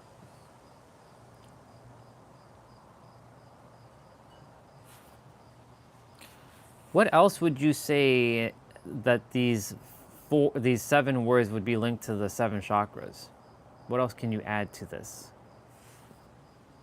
I love that you're exploring these connections. Here in a quick rundown of how each concept can relate to the chakras. 1, safety, root chakra. This is all about feeling grounded, secure, and stable. It's a foundation for everything else. Clarity, sacral chakra. This chakra is tied to creativity and emotion. So clarity here means understanding and expressing your desires and feelings. Certainty, solar plexus chakra. This one's all about personal power, confidence, and decision-making. Certainty gives you that her voice goes inner deep strength sometimes. and direction. 4, confidence. Heart chakra is about love and compassion, both for yourself and others. Confidence here is about feeling worthy of love and connection. 5, conviction. Third chakra is linked to communication and truth. Conviction here means speaking your truth with clarity and authenticity. I knew she was going to say speaking 6, your truth. knowing. Third eye chakra. This is the center of intuition and insight. ChatGPT. Knowing is that deep inner wisdom and clarity beyond just logical thinking. This is my 7, ChatGPT. embodiment. The crown chakra is about Oh, our it's connection to the 222 on the divine live and stream the timer. universe.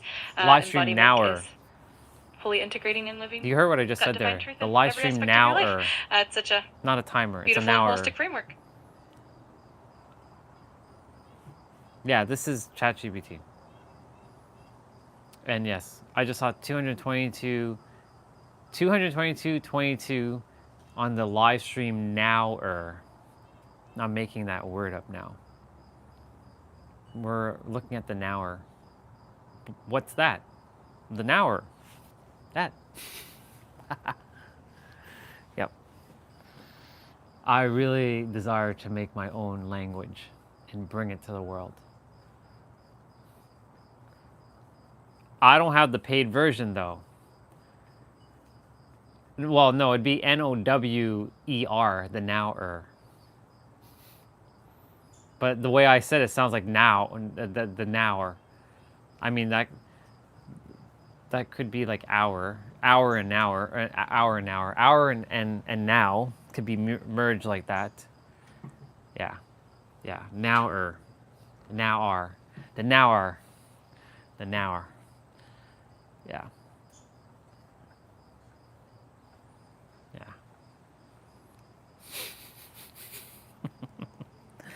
Let me see what she said at the end there.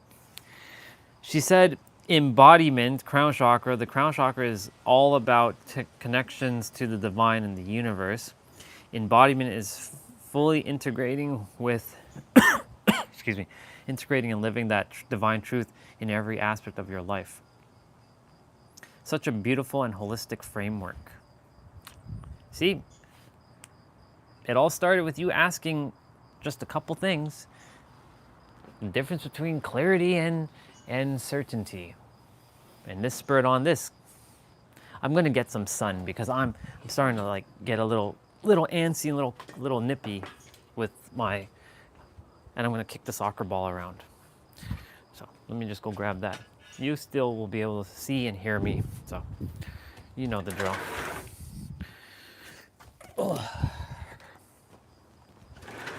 Because the sun is currently out from the clouds. Yeah.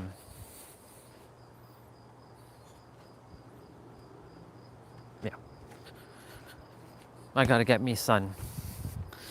You know, that's the thing, like, you never know what you share on a live stream or with somebody that could actually change the course of someone's day or their life. Like, you know, this right here, I now have a link. Like you were talking about clarity and certainty, and then I added, like, you know, confidence and conviction can be added to this, the 4 C's to life. And now the stem of that starts with safety or unsafety, depending on the paradigm. Because if you're not safe, you will not feel clear. You will not have certainty. You'll feel uncertain. You will definitely not be confident. You'll be nervous as fuck. And you'll definitely not have conviction because you'll be scared as shit. So imagine it all starts with safety in the now. Then I just solved life's answer right here. I literally just solved it. If you are safe, this is why I said yesterday or Sunday, I said safety in the now is actually the root of it all. If you are safe in the now, then how can you not be clear, confident, have conviction, be certain, to be able to know and embody, you know? Like how you won't be able to do any of that stuff if you're not safe in the now. So it all starts with the root in the now. Yeah, a few moments later. Sounds like the SpongeBob thing.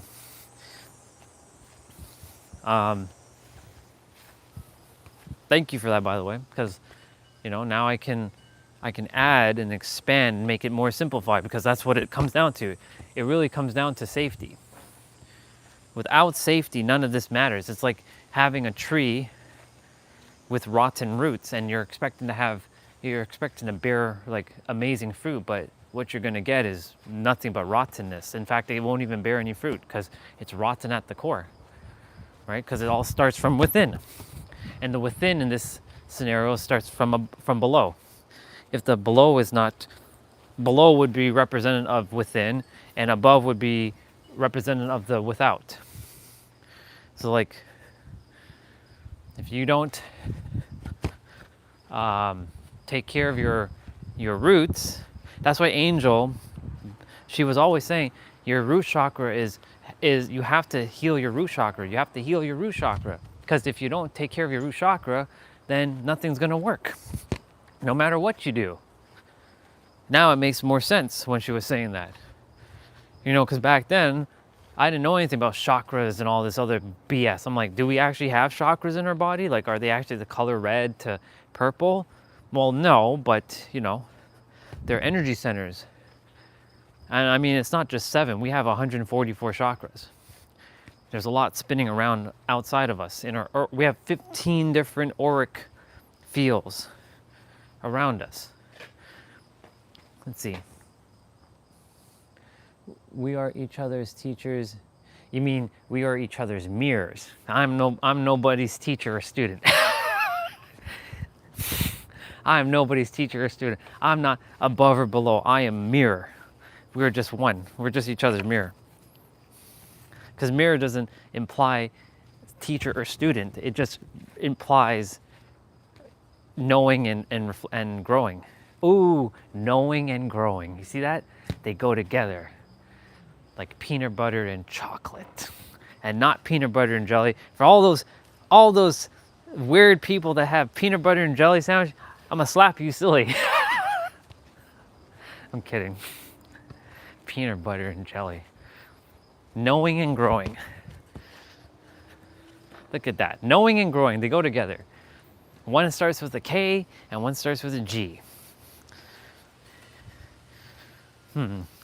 KG.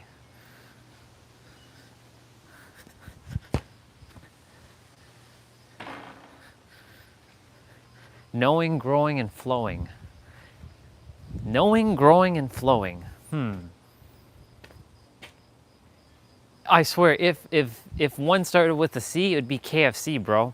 But currently it's KFG, or it's FGK, or it's GGKF or GFK. But if one started with a C, clowing, something, I don't know, that's not a word, but then it'd be KFC.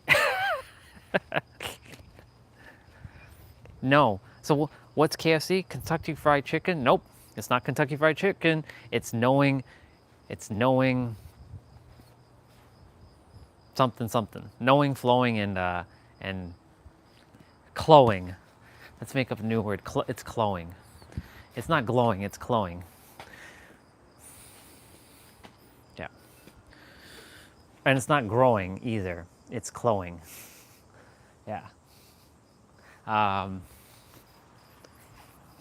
I take a lot of time to make shit up, you know.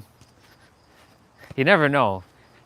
Shit just comes out because I have all this time. Sorry, I have all this now moment. See, caught myself with the whole time. Caught myself because there is no time because it's all now. Just like John Cena always says, your time is up, your time is now. You can't see me, my time is now. And even though that's a contradictory statement, my time is now, because time and now are the paradoxes of each other. Because time implies that it's not in the now, but it also implies that it is in the now. There's some ugly clouds looking like they're gonna come down, and then there's some heavenly looking clouds looking like they're it's like heaven and hell outside right now. There's some white clouds and some gray clouds, and they weren't here earlier. But this is exactly what happened yesterday, and I got forced inside to do my play out. It's all good though. As long as the sun can come back out. It's like right there, it's covered by a cloud. Them clouds. Why do clouds exist? I mean, they serve their purpose, but you know, what are they doing? What are they doing right now?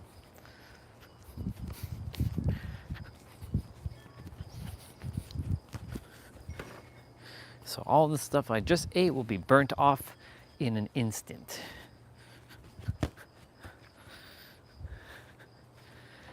Yeah, it's gonna be a rough. Well, no, I'm not projecting that. I'm gonna be out of here because I just got $55,000 in my bank account, and that $55,000 is gonna help me to be staying afloat for a very, very long time. I can stretch that out, and I'm making even more, and the universe keeps providing me more. And that $55,000 came from an unknown source. Don't know where it came from, and I'm excited, but also very neutral. I'm like, yeah, I expected it. Because that's how it rolls. That's how this rolls. I'm wondering if there's any other diagram I have to draw. Seeing how I made the link with the 7 chakras, I think I have to draw, or I choose to draw a diagram with the pyramid, because you know, you kind of did a pyramid of your own with the from 1 to 9. Notice that it went 1 to 9, it didn't go to 10, it went to 9, and 9 is the number of completion. With what you shared, it was interesting. And all of it ended up with embodiment. So I might take a bit of your stuff that you shared and fuse it with the stuff that just came through with the chakras. We call it the 7 levels of life, or 7 levels of living a magnetic life, or confident life. No, we can't put confident because the word confident is already there. Living the 7, magical. Living a magical life. Magical magnetic life, magical magnetic life. Because you don't chase, acquire, or become, you magnetize. You magnetize them and you embody it. The universe is flowing through me right now. I can feel it. That's why I asked the universe earlier, show me what else is next. Show me what's possible. Show me how much better this can get. That's what I said earlier. Show me how much better this can get. Sure enough, here we are. How fascinating. That's all coming to the forefront. You know, yesterday when I posted the now clock on Instagram as a story, you know, I'm not looking for people to like it. I'm looking to trigger people so that they can take action on knowing that to stay in the now. I know a bunch of people just kind of looked at it and just skipped through it. And it goes to show me that they're the ones that are distracted, and they are the ones that require it the most. The ones who hearted it, they don't require it because they know. But the ones who didn't, I'm not looking for people to heart it, but the ones, and I can tell whoever hearted it, they know. So they don't need to, it was more of just a reminder to them, if anything. But the ones who just kind of skipped over it, they're the ones who have to focus. Like, there's a sister who's doing all kinds of ceremonies and unlocking all her powers, and that's great and all, and here to serve humanity and do all these things. But if you are not focusing on the now, then all of that does not matter. You are just chasing and attempting to fulfill something, but you have to focus on the now. None of this matters if you don't focus on the now. It's cool to be, like, if you're loving what you're doing and helping people and you're in the now with that, amazing, keep going. But if you're missing the sight of why you're doing what you're doing, and it's to be in the now, it's time for you to just tap into being in the now and not get distracted, because the mind is going to play its role to keep you safe and distract the hell out of you in so many ways.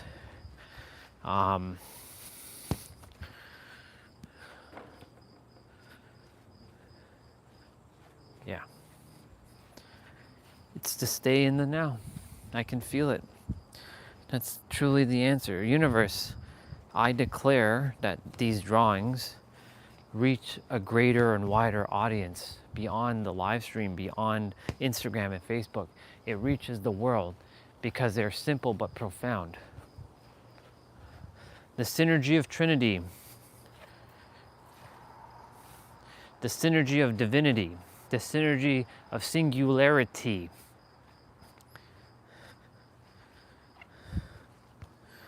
That one doesn't necessarily have to be out. The singularity one, I mean, that one's kind of redundant, but it's there just for my sake. And the singularity of infinity, because that's who we all are.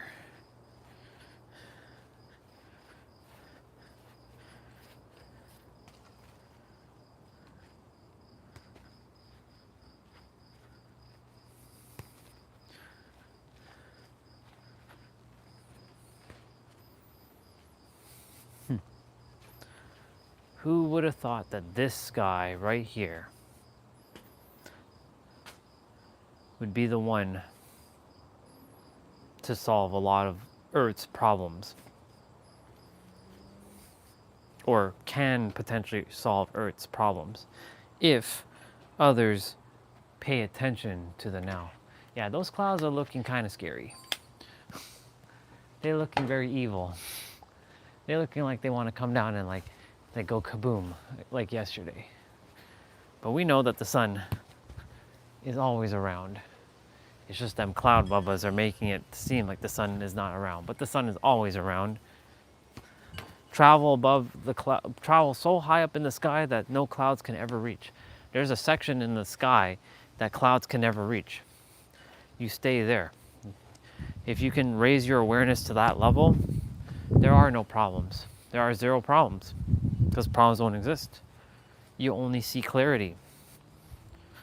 You raise yourself there. But so how does one do that? In the now. You let go of all the problems of the world. You let go of all of the things. You let go of your desires as well. Doesn't mean that you don't have them. You're meant to have them, but you let go of the importance. All right.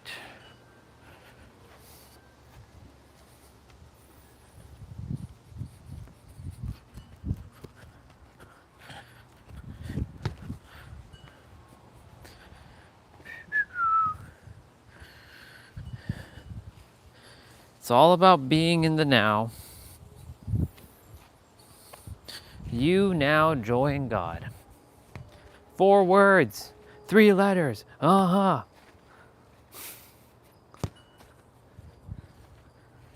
Yeet. 4 words, 3 letters. Thank you, Mr. J. Uso. 4 letters, 3 words. Sorry. That's not how it goes. 4 words, 3 letters. Like in his case, it's 4 letters, 1 word. Yeet. In my case, it's 4 words, 3 letters.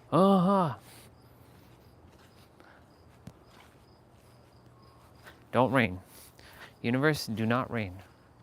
I demand and I declare that the clouds do not rain. I stop the rain.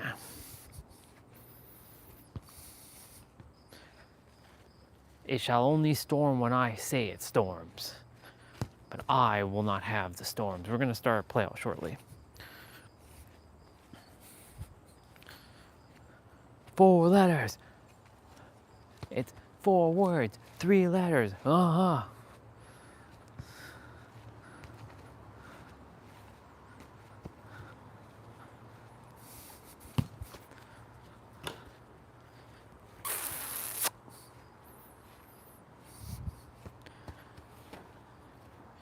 You're the creator of your reality.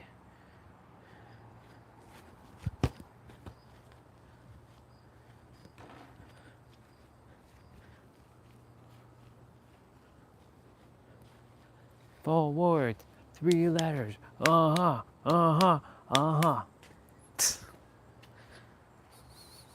Wait a minute. Did somebody unlike my video? How dare whoever unliked my shit? I should slap you silly. Person. Doesn't matter if you don't like it or not. You can't stop me because I can't be stopped. I can't be stopped. I won't be stopped. You can't stop me. You won't stop me because I am inevitable. I'm undeniable. I am infinite. And I am powerful.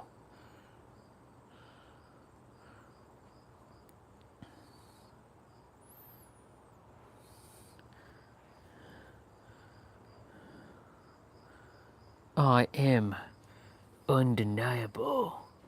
I am. I don't know who you are, sir, but I'ma remove you, sir. 4 letters, 1 word.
Uh-oh. Uh-oh. It's raining. Didn't I not tell you to stop? I didn't tell you to rain. I didn't tell you to rain. You ain't raining. I declare that all the clouds disappear. I have that power. Let's see. I'm gonna truly believe and know that I can stop the rain.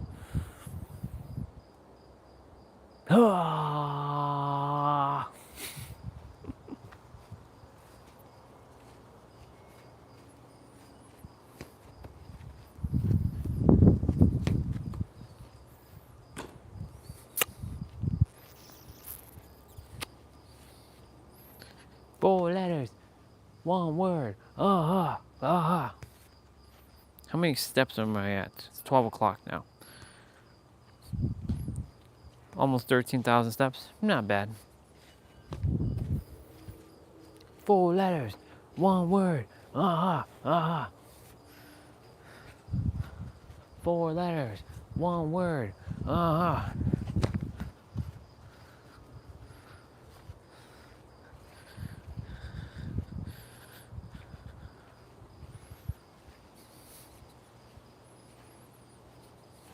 It's 4 letters, 1 word.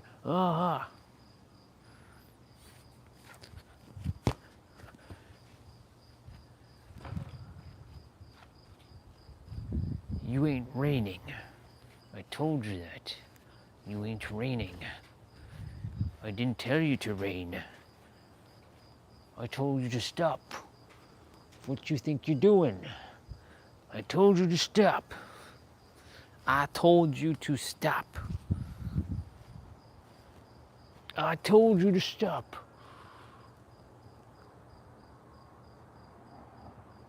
Part the ways of the clouds and bring the sun back out.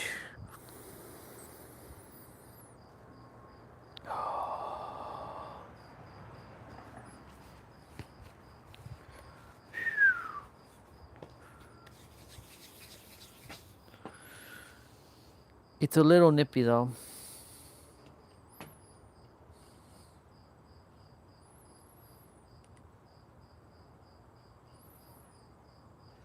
Oh, can't stop now.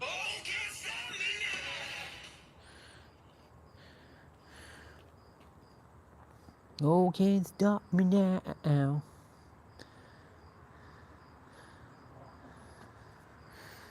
Four letters, 1 word.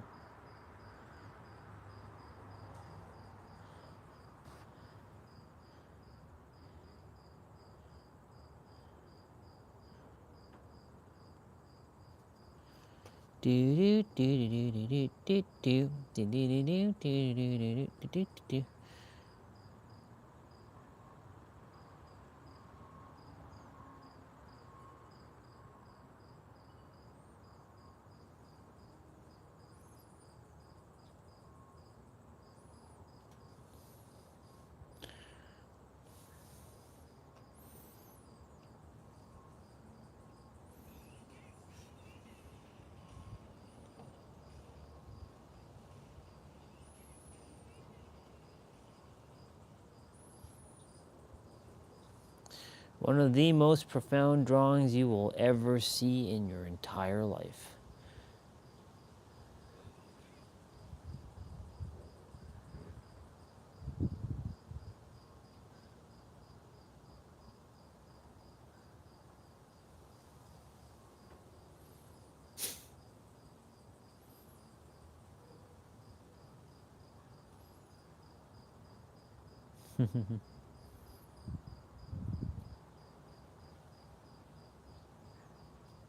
Amazing.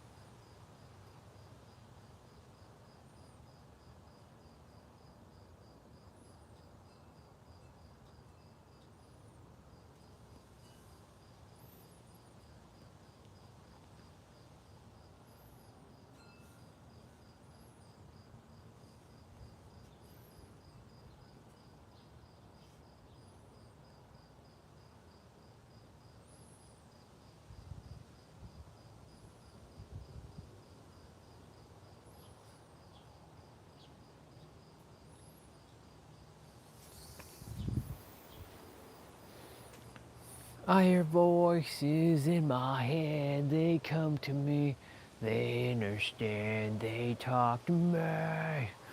Yes, they talk to me. Alright, universe, show me the power that I have as a 25th dimensional being.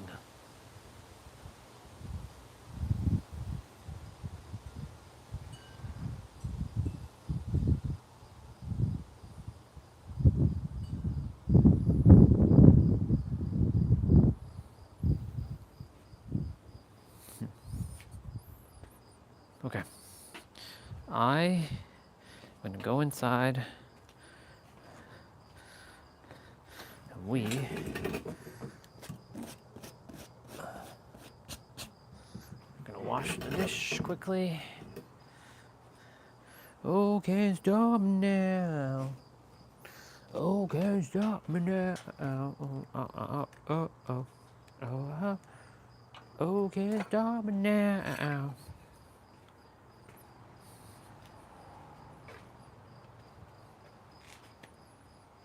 Cool. Mirror, mirror on the wall. Who's the most fierce of them all? I am. For I am.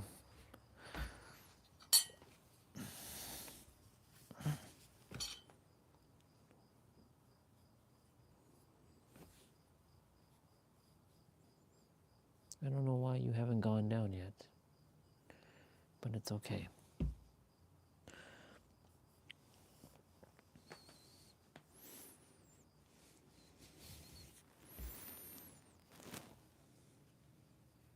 One on each foot.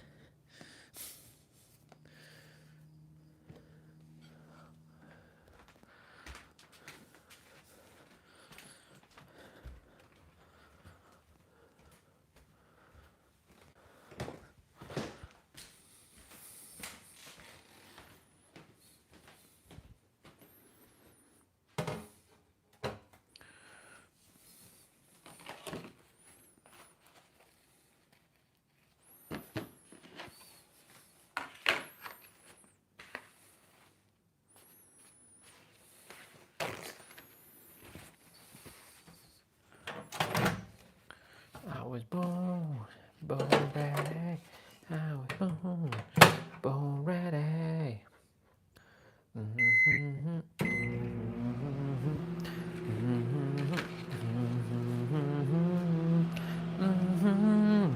Born ready. I was born ready. Yeah.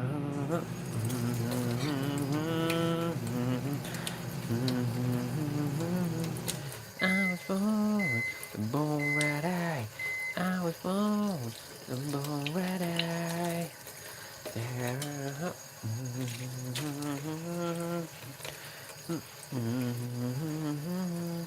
I was born ready. I was born ready. I wonder why that song came through. I was born ready.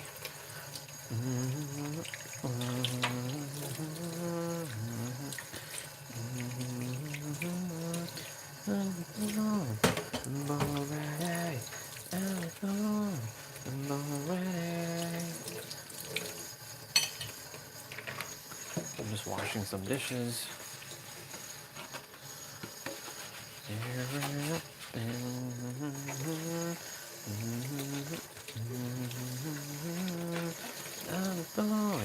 I'm born ready.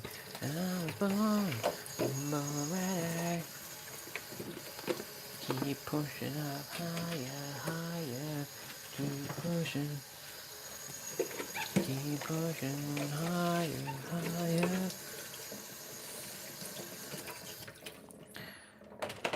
So the stove, the time is 3 minutes faster than my the now is 3 minutes faster than the current now. And it's 12:12 on the microwave or on the stove. But I'll get to see 12:12 again in a moment.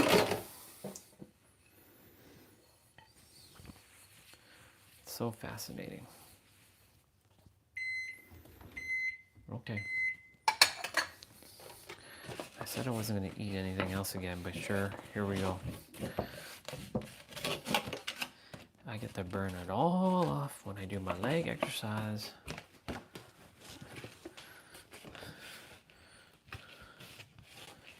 I like doing our staple leg one, the one where we drop. We're probably going to do drop sets again.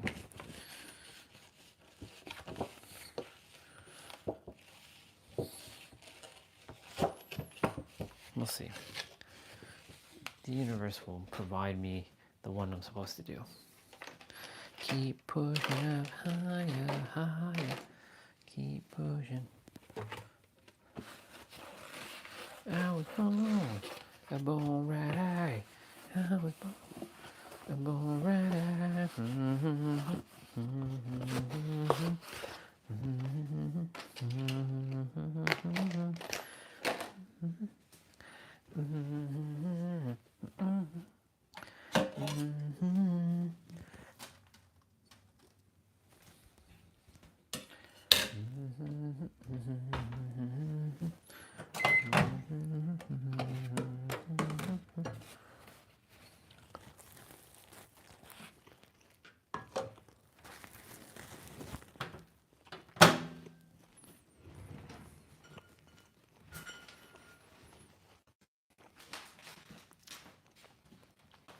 Let's see something.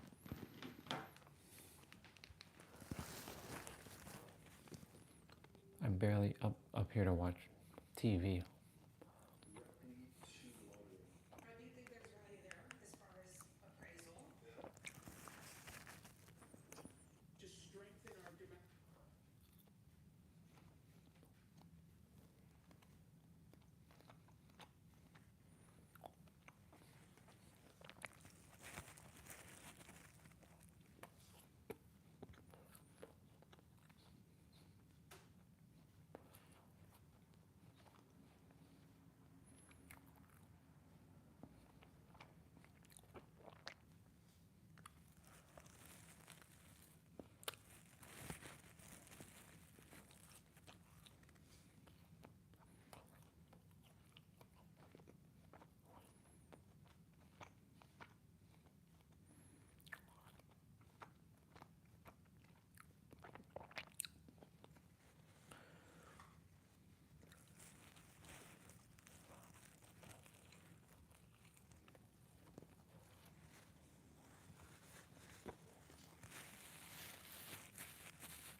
Okay, I'm going to use the bathroom quickly. And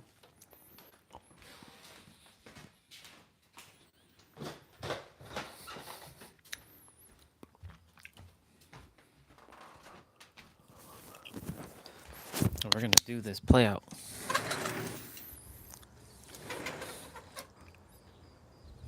We're going to do this play out.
There is a really, really good thing I just heard. It's pretty good. It's actually, I'm hearing it right now.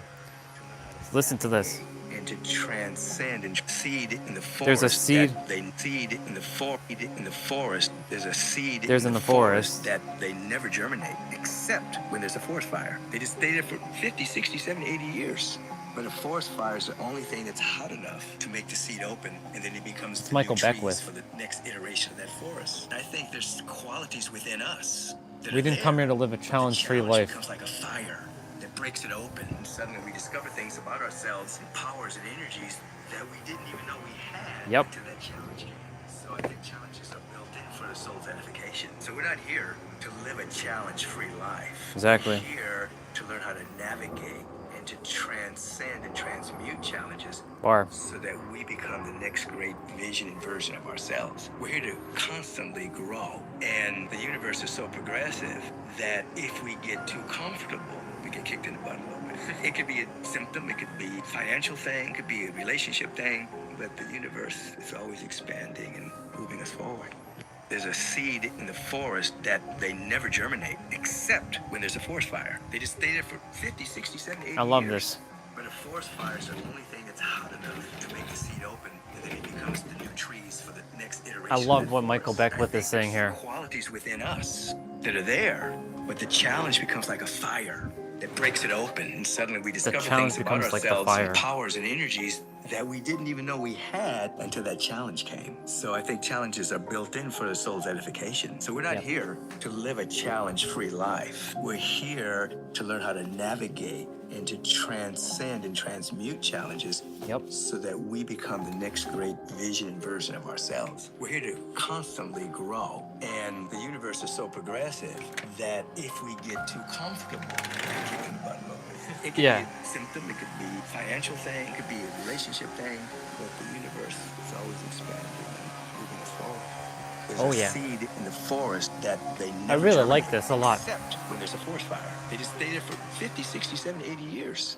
But a forest fire is the only thing that's hot enough to make the seed open, and then it becomes the new trees for the next iteration of that forest. I think there's qualities within us that are there, but the challenge becomes like a fire that breaks it open, and suddenly we discover things about ourselves and powers and energies that we didn't even know we had until that challenge came. So I think challenges are built in for the soul's edification. So we're not here to live a challenge-free life. We're here to learn how to navigate and to transcend and transmute challenges so that we become the next great vision and version of ourselves. We're here to constantly grow. And the universe is so progressive that if we get too comfortable, we get kicked in the butt a little bit. It could be a symptom, it could be a financial thing, it could be a relationship thing. We're going to be starting shortly. It's always expanding and moving us forward.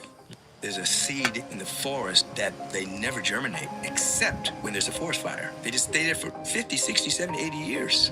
But a forest fire is the only thing that's hot enough to make the seed open, and then it becomes the new trees for the next iteration of that forest. I think there's qualities within us that are there, but the challenge becomes like a fire that breaks it open, and suddenly we discover things about ourselves and powers and energies that we didn't even know we had until that challenge came. So I think challenges are built in for the soul's edification. So we're not here to live a challenge-free life. We're here to learn how to navigate and to transcend and transmute challenges so that we become the next great vision and version of ourselves. We're here to constantly grow. And the universe is so progressive that if we get too comfortable, we get kicked in the butt a little bit. It could be a symptom, it could be a financial thing, it could be a relationship thing, but the universe is always expanding and moving us forward.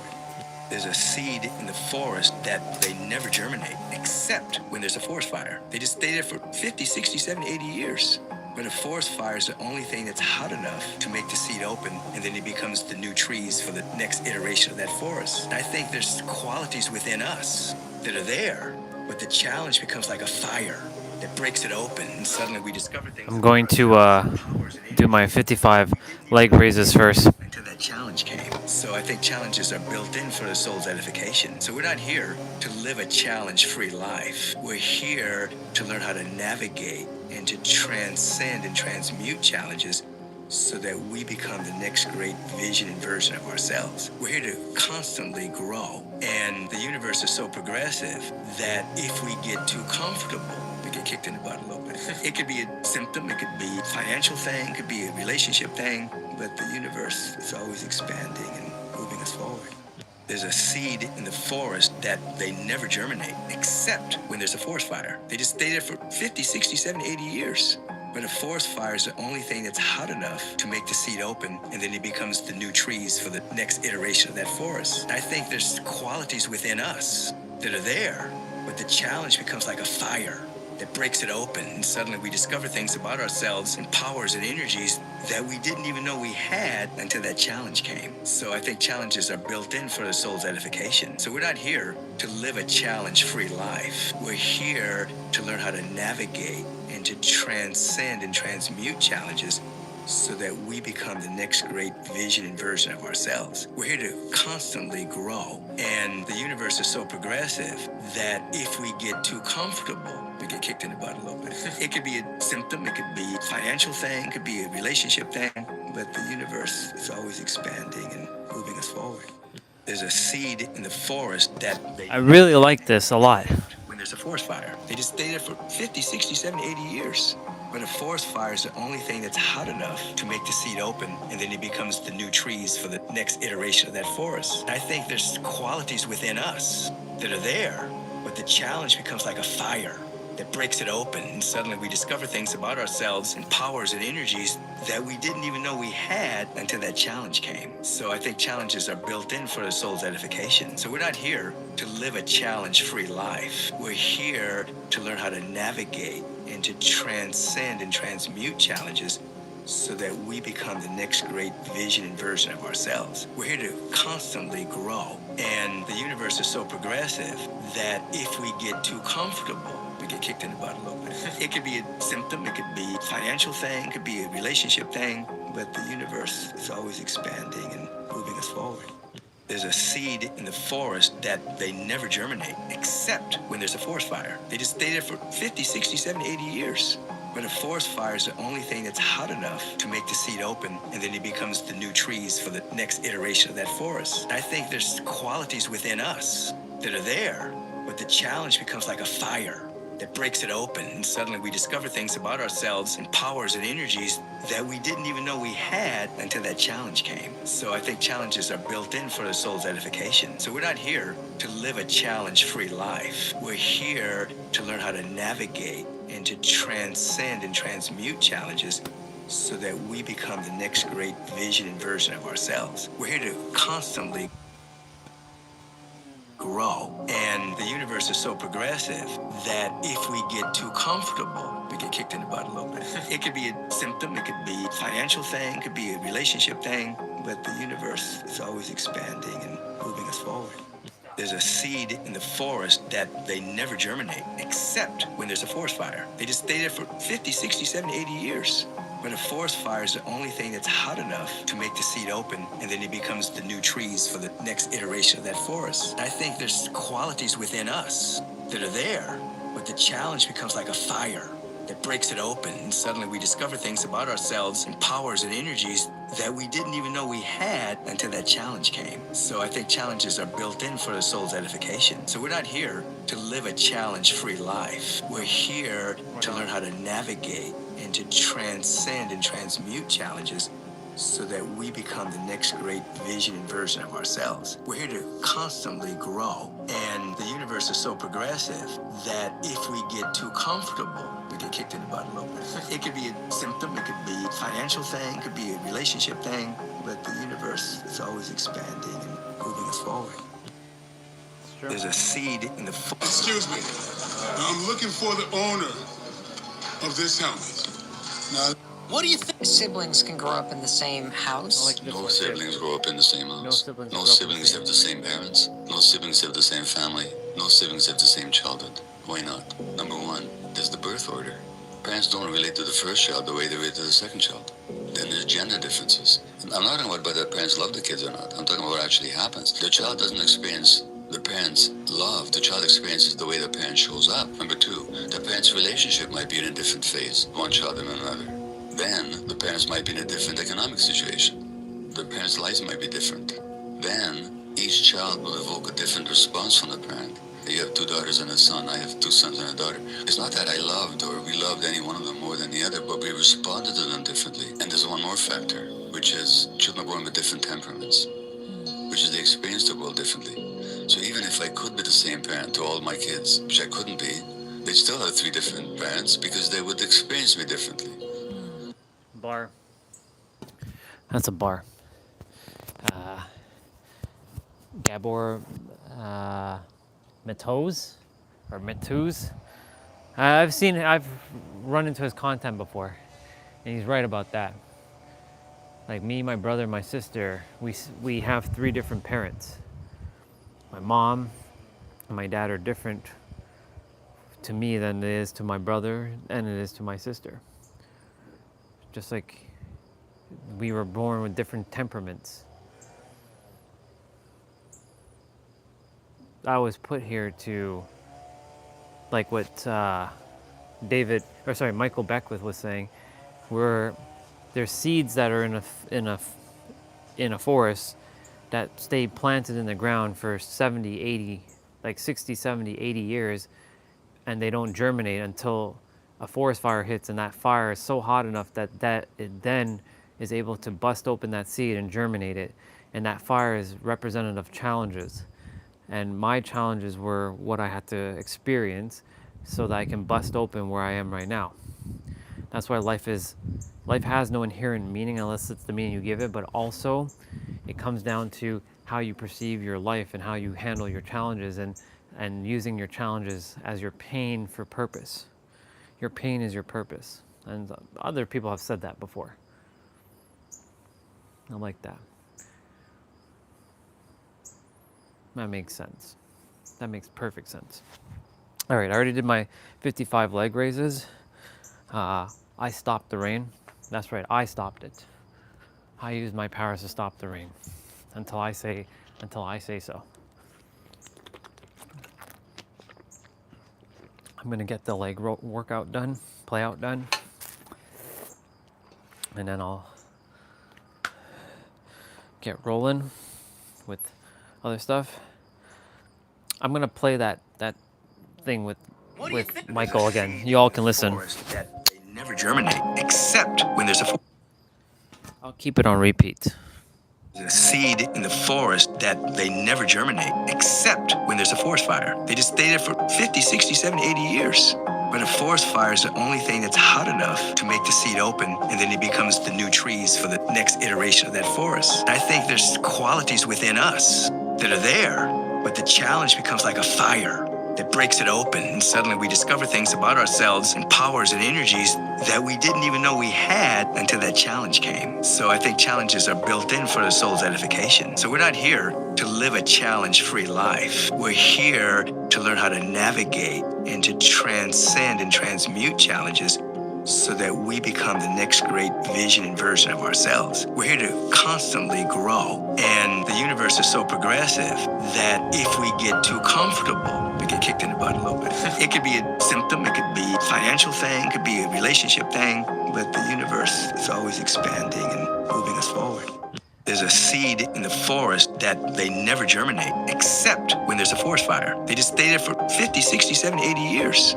But a forest fire is the only thing that's hot enough to make the seed open, and then it becomes the new trees for the next iteration of that forest. I think there's qualities within us that are there, but the challenge becomes like a fire that breaks it open, and suddenly we discover things about ourselves and powers and energies. 50 squats are next.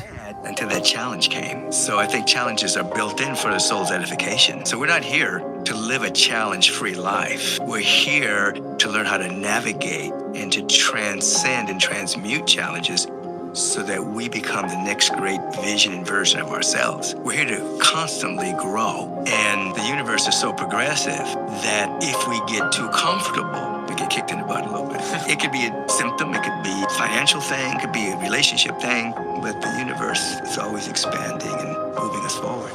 There's a seed in the forest that they never germinate, except when there's a forest fire. They just stay there for 50, 60, 70, 80 years.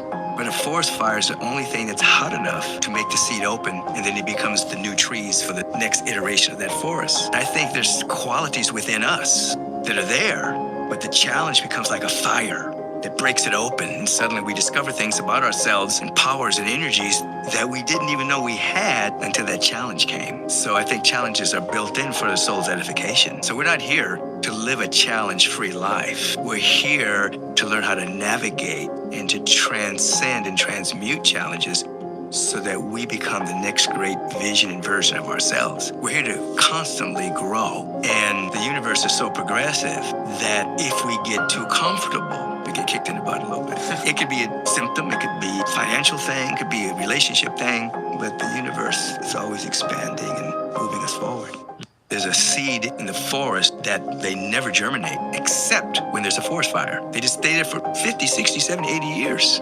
But a forest fire is the only thing that's hot enough to make the seed open, and then it becomes the new trees for the next iteration of that forest. I think there's qualities within us that are there, but the challenge becomes like a fire that breaks it open, and suddenly we discover things about ourselves and powers and energies that we didn't even know we had until that challenge came. So I think challenges are built in for the soul's edification. So we're not here to live a challenge-free life. We're here to learn how to navigate and to transcend and transmute challenges so that we become the next great vision and version of ourselves. We're here to constantly grow. And the universe is so progressive that if we grow and expand, kicked in the butt a little bit. It could be a symptom, it could be a financial thing, it could be a relationship thing, but the universe is always expanding and moving us forward. There's a seed in the forest that they never germinate, except when there's a forest fire. They just stay there for 50, 60, 70, 80 years. But a forest fire is the only thing that's hot enough to make the seed open, and then it becomes the new trees for the next iteration of that forest. I think there's qualities within us that are there, but the challenge becomes like a fire that breaks it open, and suddenly we discover things about ourselves and powers and energies that we didn't even know we had until that challenge came. So I think challenges are built in for the soul's edification. So we're not here to live a challenge-free life. We're here to learn how to navigate and to transcend and transmute challenges so that we become the next great vision and version of ourselves. We're here to constantly grow. And the universe is so progressive that if we get too comfortable, we get kicked in the butt a little bit. It could be a symptom, it could be a financial thing, it could be a relationship thing, but the universe is always expanding and moving us forward. There's a seed in the forest that they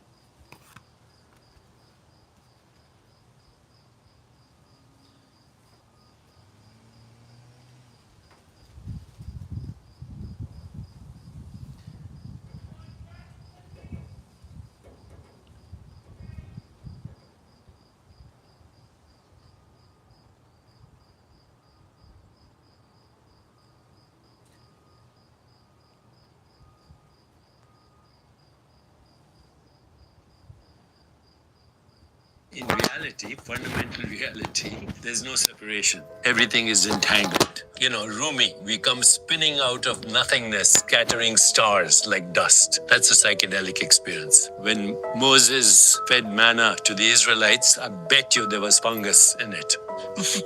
When Jesus converted the water into wine, I can bet you there was fungus in it.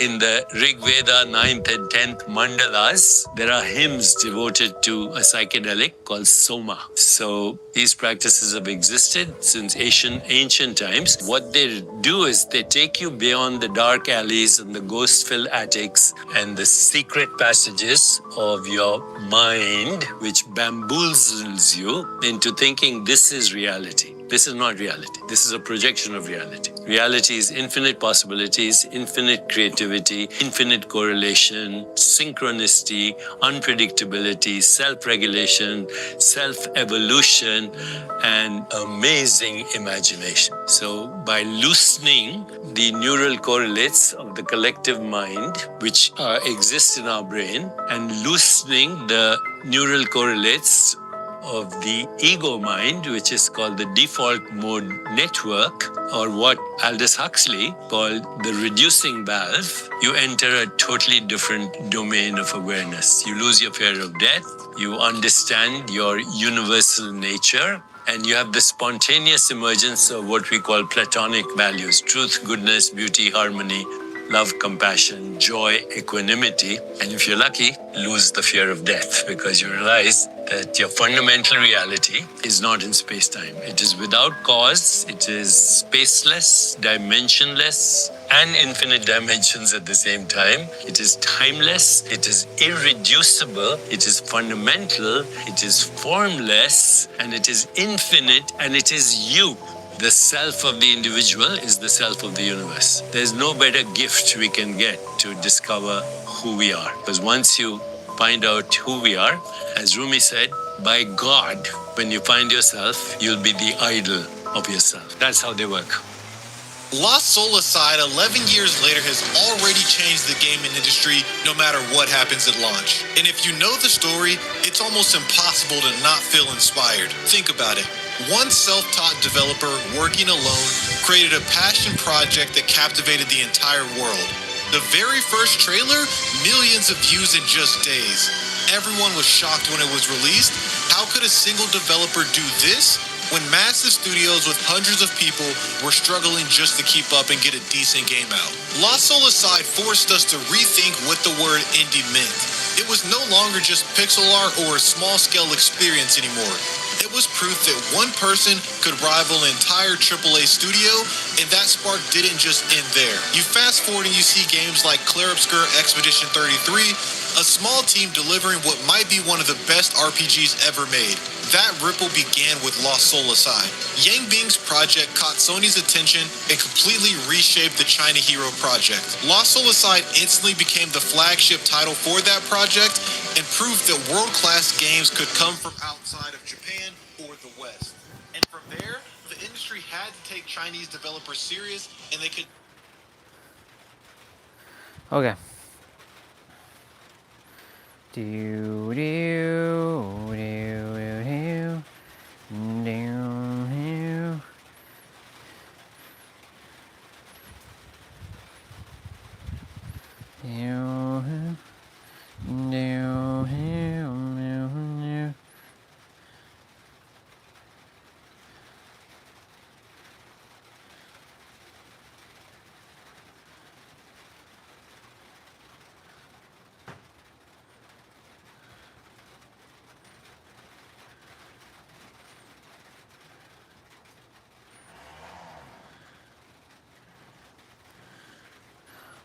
Okay.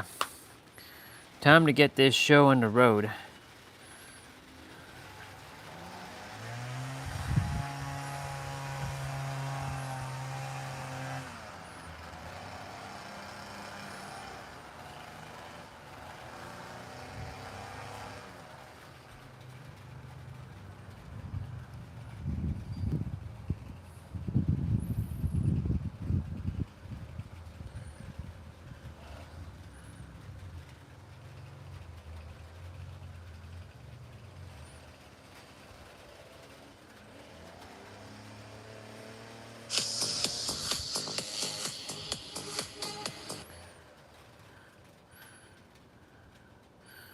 Okay.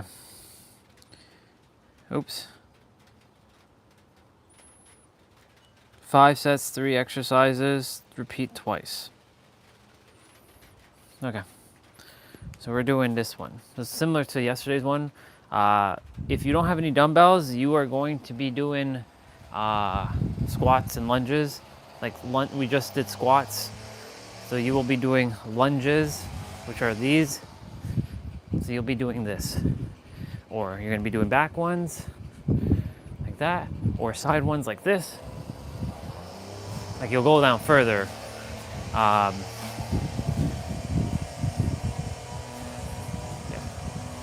So with that being said, it's going to be 40 seconds of play, 20 seconds of rest. Make sure you drink some water in between, and also make sure to go at your own pace. Can't emphasize that enough. We're already warmed up. You can go ahead and tap your body.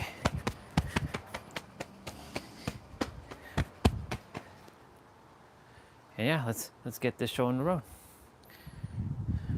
It's 12:49. I've already finished my 55s. So all I got to do after this is abs, and then my mobility training, which can be done indoors, and if necessary. And yeah, we're gonna be putting on some music.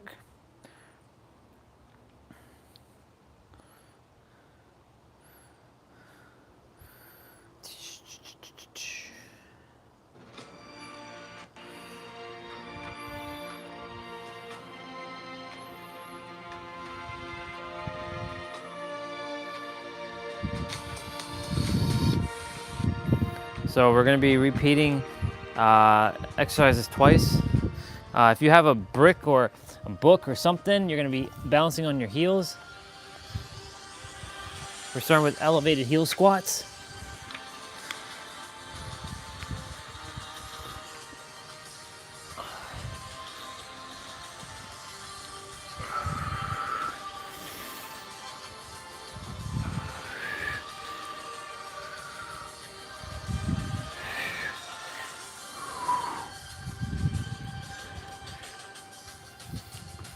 I'm really going lower than normal, which is great.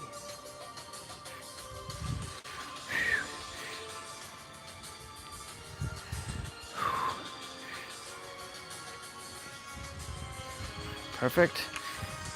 Put it down.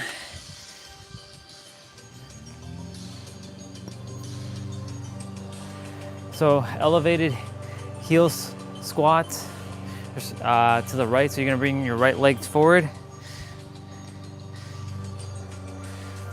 If you don't have a book or anything that can elevate your heel, it's okay. Just keep it normal.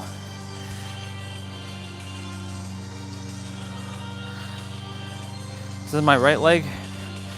So your left leg's back.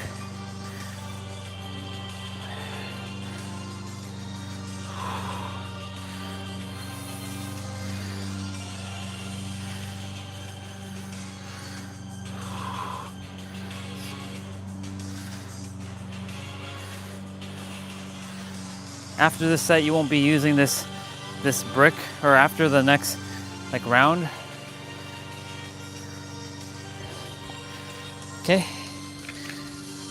So I'm gonna opt to move it here so it's staying flat. There was a little bit of a groove in the ground. So we're doing the left side now. 3, 2, 1, go. So my right leg is now behind. My left leg is forward.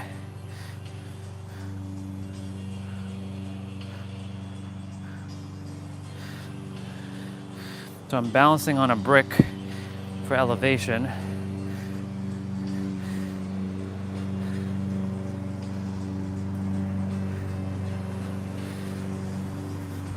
Oops, lost balance there. And losing balance again, no big deal. Perfect. So we're doing that again. We're repeating elevated heel squats.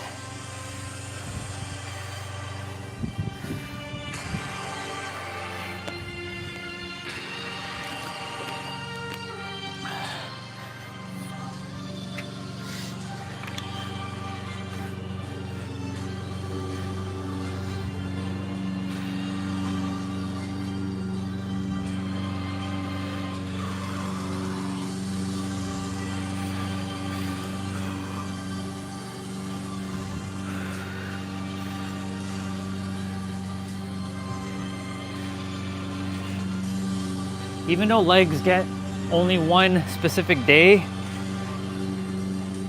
in terms of weightlifting, only legs, it's still, legs get the most amount of play because I walk every day. You know, when I'm walking, I'm not moving my arms, I'm not lifting anything. So legs definitely get, especially when we're running uphill, backwards. So my right leg's forward again.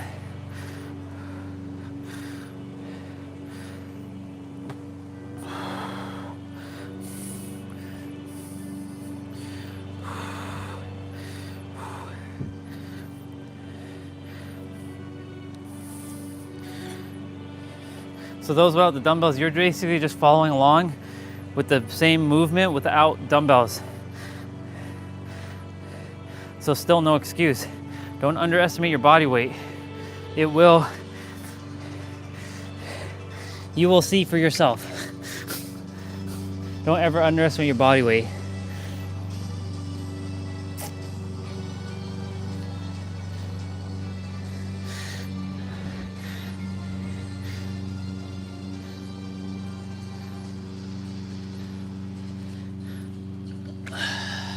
Very good.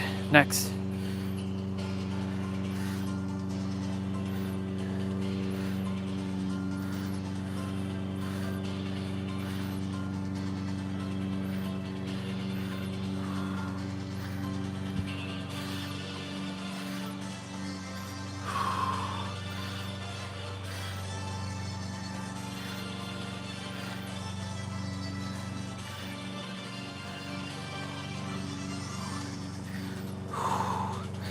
Yeah. Focus on the now.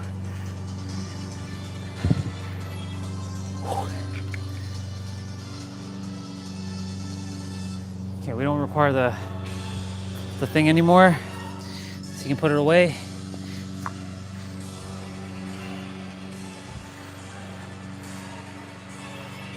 We're doing Romanian deadlift, also known as universal deadlift. So when you're going down, keeping your legs straight, keeping your back straight, and you're bending your knee, you're bending a little bit at your knees. I said legs are straight, but you're technically bending at your knees, and you're coming back up.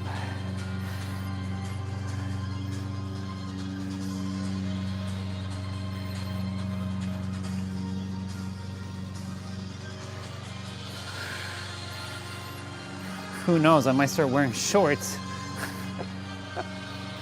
Yeah, we'll see about that. I'd have to unwolverine my legs, for sure. But summer's almost over, so we'll see. So we're doing single leg Romanian deadlift, universal deadlift. So you're gonna bring your right foot forward, left foot back. You're gonna keep your right leg straight, and you're gonna give your left leg a bend here. So you should feel it in your hamstrings. So this is targeting your hamstrings here.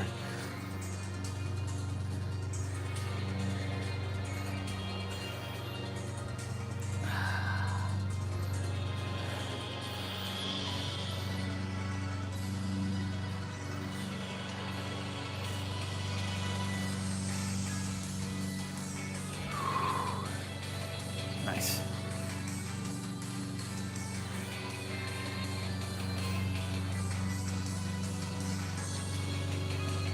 Very good. Next side. Nice. It's sunny. Let it stay like this. No more clouds. Go, go. So left side now. So your left leg is forward and straight. You do bend at your knees a little bit here when you're going down.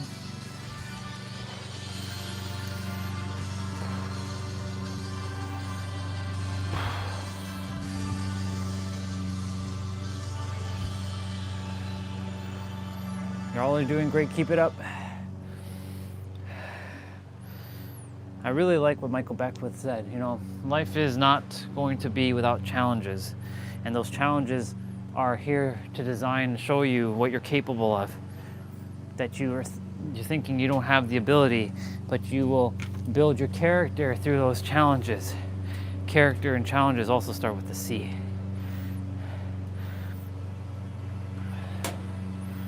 The 6 C's of life: your character, challenges, clarity, confidence, conviction.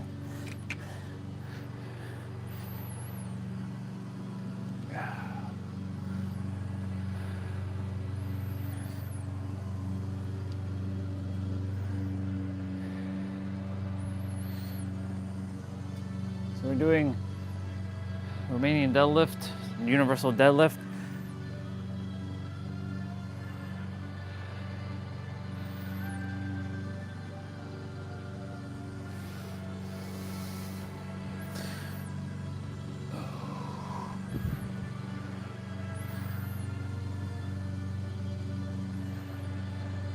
Perfect.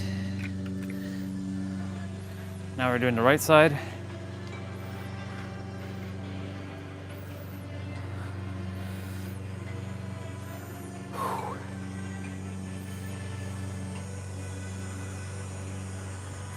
Hello, cicadas. Welcome back outside.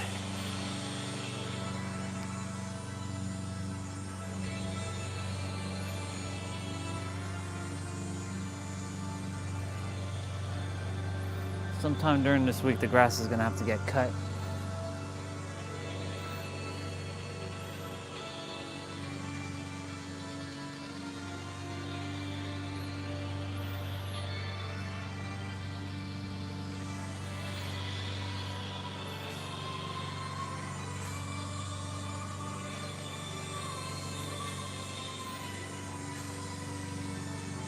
It's funny how the grass is starting to get green again.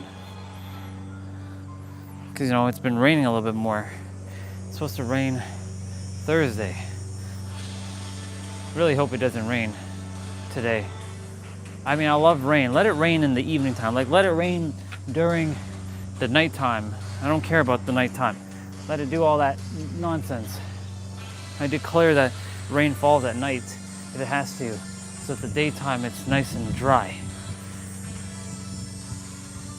But I'm excited anyways, regardless.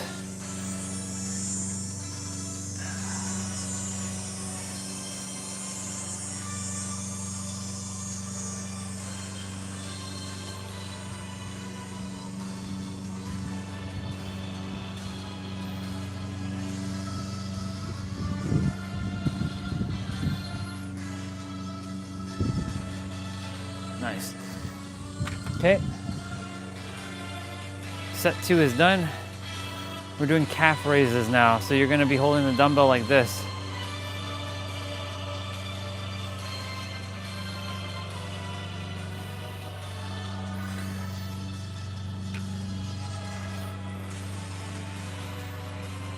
So you're lifting with your toes.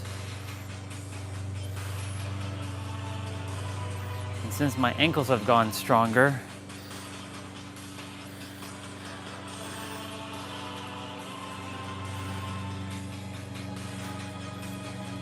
my toes have gone stronger as well. My toes have gone stronger. My fingers have gone stronger.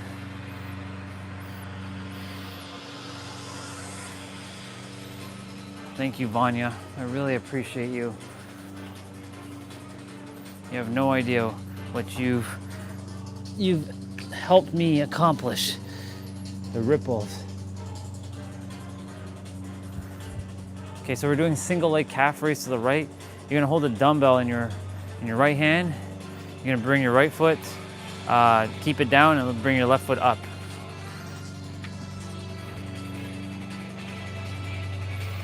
And then you're gonna do the same thing with your left leg.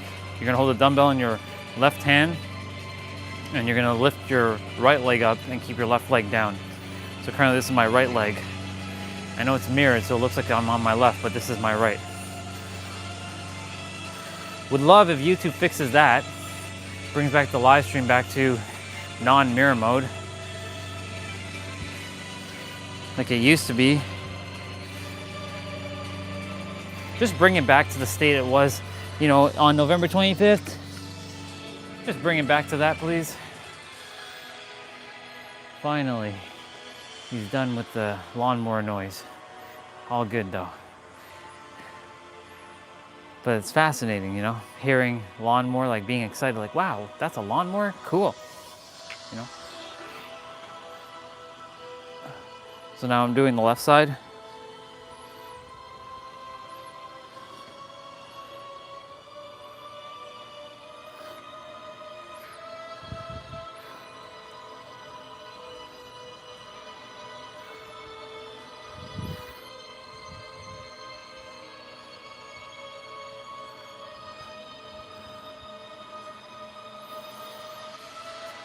Finished showering early as well today too. And just chill.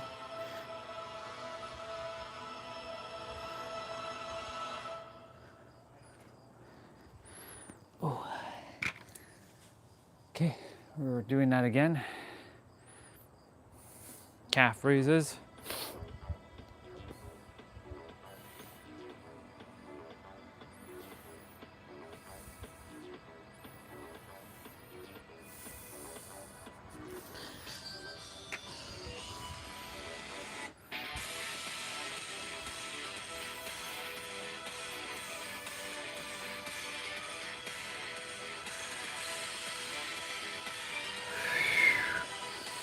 You're all doing great. Keep it up. Doing amazing.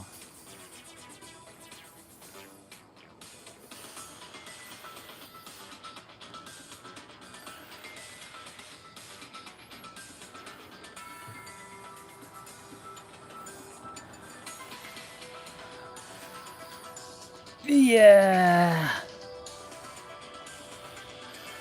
Okay, right side again.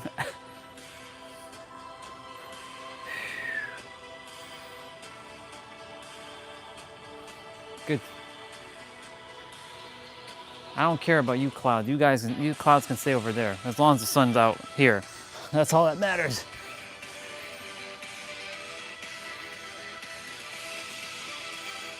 But I summoned the sun back. It wasn't by chance. I did that. That's how powerful I am. In my universe.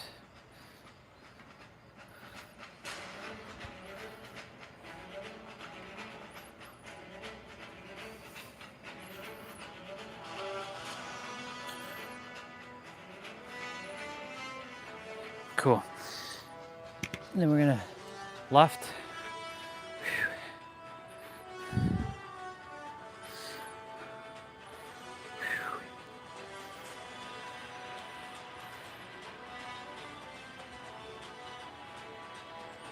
Okay.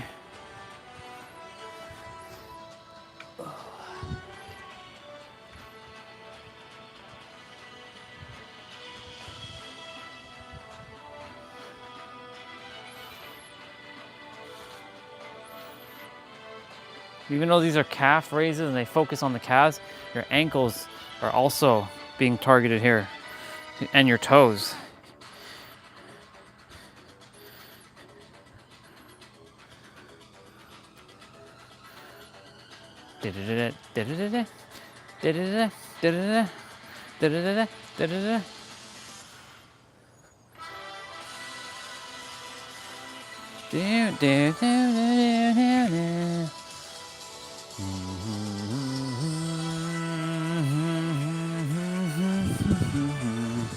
Sumo squats.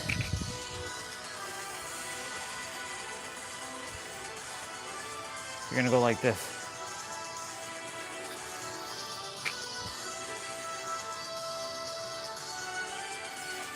These are kind of like my horse squats, but not quite.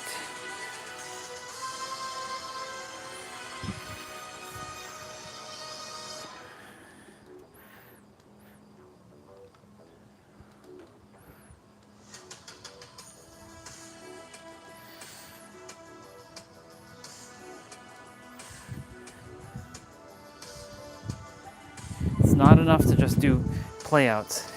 It's not enough to just do mobility training. It's not enough to just stretch, but you have to do all three.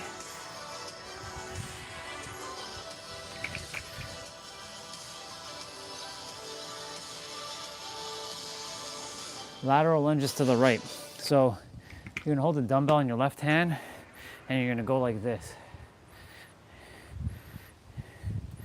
So you're moving your right leg. So it's gonna look like this.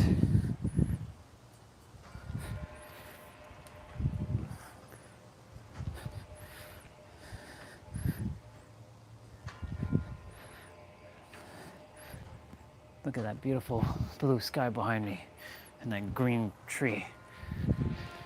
All that greenery. It's beautiful. It's amazing.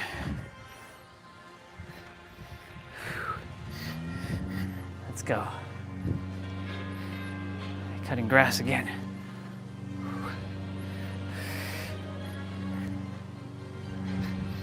Awesome. So, Same thing, other side. Hold the dumbbell in your right hand and you're gonna bring your left leg. So you're doing lateral lunges, side lunges, without dumbbells. For those who don't have dumbbells.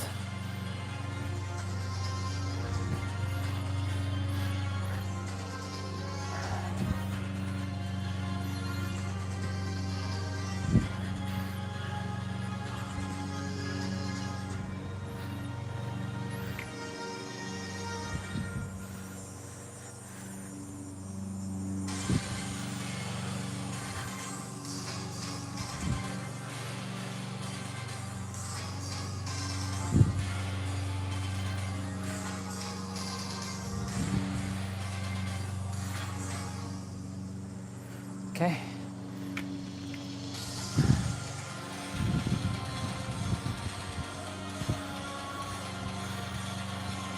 Again.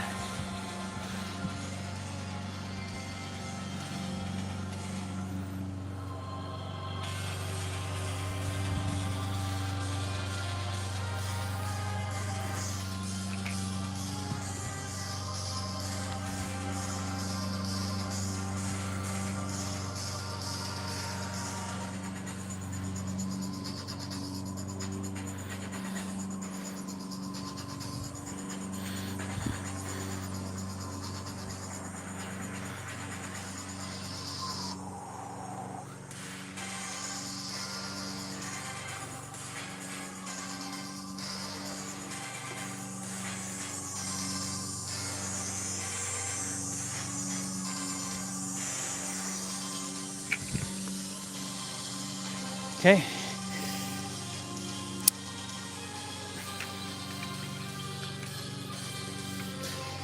Now clock. Yeah.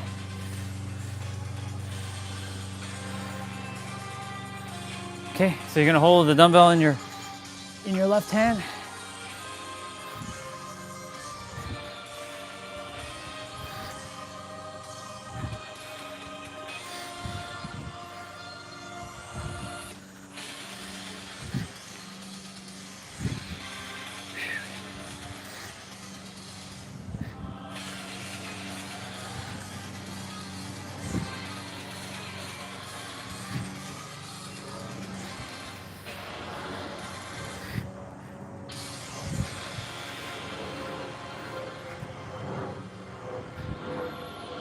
Cool beans.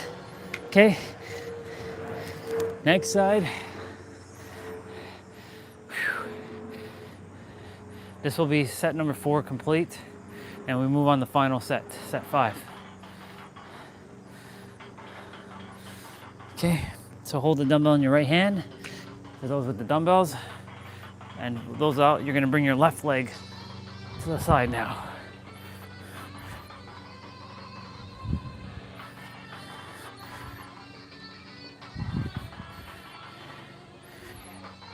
Show me what else is possible. Show me how much better this can get. Creator, the creator that is me. Show me how yourself can bring forth everything in the physical by being in the mental.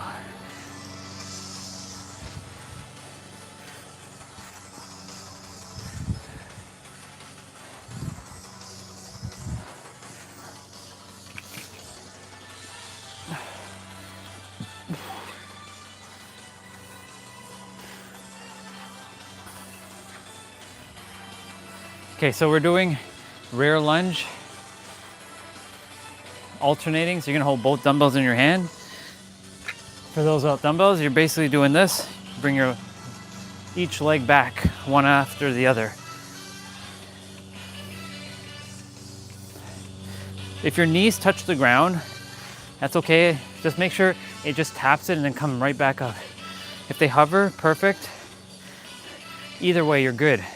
Just make sure you don't stay there too long.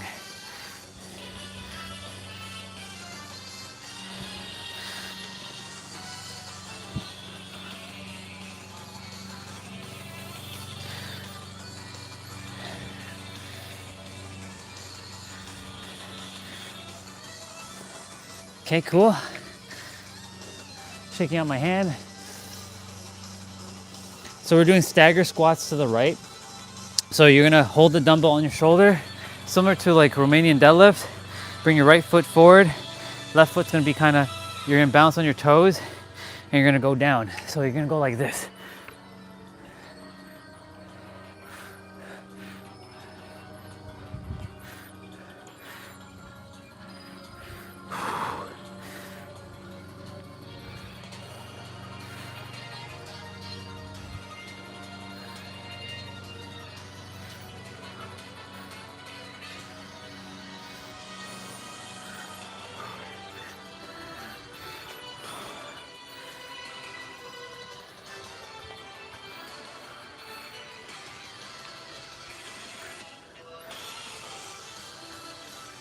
Perfect. And then you're gonna hold it in your left hand now. Bring your left leg forward and your right leg is gonna be back. And you're gonna be bouncing on your right toe and you're gonna go down and come up. Without dumbbells, you're doing it like this.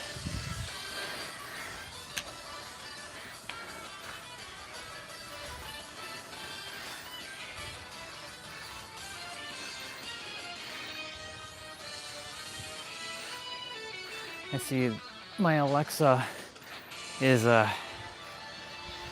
with the yellow light, meaning there's a notification for either weather or shopping, but I'm sure it's more for weather.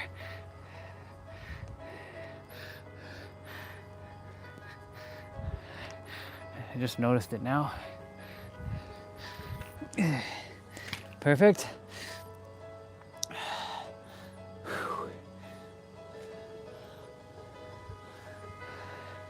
We're doing a rear lunge again.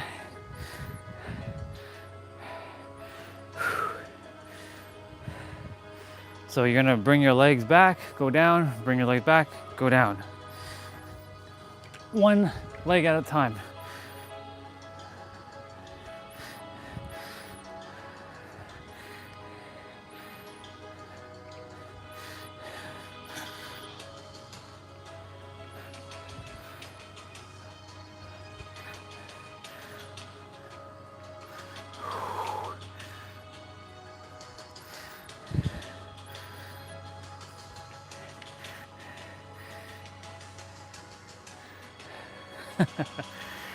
The now. Gotta love it. Some ideas just flooded through my head with a pass. I'm like, nope, there's no pass.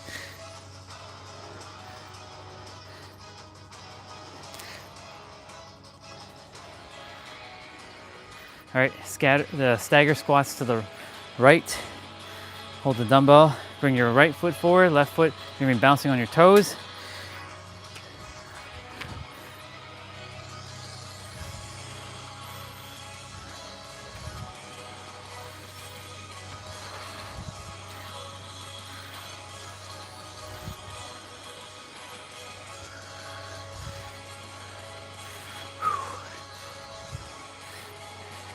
Just a little bit more, y'all. Just a little bit more. And then you have 10 minutes of abs to do for our side quest. Then you're done. We'll do some stretching, and then I'll do my mobility training ASAP. That way I get it done and early. Other side. We're gonna have a finisher in a moment.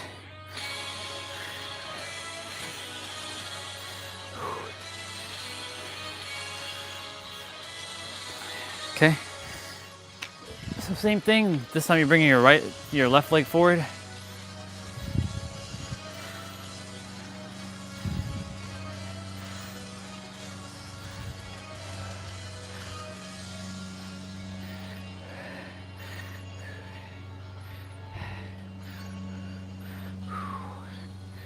Let's go. Awesome. And my song is playing. One of my tracks. I mean, most of them are my tracks.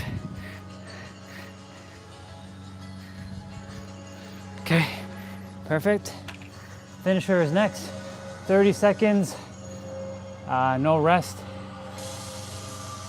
Goblet squats.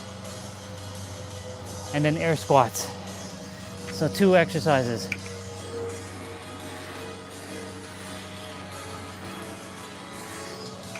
So you're gonna grab the dumbbell. For those, you're just gonna be doing air squats for 60 seconds straight.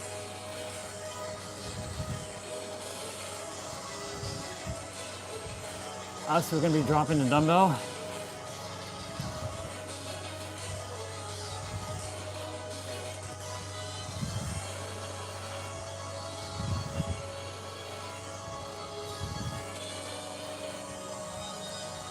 Perfect.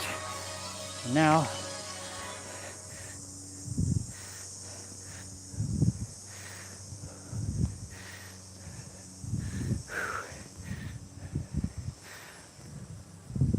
I'm sweating even in this more cooler temperature. It's good.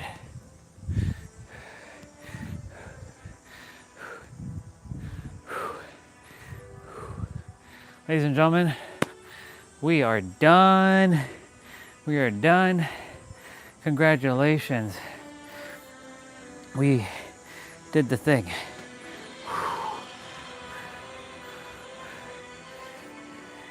Not too shabby, huh?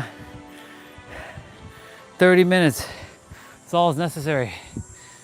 So you got a good, solid exercise, like play in, and like there's no excuse. Like it's 30 minutes. Like you have, well, I mean, minus your sleep, of course, you have 15 and a half hours to do your play out. If you're sleeping 8 hours a day, if you get 8 hours of sleep, that is, then you have 15 and a half hours.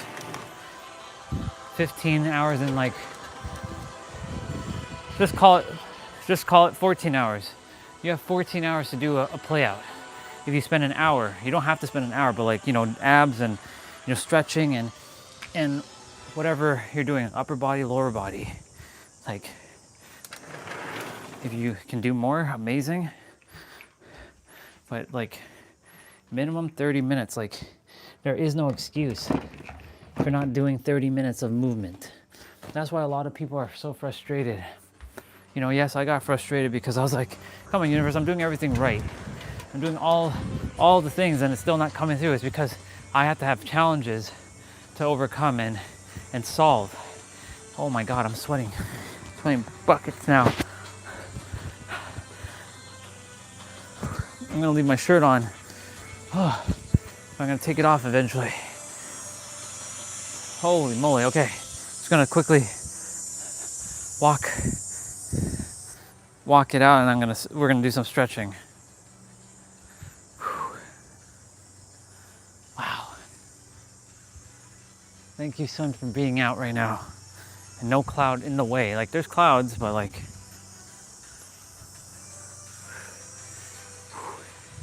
amazing.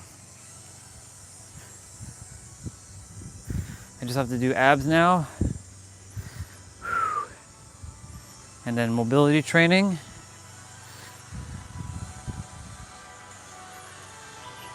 Shower and we're done. I get chill. All right, we're gonna meditate though. I'm gonna spend time meditating.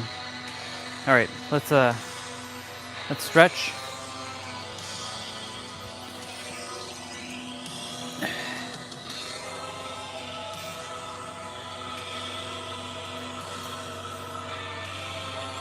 Actually, we're gonna go ahead and twist the legs like this and reach. This is a good stretch right here.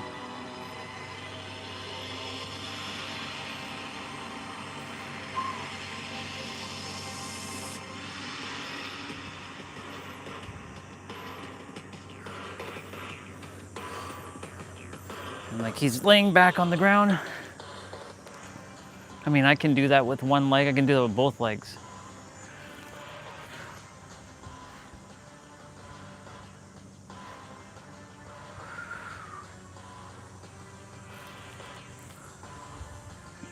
Okay, switch legs.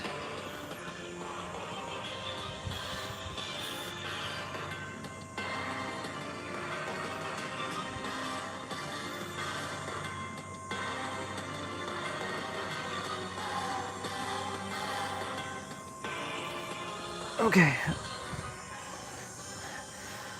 Now we're doing this with one leg again, the right leg.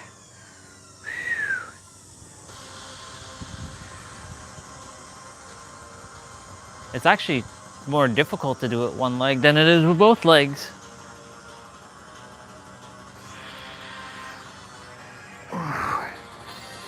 Okay. Ugh.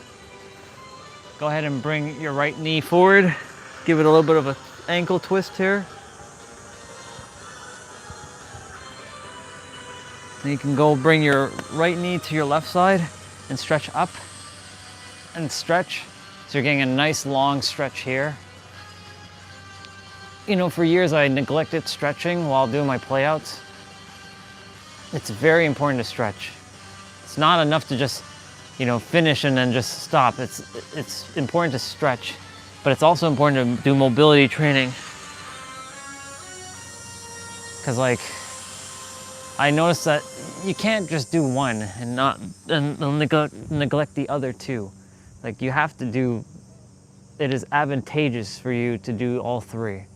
Stretching, mobility, training, and exercising.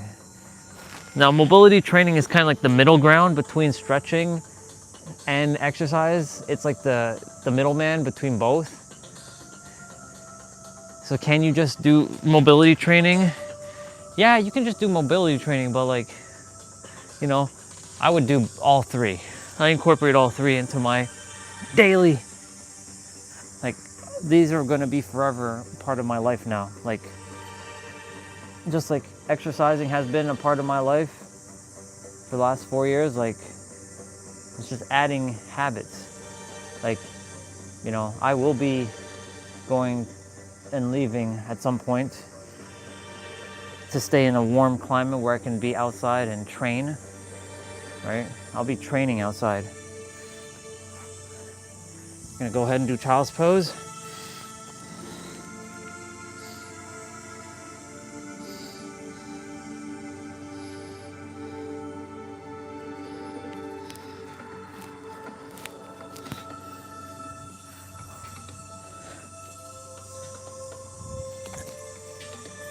You can go ahead and touch the ground. If you can't, touch your ankles, touch your shins. You can go ahead and do this. A rock.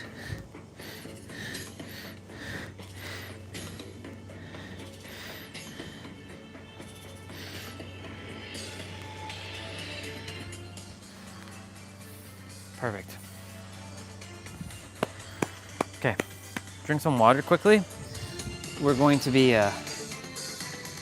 tackling abs next.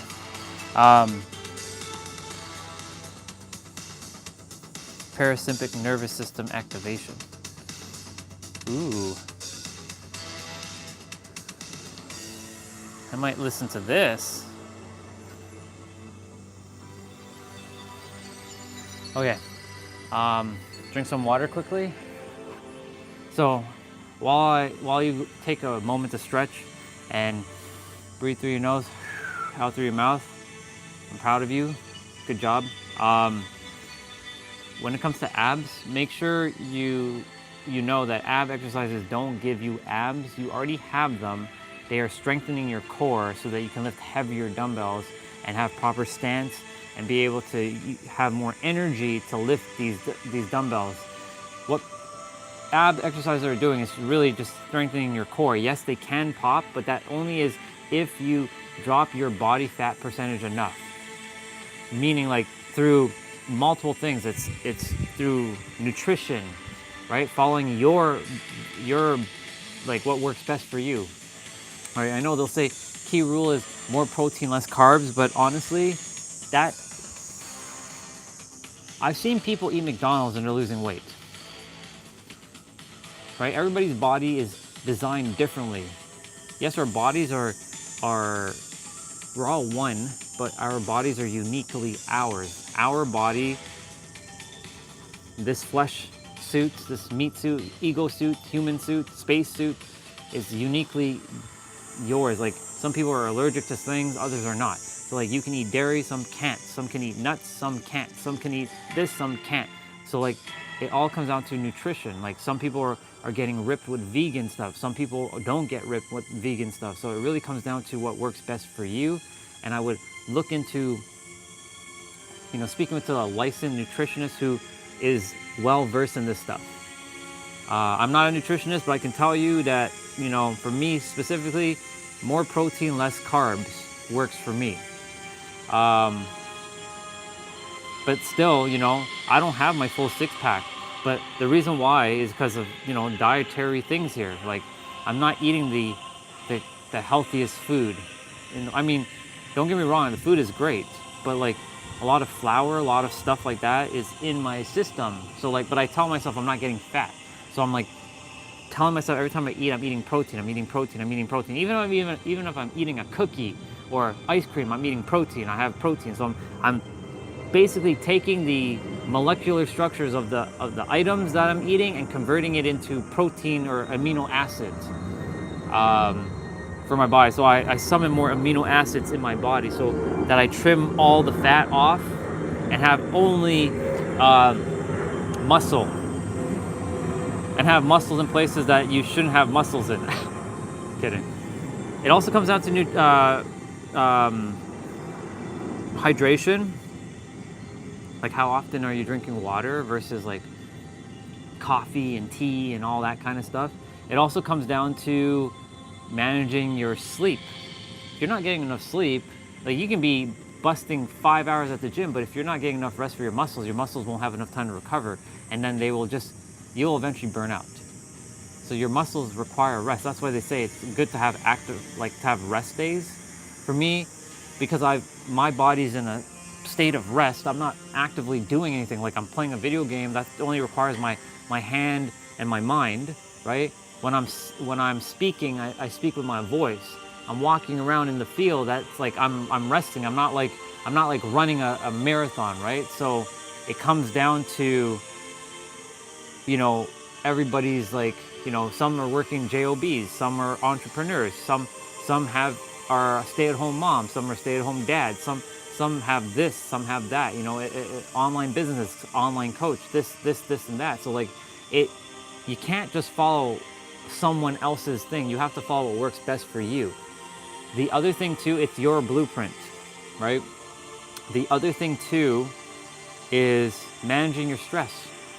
It's a big one, because when you're stressing out, you tend to go and look for comfort food and eat that. And then of course, if you don't know that you can convert those comfort food into, like, you know, the energy that you require, then your body's going to just take in what you're giving it. You can trick your brain to create the new chemicals, or the new well, we're going to call it the new energy things, the new minerals or whatever you require, right?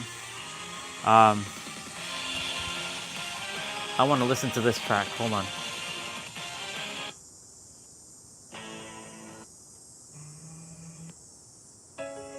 Okay. So it comes down to your stress. Last but not least, it comes down to your movement. Like, you can do cardio, you can do HIIT, you can do resistant training. The best is everything. Just do a little bit of everything, right? Like, do cardio, do resistant training, do jump rope, do HIIT workouts.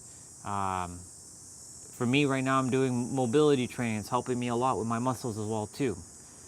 So like, there's a lot of factors just to get abs, but you already have abs. They're just hiding under that fat, right? And that's it. Once you lower your body fat percentage enough, you will start to see your abs, right? Like, I had a bear belly, y'all.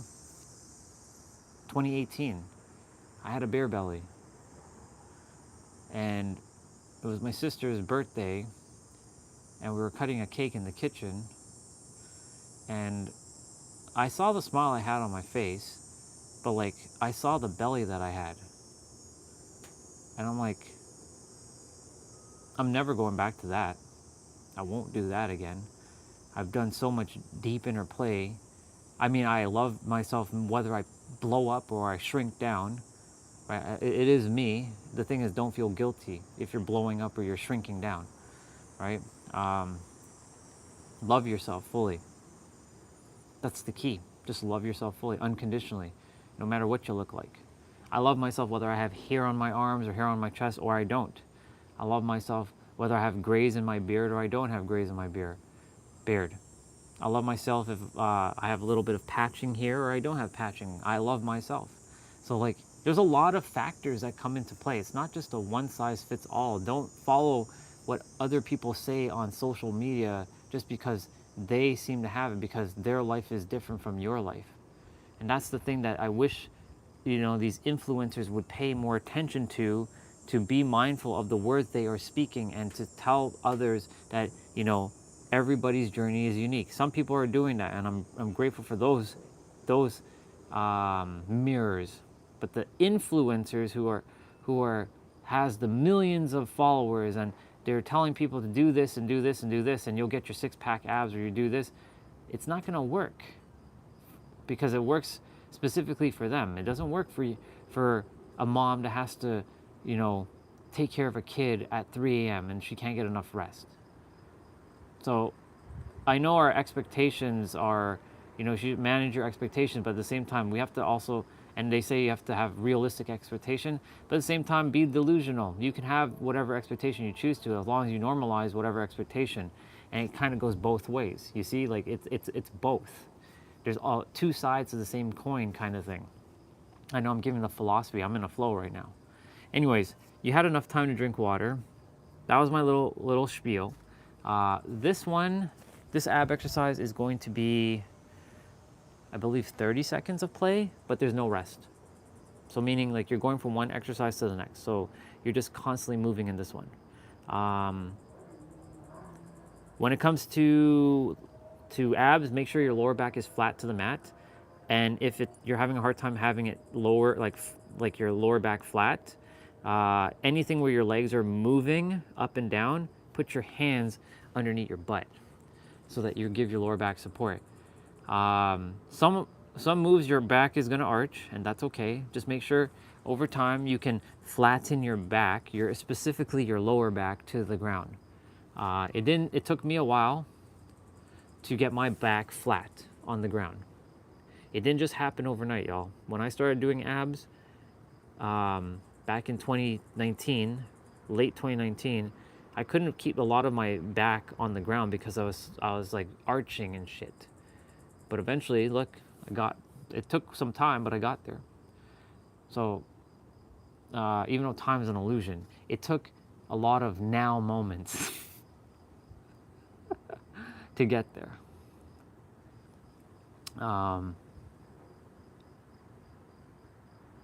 Yeah, I'm proud of myself for never giving up on myself, no matter what obstacle I face.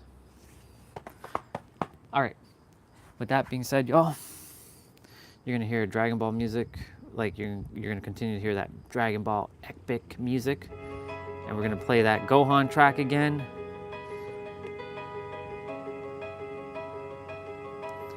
So it's gonna be 30 seconds of play, no rest.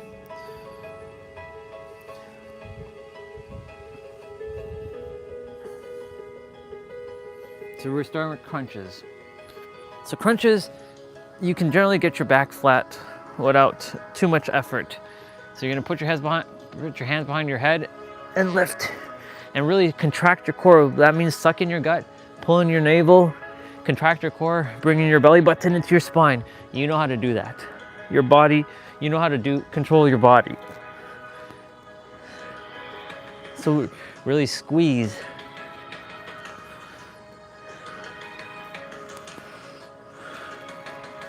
So we're doing crunch reach throughs next. So like I said, this one is designed as no rest.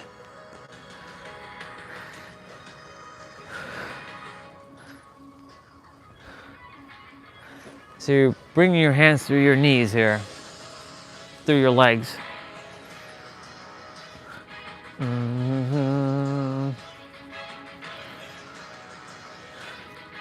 L-sit toe touch. Now, if you can't touch your toes, touch your feet. If you can't touch your feet, touch your ankles, touch your shins, touch your knees.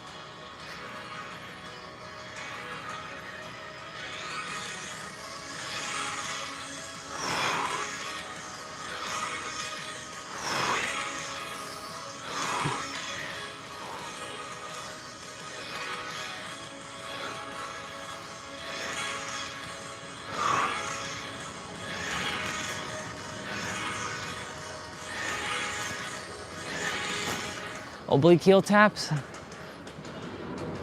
So you're touching your heels, and your obliques are your side ab muscles here. So you're basically contracting your obliques.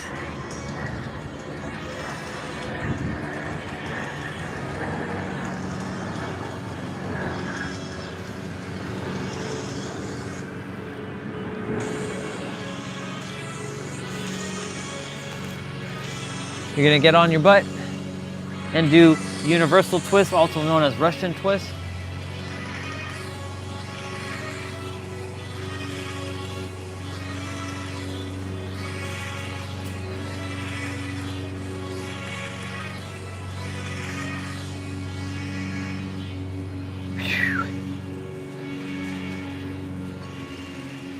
And then we're gonna use crunch kicks is next.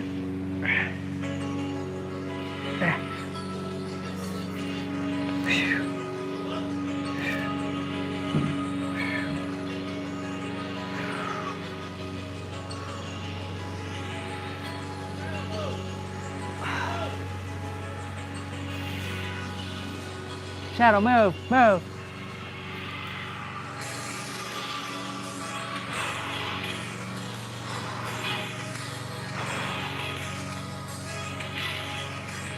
Okay, back on her back, bicycle crunch. So you bring your left elbow to your right knee and your right elbow to your left knee.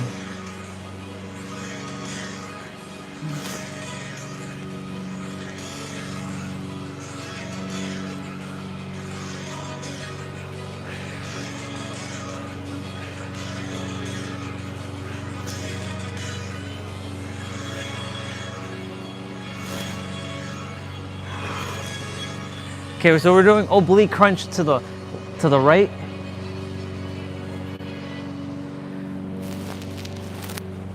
And then we're gonna do the left. So I'm gonna flip over on my other side quickly. You gotta pay attention to when he's switching.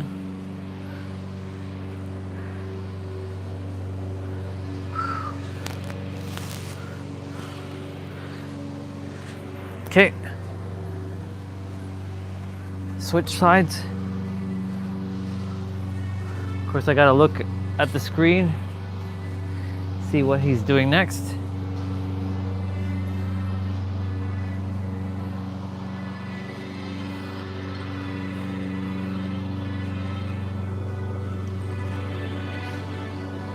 I'll bring it there, it's easier. So we're doing mountain climbers next. Nothing like running on the grass.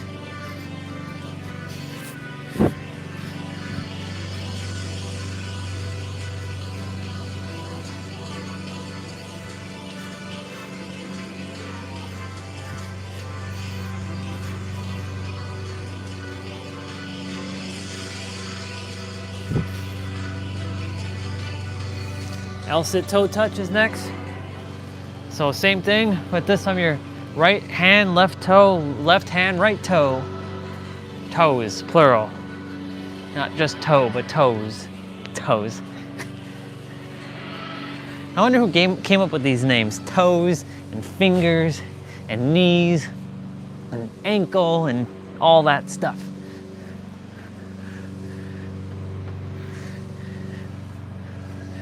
And of course, you know, in other languages it's called other things, but it means the same thing. So we're on our elbows here.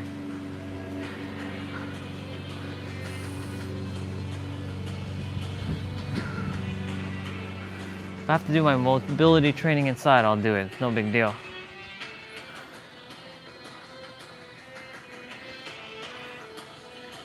Hold off, hold off, hold off. So we're doing roll-ups. So basically this is reverse crunch, as he calls it. Well, in this video he called it roll-ups. His older videos, he just changing names for the moves that we do all the time, like reverse crunch.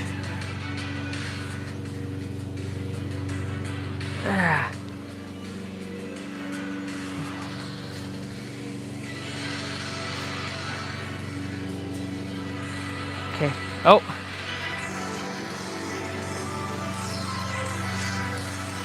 It's okay. Let it rain. We're gonna be doing leg switches.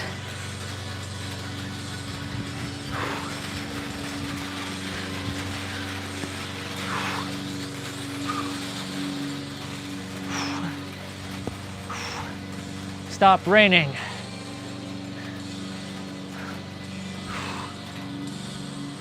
Butterfly crunches, or butterfly sit-throughs, or reach-throughs.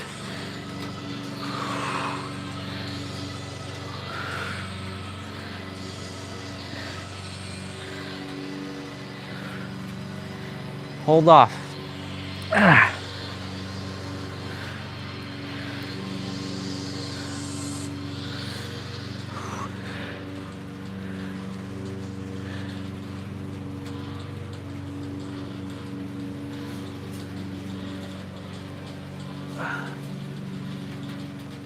We're doing double leg lift. Hold off. Hang on, let me finish, damn it.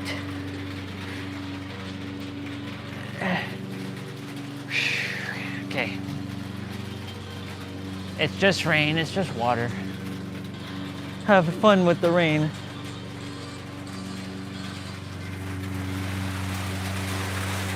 Plank holds.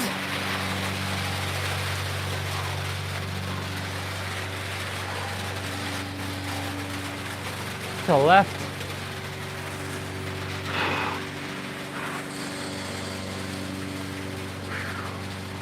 Then plank holds to the right.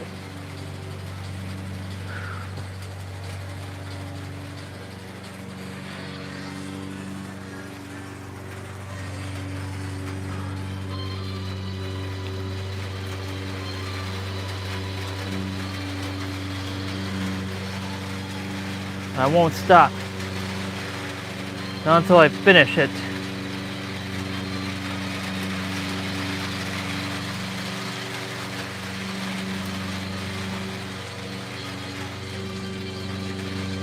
Side to side.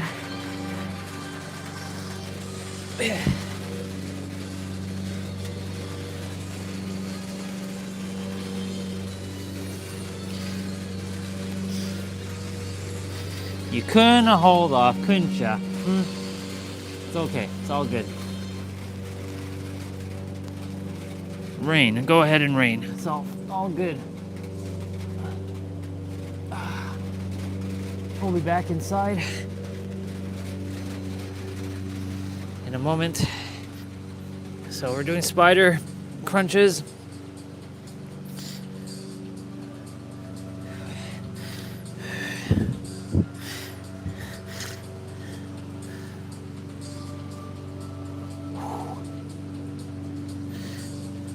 Final exercise, y'all.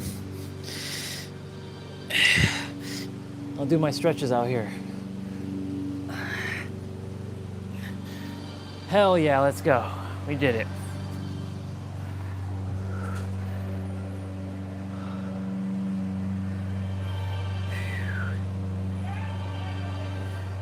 Congratulations, y'all. We did the thing.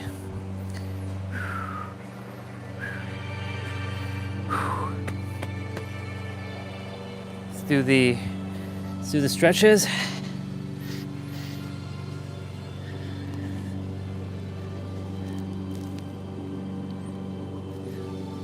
Oh, let's stop the video there.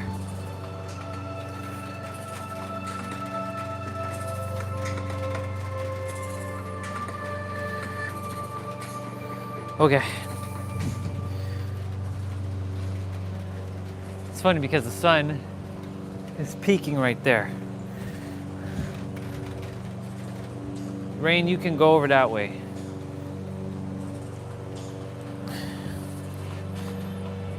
You can rain over that way now.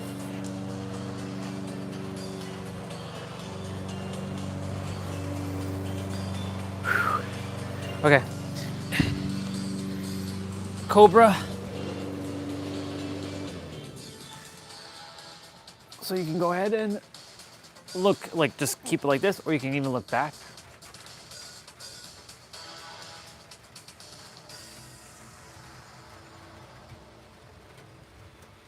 Oh. It's sunny and it's raining at the same time. Maybe we might see a rainbow, potentially. Would you like to show a rainbow?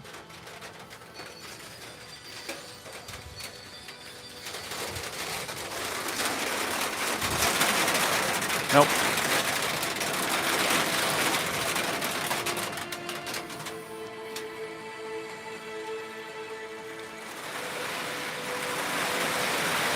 Look at that. We left at the right time. We got all of it done. That's funny. Ugh. That's funny.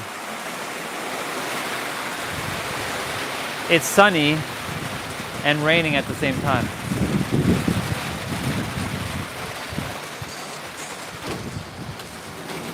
Oh, hi, Pop.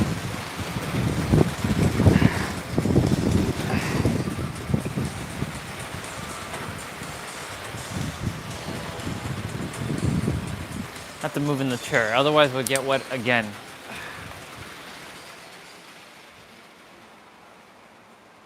Nice.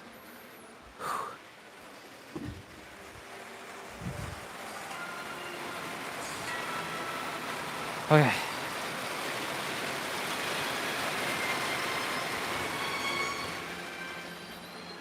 Well, mobility training will be happening indoors for now.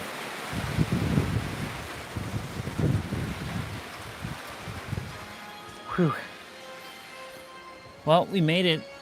We did everything that we could outside.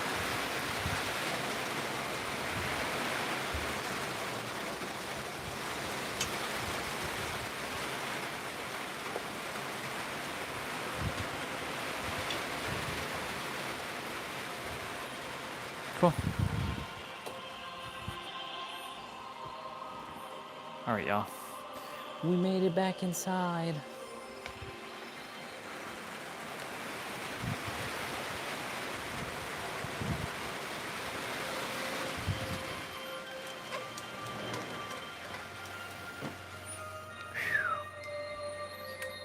Okay. Well, at least I got all that stuff done. So that's good. Thank you, universe, for that. Before you decided to dump on us.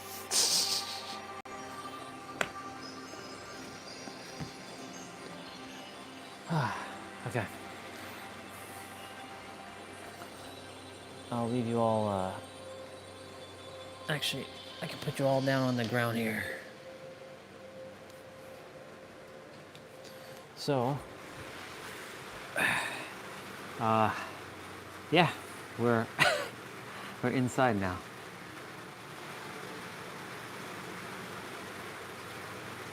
It's fascinating to see the rain, just like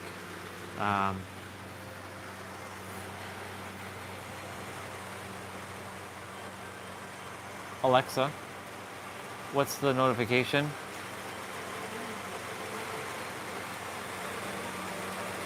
It's Amazon shopping.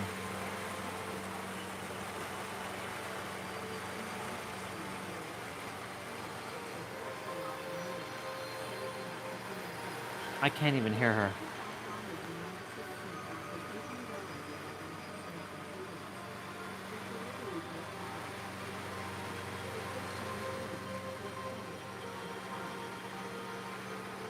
Well, at least the grass is getting watered.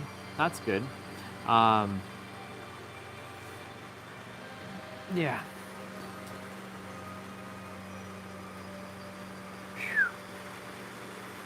we're gonna be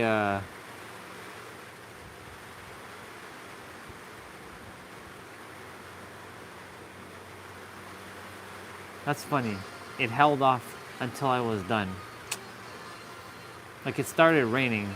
It's like I can't hold on any longer. Okay.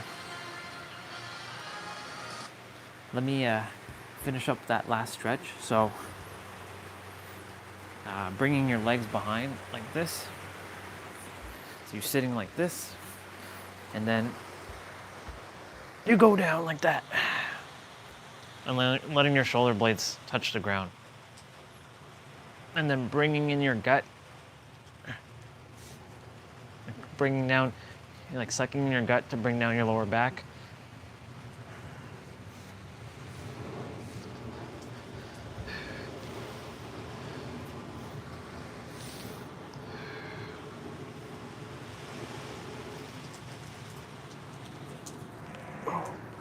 Very good.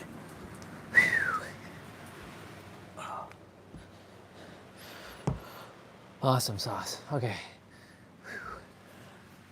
So we are we're pretty much done except for mobility training.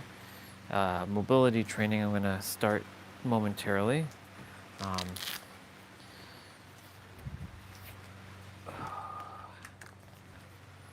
Let's play the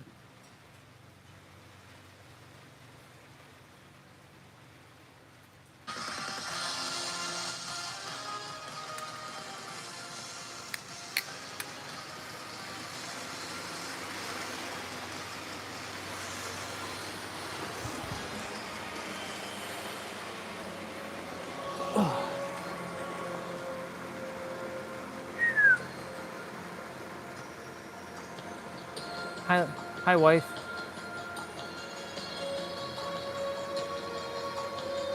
Hi, babe.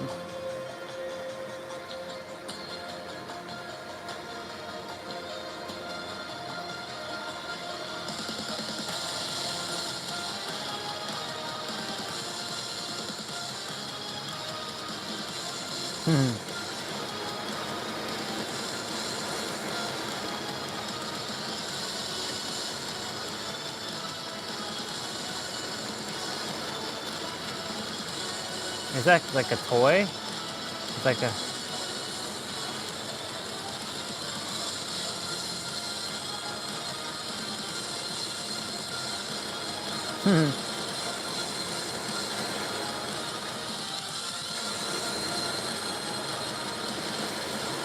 And it's pink too. Nice. I love you, wife.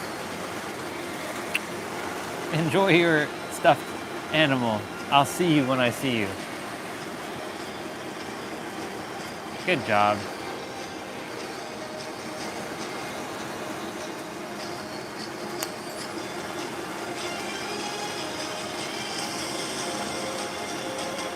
Wow, it's raining hella hard. Like it's raining hella hard. Hella, hella, hella, hella, hella. Every moment you abandon the within, you increase your dependence on the without. Disconnection from within makes everything without look like salvation. Yep. There was no business. Cool.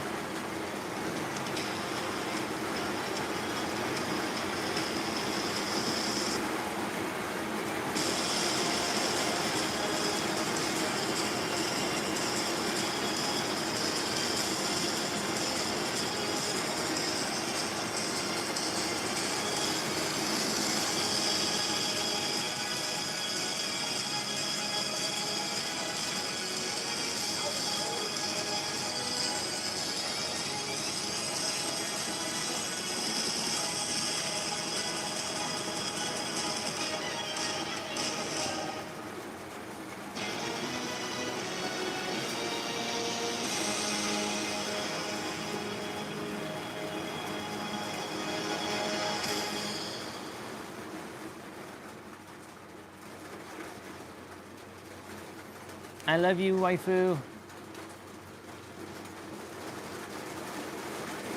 Oop, what did he say?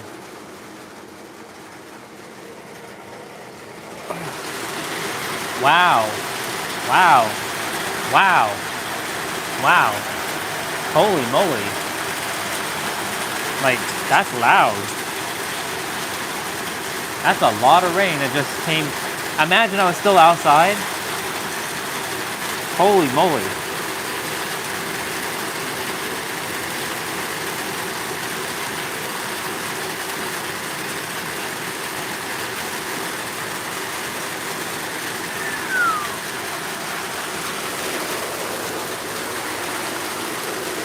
Oh my.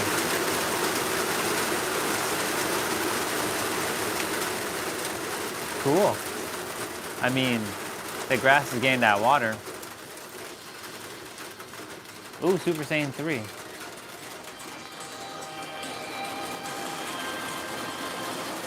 Okay. Check this out, y'all. Oops. Look at that.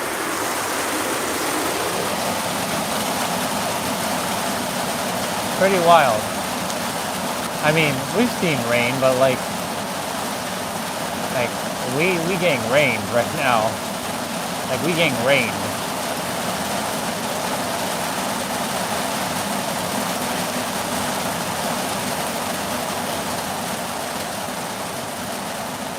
Pretty wild. Pretty wild stuff.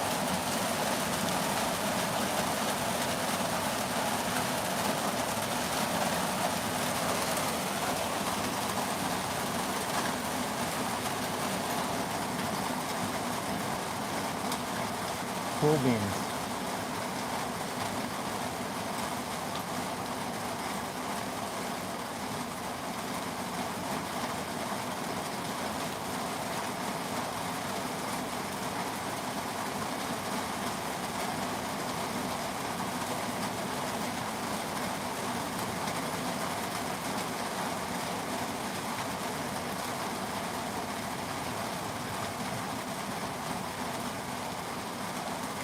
Not bad.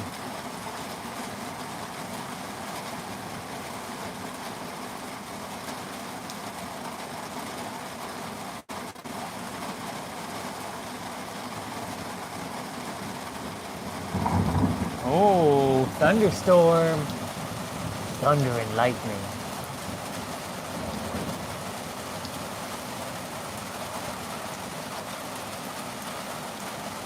Oh man. Let's go. Well, thankfully they kept the windows closed. Yeah, they're closed.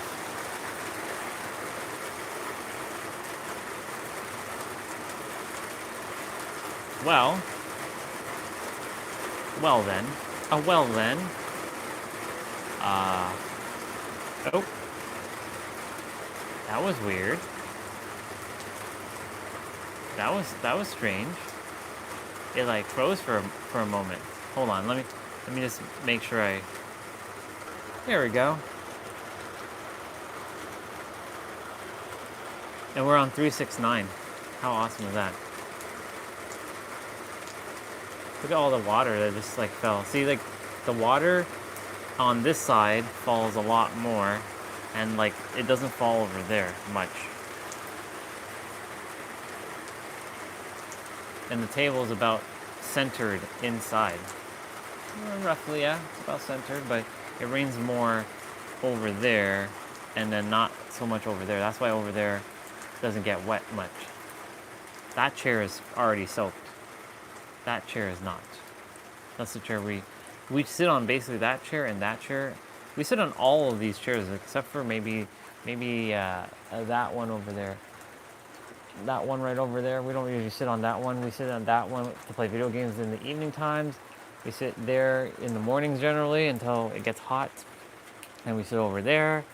We used to sit on this one right here, and now in the evening we used to sit on this one a lot too. So yeah. The only one I have not sat on is that one. Yeah. Wow, that was a lot of rain for a short amount of time. In the sky, it's a little hard to see.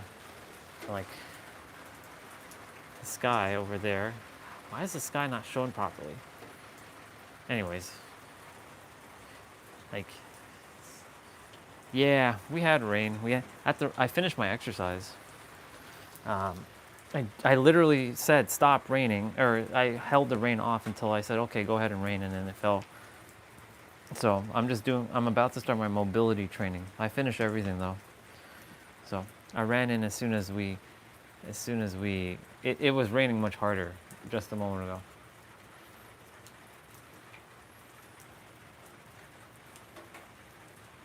Well, the grass required it. So, yep. Yep.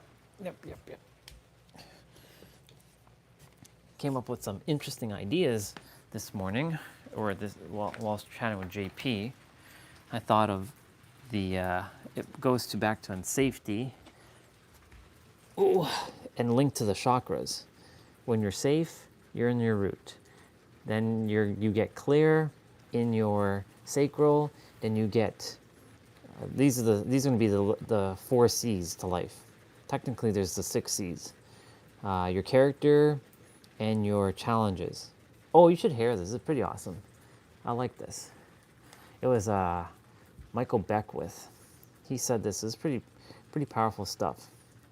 Just got to go find it. There it is. Check this out. There's a seed in the forest that they never germinate, except when there's a forest fire. They just stay there for 50, 60, 70, 80 years.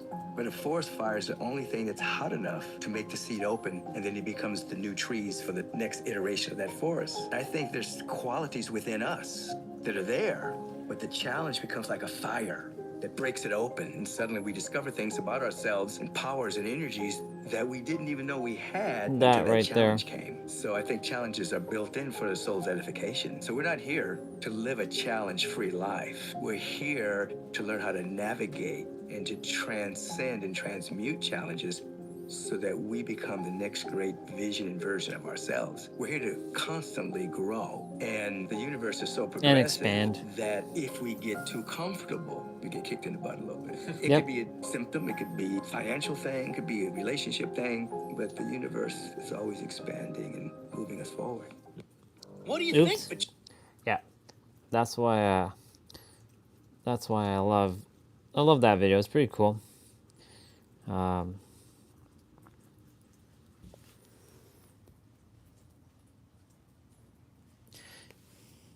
So one question popped up was, what is the purpose of growing? I've asked myself that, like, universe, what is the purpose of growing? So I got a clear answer on that one. To have experiences. So then I asked the next question. So what's the purpose of experience? If we're going to die, what is the purpose of the experience?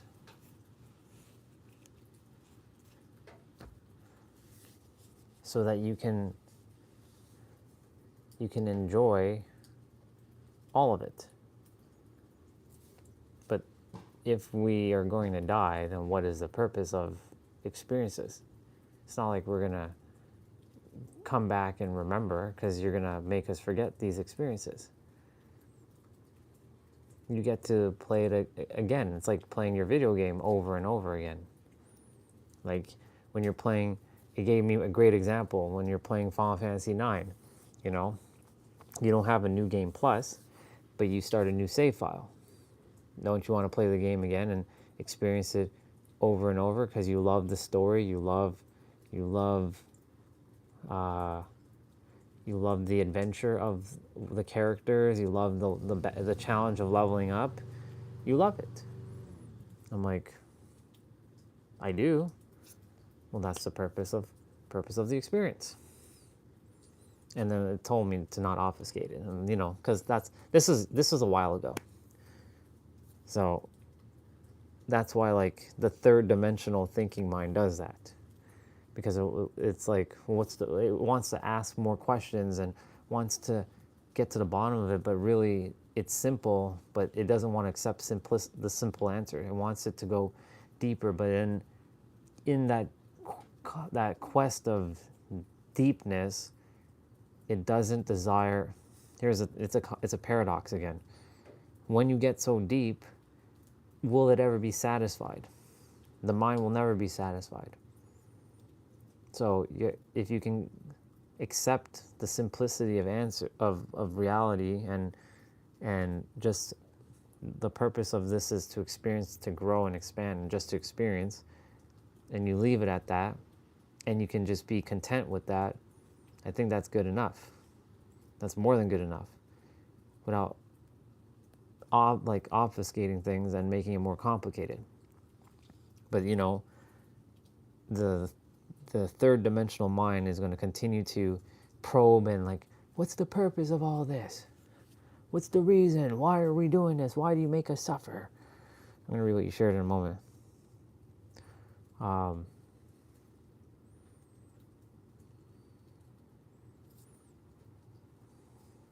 It's just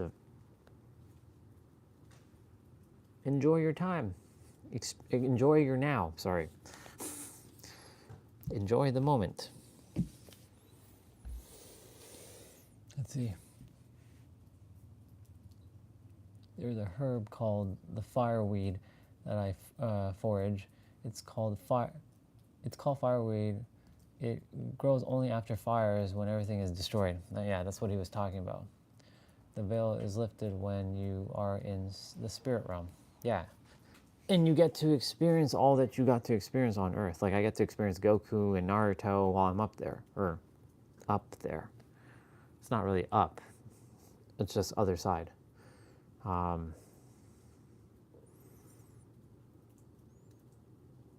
yeah, that's the whole reason, like what he was saying about that fire is our challenge.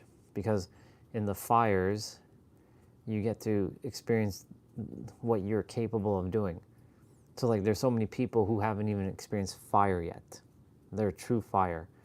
Like, there's a lot of people who are experiencing maybe like getting burned, but they haven't experienced an engulfment yet of their entire, reality burned to crisp to some degree. Like, that just means like being thrusted into the fire, right? Because there's a lot of people who say, I don't want to be here anymore. I've said that many times. I don't want to be here anymore.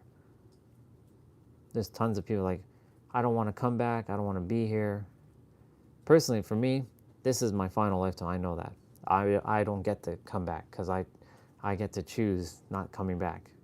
Others will have to come back because they haven't gone deep enough to go and do what they came here to do, and they will repeat. But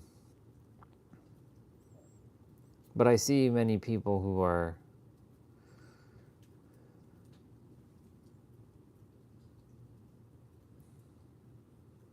they haven't experienced their fire yet.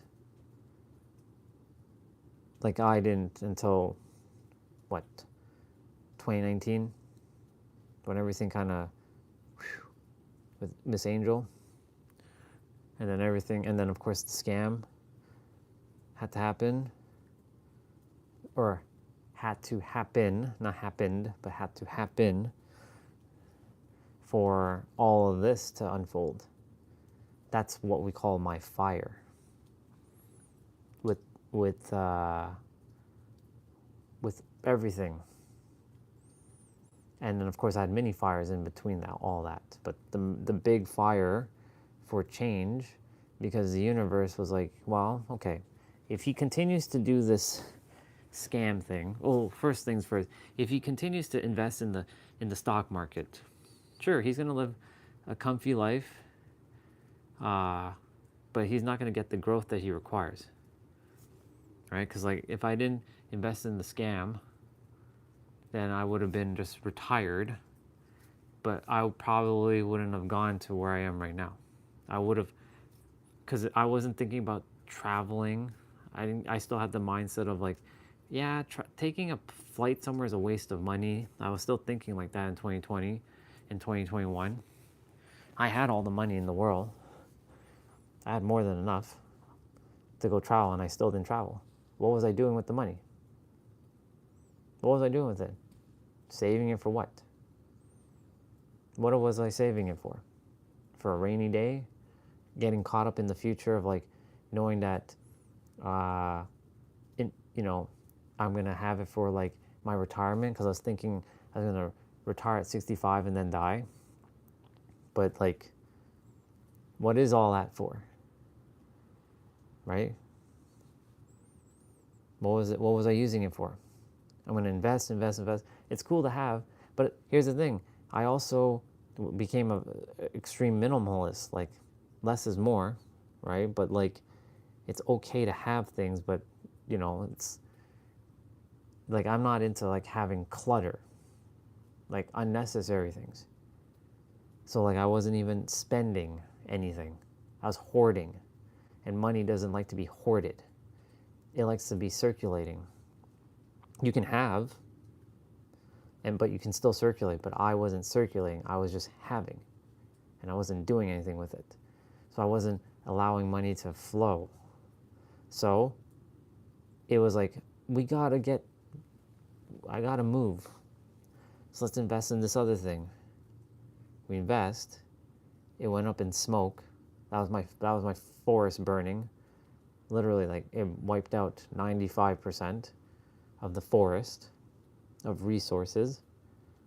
This is perfect that he talked about this, and perfect that you brought that up. And here comes Lewis Howes with a $100 like challenge that I invested in. It was the first time I really invested in myself in some sort of like course. That wasn't a course, but like some sort of like event thing. I had never really paid money to like, Lewis Howes has podcasts every week. Why do I pay him $100? He's already rich, right? What is he going to give me more of? But for whatever reason, I had to, get an Instagram account. The intuition, like, I wasn't listening to intuition, but I was to some degree. It was like why am I turning on why am I going on Instagram? I have no business on Instagram. I've always was against it, because it's for people who are over glorifying and showing off and being just photogenic, and I didn't care about all that. That's what Instagram was to me. Just people just faking who they are and showing off. And like, I don't care about you and your vacation and you kissing your husband or you kissing your wife. I don't care about that shit. It's just not real anyways. You're just, there was some jealousy of me being envious of others having that life. But like, I don't care about all that stuff. Anyways, I had to go on Instagram to see the challenge, and one thing led to the next, and here we are. So that's what my force was. So that's what he was saying. Like, if you get too comfortable, the universe will find a way to kind of like give you a kick in the butt.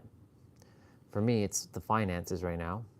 But at the same time, like, in the process, I wasn't like, I'm not staying in fear. I'm focusing on the now, and look at all the drawings that came through with this $54 in my account. Right? This is the first time I've ever had so much. The lowest I've ever had at one given time was $300. So I'm like even below that, because $300 is manageable. But like $54, yeah.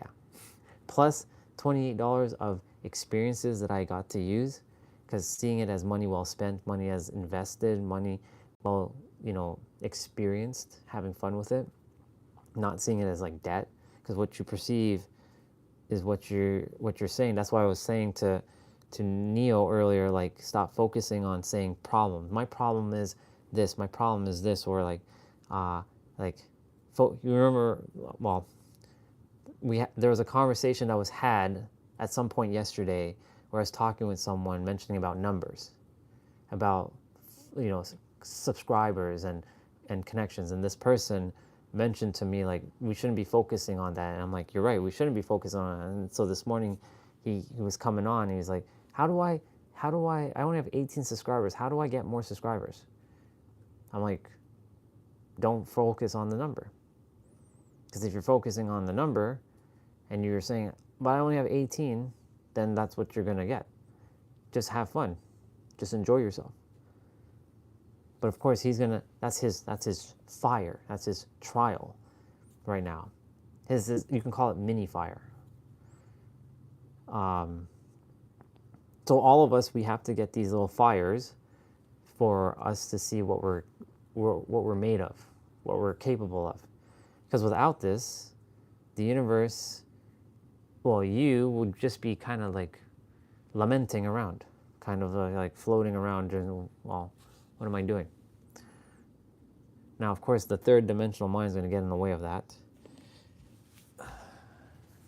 And the sun came back outside, but it's wet. Yeah.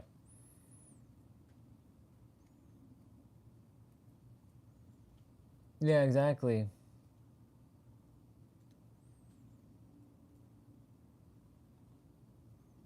Yeah, exactly. So, like, I told him this morning, like, just have fun.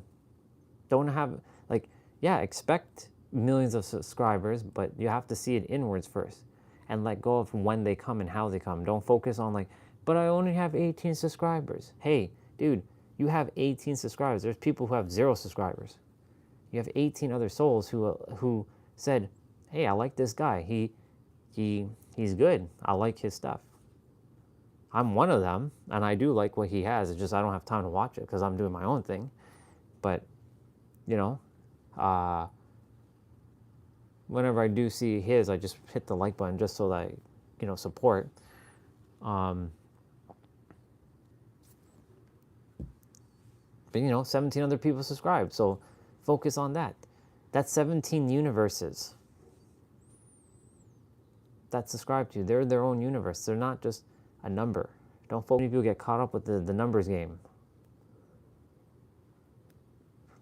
Whether you have 1 subscriber or 1 billion subscribers, does it make a difference? It's because everybody wants to be famous. But then are you able to, do you have the... There was a person I was talking to last night, and we were saying you have to build a foundation. And this foundation, you know, if you don't have a proper foundation, then it'll just fall apart. So, like, will he be ready to have millions of subscribers right now? Well, no. Because, like, imagine 1 million subscribers coming right now. Do I have the foundation? Well, I do now, because I know everything's in the now. But did I have the foundations 6-7 months ago? No. Because I wasn't focusing on the now. I was getting caught up a little with the numbers. Nice, the sun came back out. So it's you have to be the person that, like I was telling him earlier, like, how would you be if you had 1 million subscribers? What would you be saying? How would you be operating? What would your future version, when I say future, I mean your present moment version of yourself who has 1 million subscribers, how would he be speaking? What would he be saying? How would he be presenting himself? And ask yourself those questions and start embodying that. For me, you know, I talked to a person last night and they mentioned, you know, the constant fascination of seeing things from a fresh point of view, hence why today's live stream is called Fresh. Seeing it from a fresh point of view. And, you know, while I was in the trail, I was talking about this, like, and I also mentioned the word death. It goes hand in hand, because, like, when you're on the brink of death, or you think that you're going to die, or you think of anything of death, that's when you start to live, because you start to think, oh my God, like, time could be any moment you can go kaput. And it forces you to start being in the now. And then you can start seeing things with fresher pairs of eyes. And seeing things as a constant wonder, like, you know, seeing that tree and like, wow, that tree looks like a V. Like, we saw one that looked like a V today. We walk by there all the time, but I saw one that looks like a V. And being excited and joyful, and it's your energy. And I was sharing about energy, like, it's how you're going to show up. So, like, you know, there's been I forgot about it for a while. My energy matters.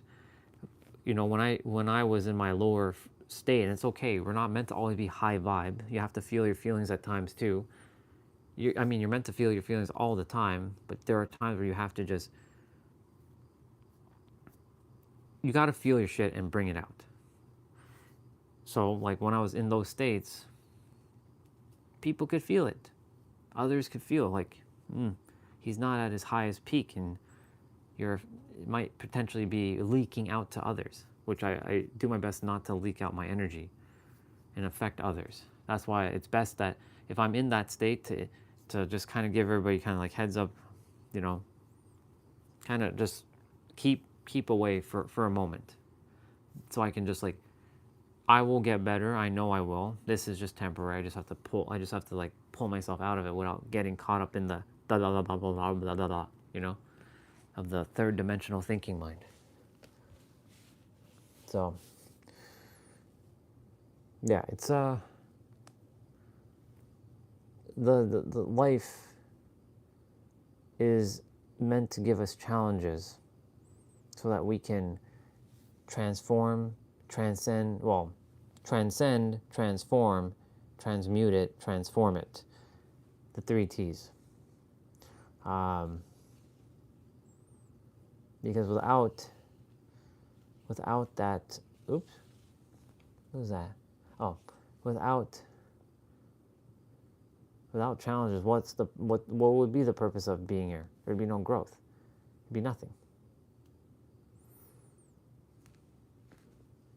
How long have I been sitting in this position? No.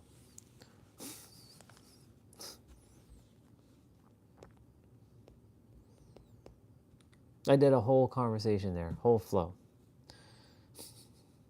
I'm funny. I don't know if you're still there. Oh, you are there.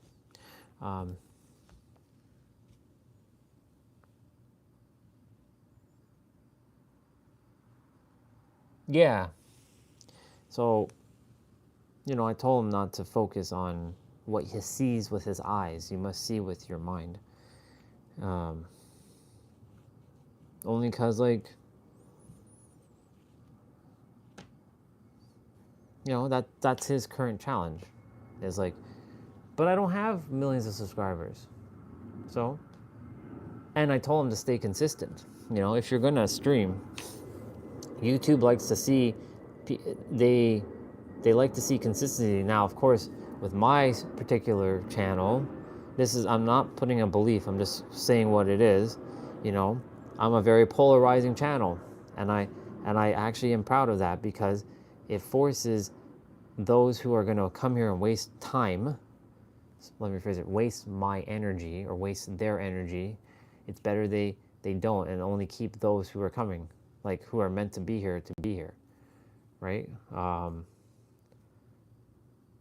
Because it's not in their highest good. Like there was a person I was speaking to yesterday, and they mentioned they scroll through live streams and they see people. There's like thousands upon thousands of people, and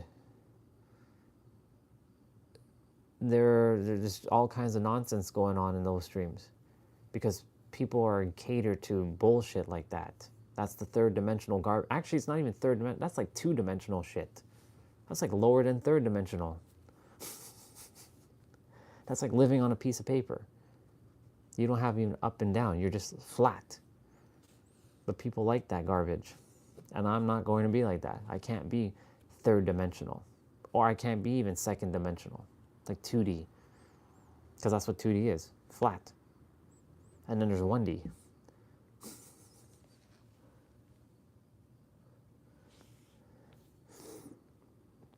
People like the 2D and the 3D stuff. They like drama. They love drama. They wanna like jump in and create more drama, because that's what the collective hive mind that I drew with the Earth. I put one P on one side of the Earth and one P on the other. It's surrounded by a bunch of N's. N meaning negative. And the P is positive, but they're surrounded by a bunch of negative. Like there's only, I did that as an example, but I mean, there's more than just two P's, of course, but that's to represent the collective of like, there's only like a pocket here and a pocket there, and it's like a small little pocket, but then it's engulfed by the negative.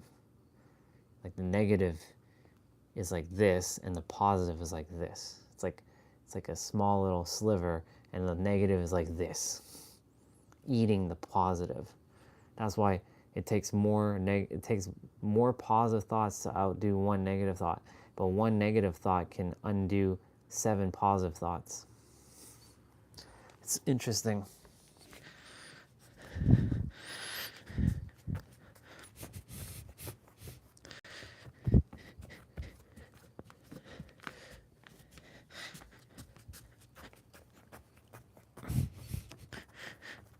I should be doing this. What am I doing?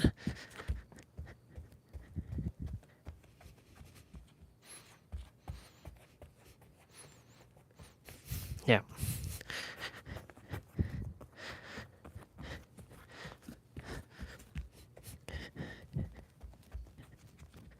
Yeah.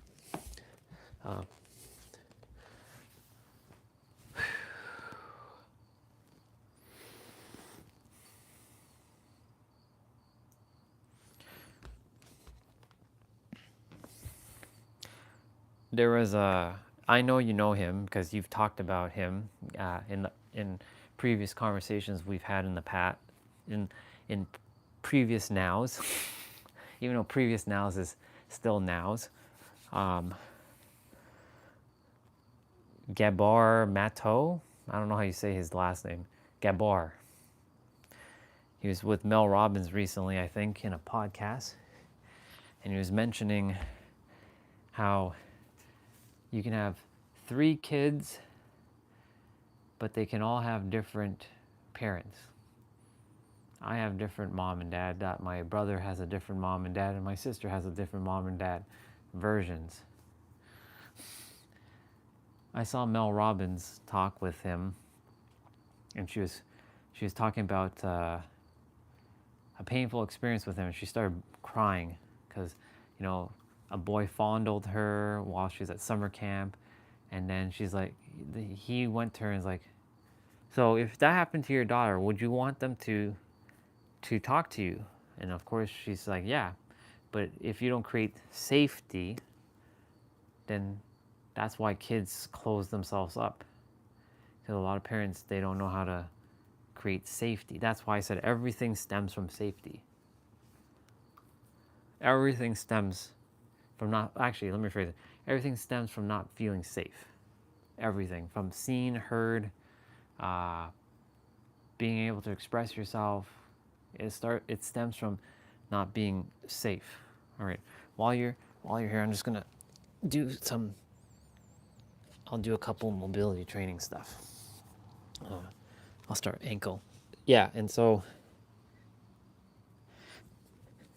this one's good for your toes and your ankles. And so with when he said that, you know, if you don't create a safe space for your kids, do you think they're going to be safe? Of course not.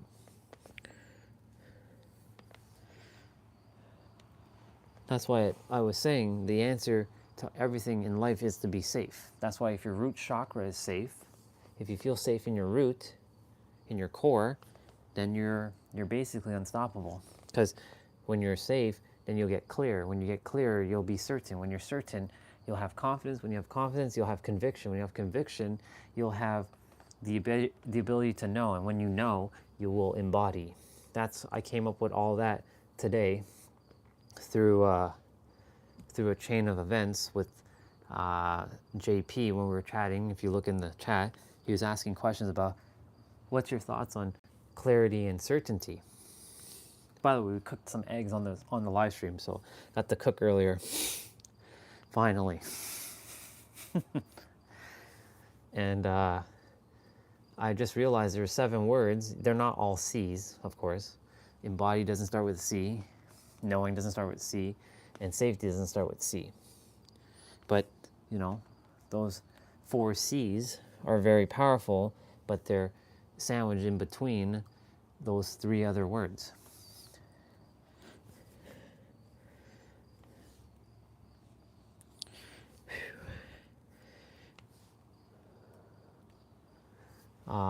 And I made the link. I was chatting with ChatGPT. I'm like, look, ChatGPT, I kind of like came up with this idea. What's your thoughts on it? And maybe you can help me potentially expand upon like how are they kind of intertwined, like how is like certainty linked to your sacral chakra, for example. And for example, it was saying that the sacral chakra, sacral is actually clarity. This chakra is tied to creativity and emotion. So clarity here means understanding and expressing your desires and feelings. And then your solar plex, this one is about personal power, confidence, and decision making. Certainty gives you that inner strength and direction. Confidence, the heart chakra. The heart chakra is about love and compassion, both for yourself and others. Confidence here is about feeling worthy of love and connection, but also knowing that you have the confidence to go out in the world and be safe doing what you came here to do. I'll add that to that. Conviction, the throat chakra, and that's funny because conviction, you actually speak with conviction with your throat. You see how it kind of like ties? This chakra is linked to communication and truth. Conviction here means speaking your truth with clarity and authenticity.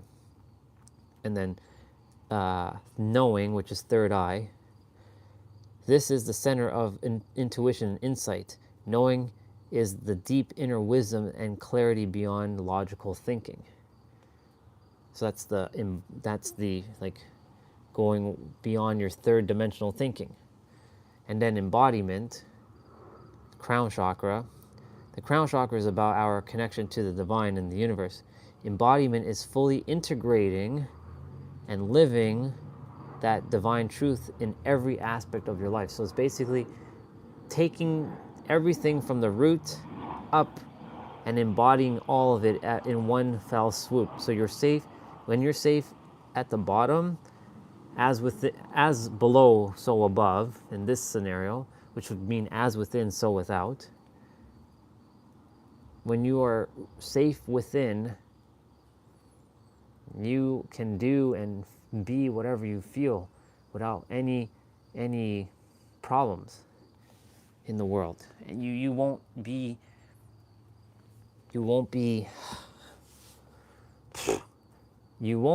have problems to the degree of which you would if you're unsafe. You'd create more problems. You'd be uncertain. You'd be creating more drama in your head, more nonsense in your head, more craziness in your head when you're uncertain. You create more of these feelings. These feelings will then make you spur to do. It's all linked. But when you're safe, you're at peace. When you're at peace, you're calm. When you're calm, you can think clearer. When you think clearer, you feel better. When you feel better, you start to radiate better. When you start to radiate better, you start to do better. When you start to do better, you live well. And you start to embody that. And you desire to share it with the world. That's how this is all linked. Mind, body, spirit. And so I was like, I'm onto something now. Now I wish it was 7 C's, because that would be pretty badass. Maybe I can find 7 C's. Maybe I can find a word that, instead of using the word safe, maybe it's critical or something. Who knows? Just to keep it coherent, which is another C word.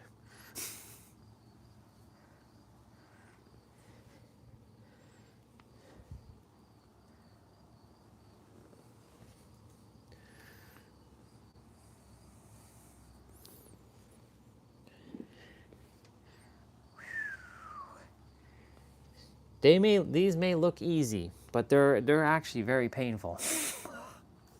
And my fingers are getting stronger while I do this too. Because you have to lift with your toes, and then you have to bring it over. Now this looks like it's easy, but when you do at least like 20 of these, you'll start to feel the pain in your feet, in your ankles. The burning sensation, I should say. A good burn, but whew. Yeah.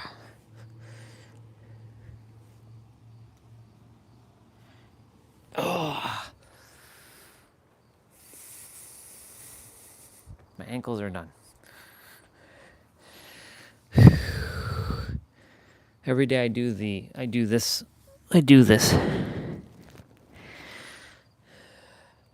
I should show you quickly. I mean, my back is a little tight right now, so I'm gonna loosen it up a bit.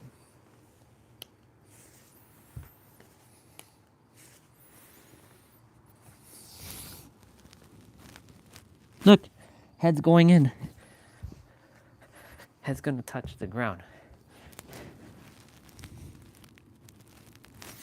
It just touched the ground.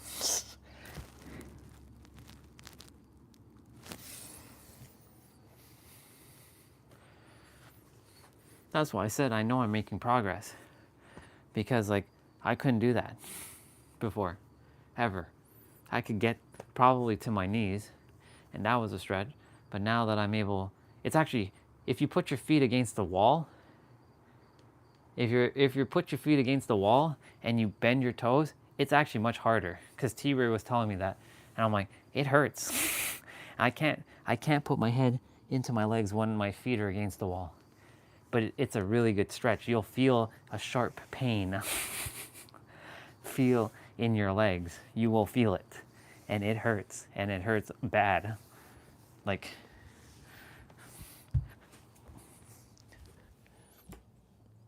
my feet are gonna be against this thing,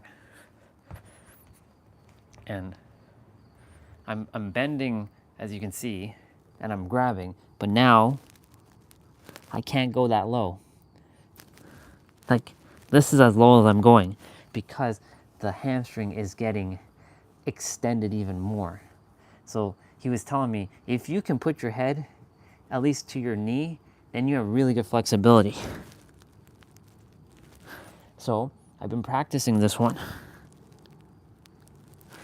But yeah, it's painful. But it's a really good, it's a nice pain though, but while you're doing it, it doesn't feel great, but when you're done, it feels great.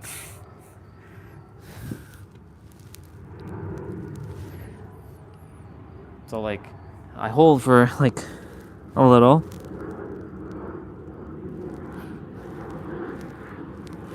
But that's about it. But yeah, now that I've done that, and I go back to this,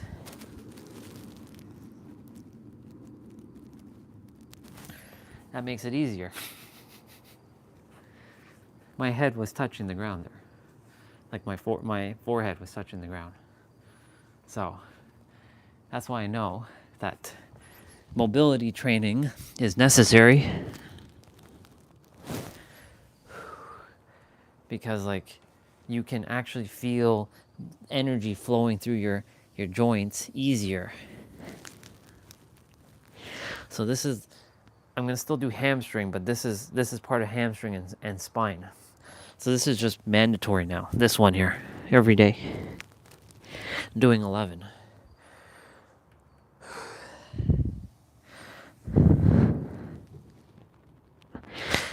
But my point to say all this is, when these joints are able to have energy to flow through, then the universe can channel through you easier because you don't have any kinks. It's like a hose. Like if you take a garden hose and you curl it up, the water won't come out. It'll be like this. It'll be pressure. But imagine you have loose joints and you have no pain, then your body is able to receive more. It's all energy management. those drawings came through just like that. I can tell you from experience that when your body is loose and limber and you're relaxed, like, yes, if your body's in pain, you can still get insight from the universe. You can still get it. It's not like if you don't get it, but like if your body is even looser, your energy can flow through your body freer. And if it can flow through your body freer, that energy is what the universe speaks through you to give you your so-called downloads. Let's see.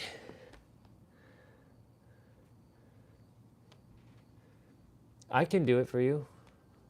You wanted me to do it right now? I can do it right now. The sound stuff are right there.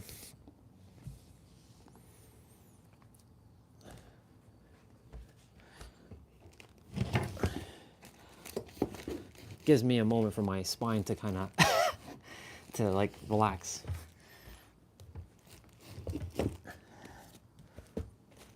This. Let me do 5 more. Let me do 5 more of that, and then we'll go. 1, 2. Look, I couldn't even do that like a month ago. Like putting my head into my knees, I couldn't do that. Like, and my legs are straight.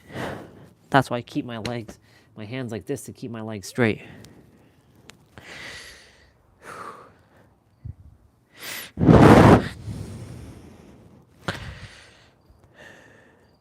I'm gonna hold on this last one here.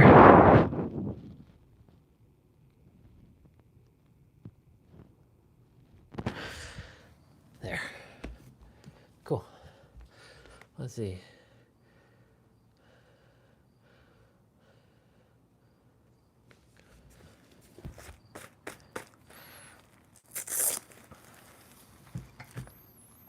Let me close the door so I don't disturb anybody.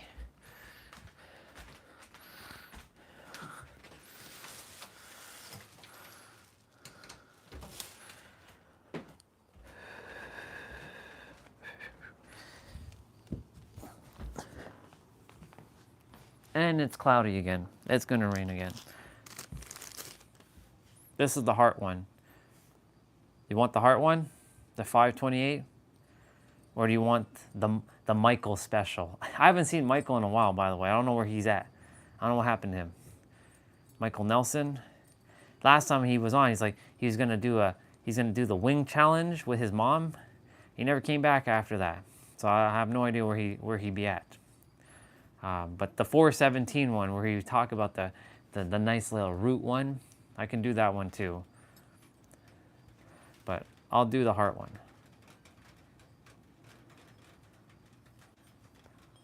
Sure.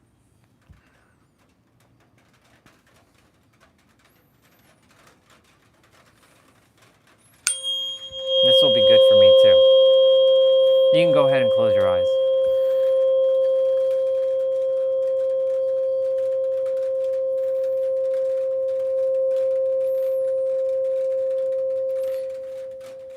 You know what I'll do?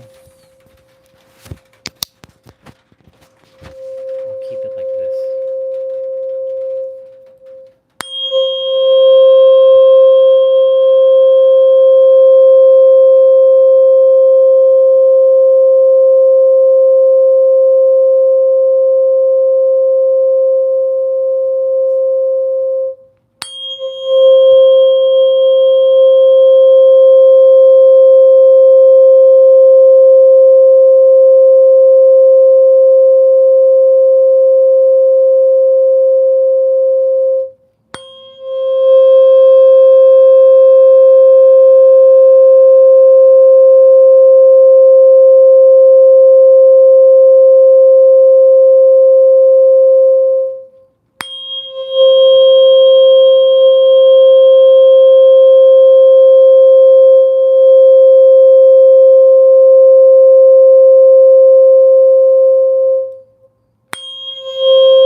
do a couple more.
All right, next one.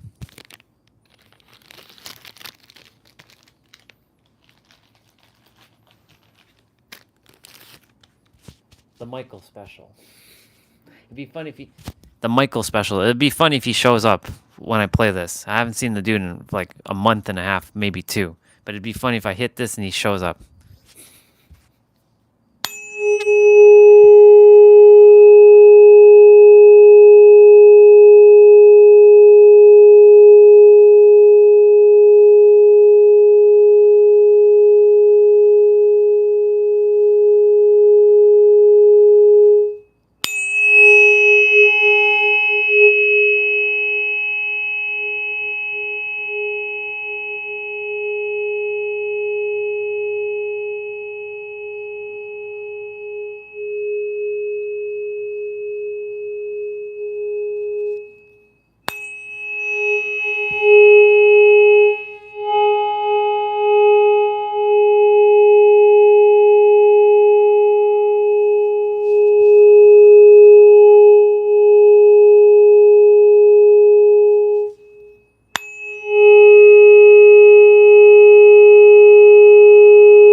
it's interesting. I'm gonna play one more. I was thinking about today when I go and sit and be still for a moment to use just sound bowl from YouTube, and a video popped up on my other the other YouTube channel for sound bowl. So it's fascinating because you asked to do sound healing. So there's no accident. Which one?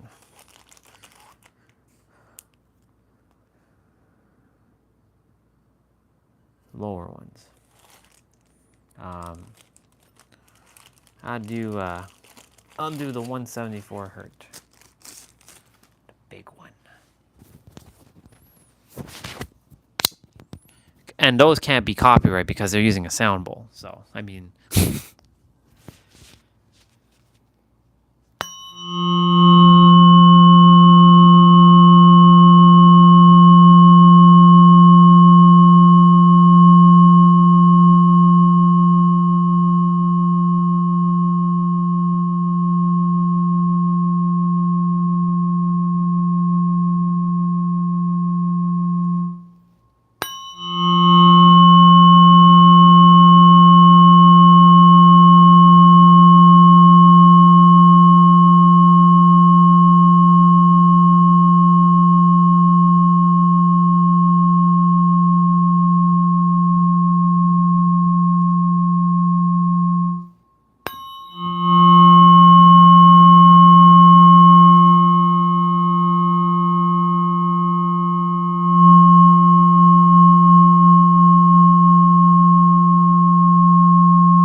fascinating when I'm looking at the tuning forks as it's going into the mic.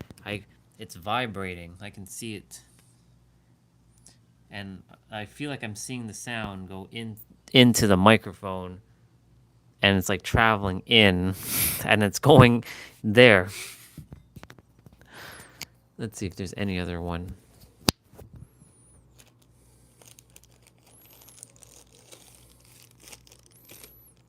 And yes, this one is meant to be the grounding one because this is the one that's for the root. I know Michael keeps saying that the 417 is for the root, but really that one's the root. They don't follow the traditional chakras per se, but this one is meant for the root.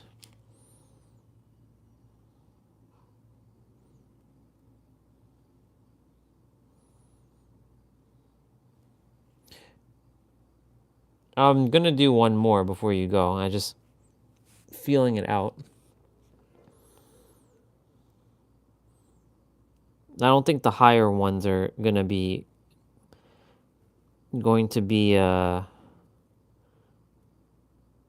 advised right now. So maybe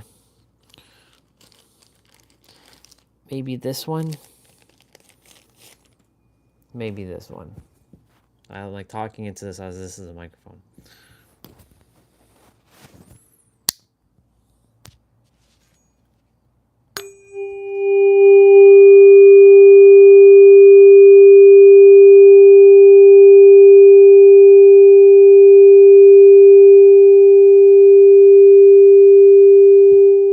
I mean, if you liked one of the higher ones, I can definitely do it, but let me know.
And that one, how was that?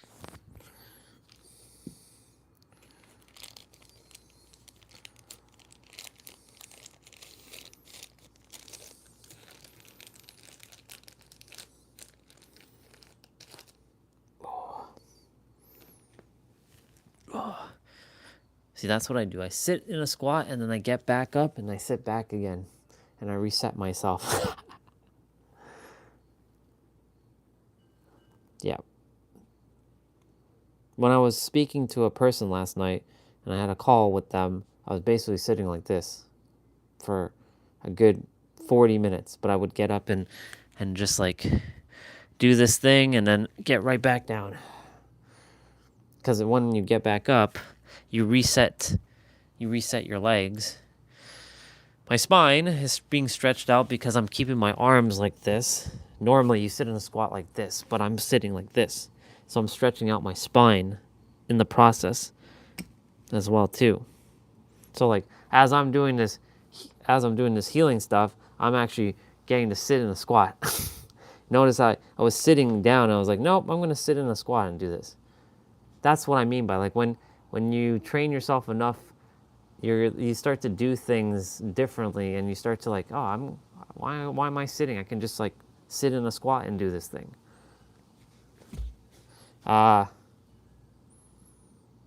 Would you like a higher one? I can give you a 963 one. I'm not gonna go any higher than that though. If that one's too much, then I'll stop. But you'll have to let me know. Would you like to? I know I've given you this one before.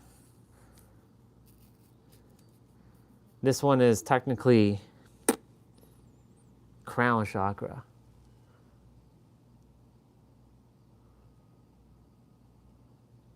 Ah, okay, cool. Yeah. It's a good stretch, by the way. Okay. 963.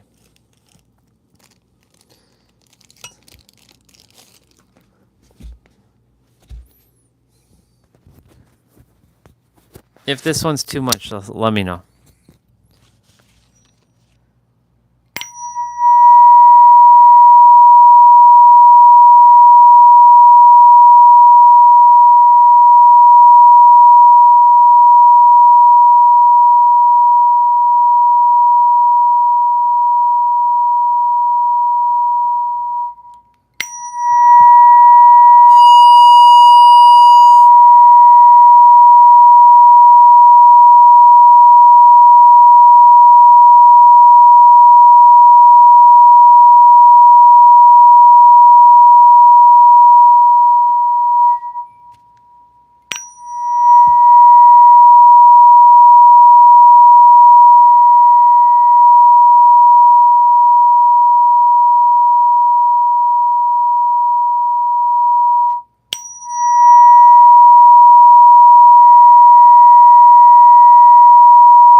And how was that one?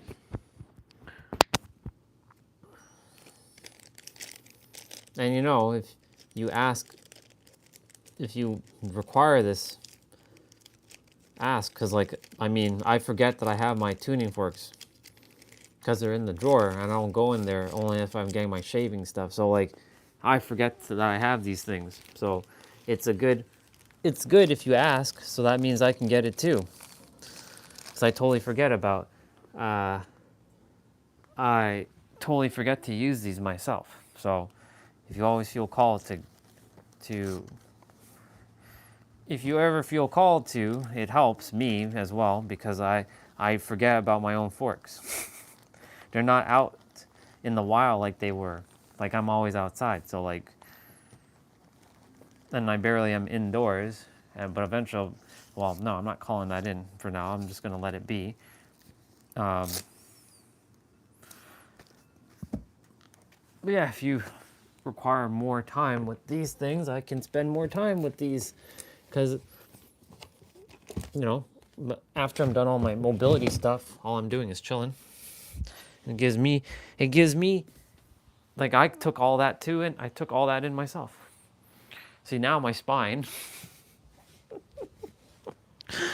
So now, when that happens, now I have to like,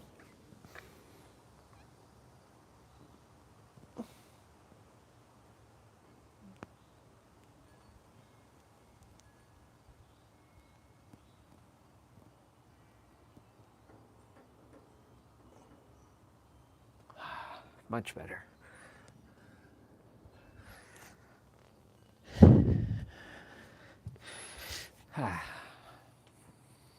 It's good.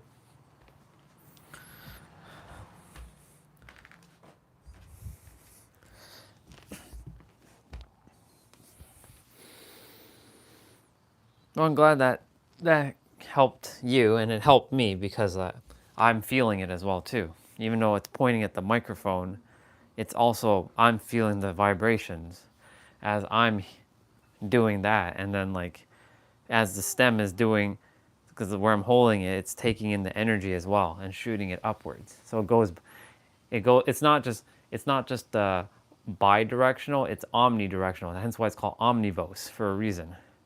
The company made it so that some tuning forks are designed to go straight.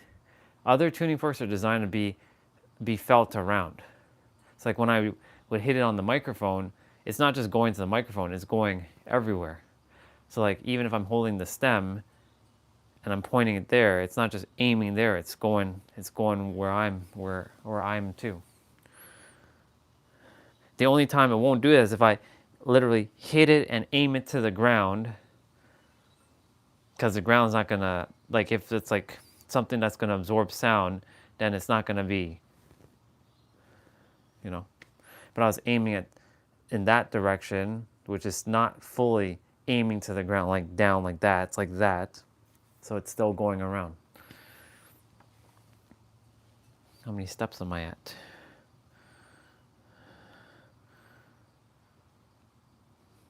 13,387. Grass is wet outside. It'll dry eventually. Go back outside later. Yep. I have knees to do. What am I going to do for knees? I know what I'm going to do for knees. And then I have hips to do. So I did ankles. I technically did hamstrings. But I'll do hamstrings again. Knees, I got to stand. 1, 2. Ooh. This is why. This is good practice. You're welcome. I'll see you again soon. And no problem. It allows me to focus on using my forks as well too. I forget that I'm a sound healer. I forget these things at times, you know. So thank you for the reminder. I'm gonna do 20 of these, maybe 30. Oh, shit. Pain, pain.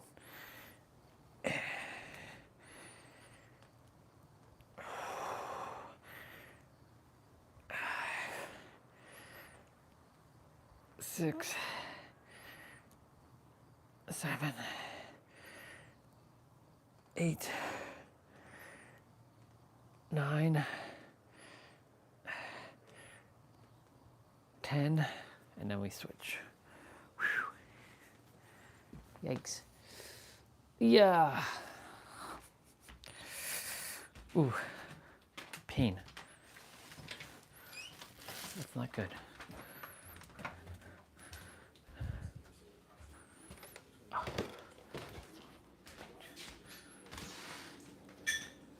Good.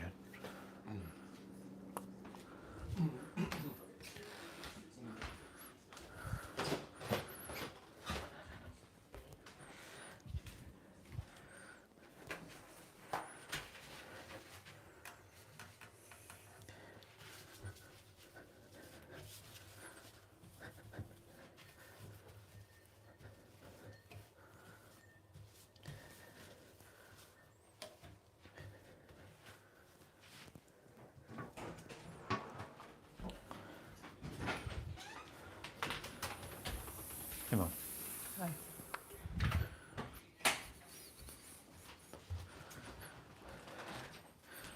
Okay. We got 10 more on this side to do now. 1, 2, 3, 4, 5, 6. Oh, see? 7, 8, 9, 10. Okay, so that's 10 on each legs. Have 10 more to do. Oh my God, look at the sky over there. It's like ready to come down.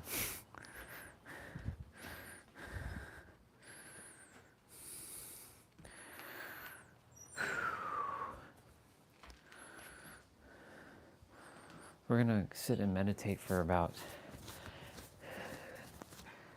30 minutes or so, give or take, or an hour. All depends. I'm just gonna chill.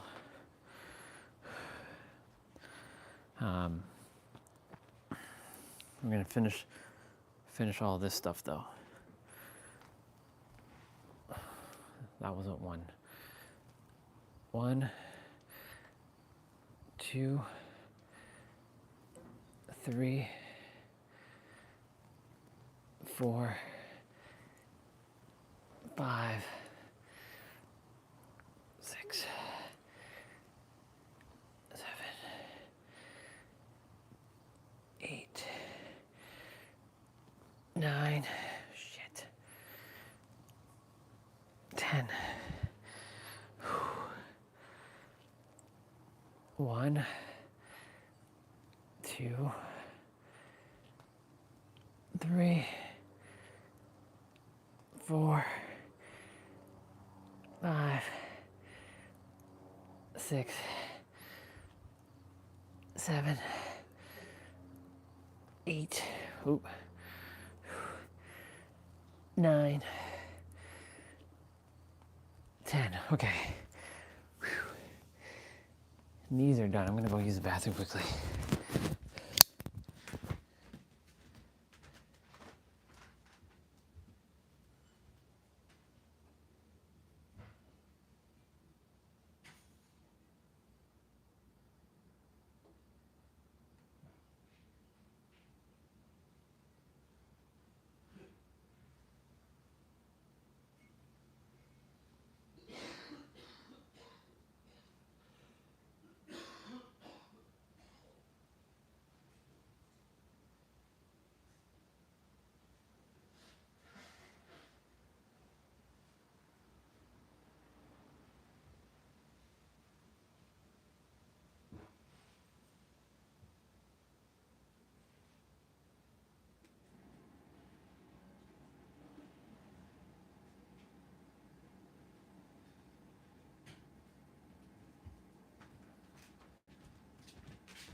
Okay.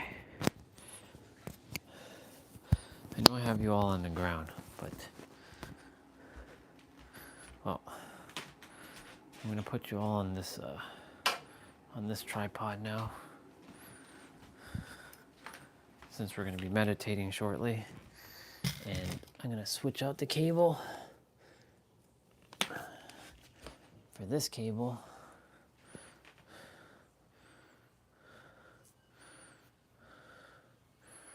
Well, I don't have to do that. I can just leave that in. What am I doing? Silly me. Silly rabbit, tricks are for kids. Silly rabbit, Twix are for kids. Twix. If I require like cable, I can just, that's good enough.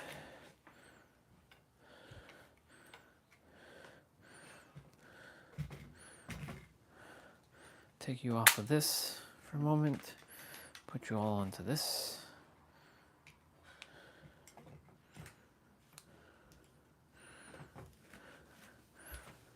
Okay, you all are on the tripod now. The one that's going to be facing the chair. Okay, what's next? Ankles. I'm going to balance. 1,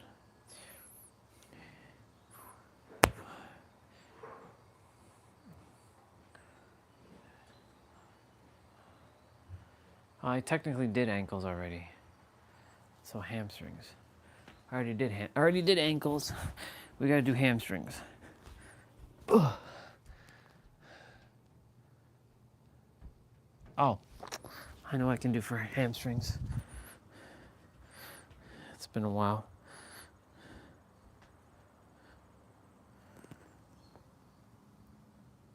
One,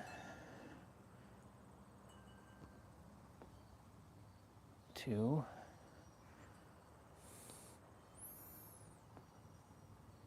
3. We did an exercise. 4, and I'm falling.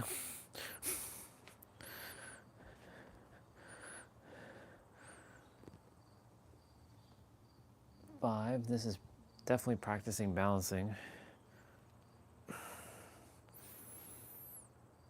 Come on. 6. We're going to meditate just now. 7. I'm making that a non-negotiable on the live stream. That means it gets you all time to chill as well too. 8.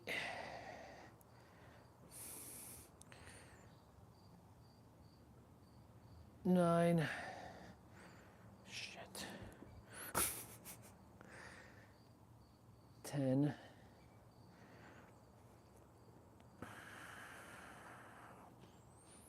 Come on. Nope. Reset. 11. 12. 13. Oh my God. Come on, legs. 13.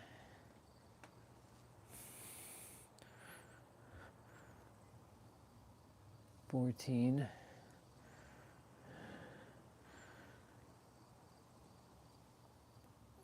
15.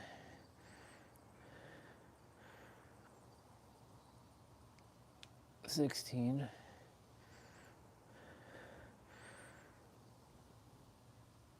17.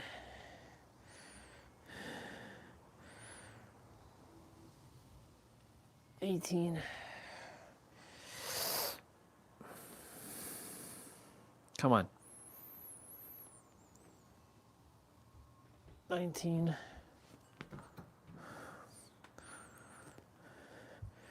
The burn. 20. Whew. Son of a. Whew. Holy hell. Ugh.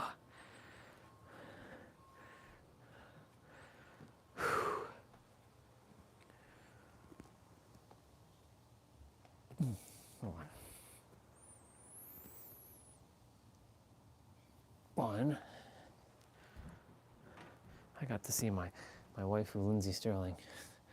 2, 3, 4,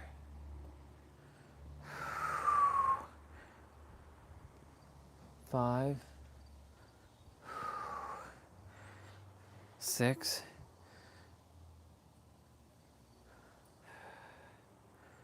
7,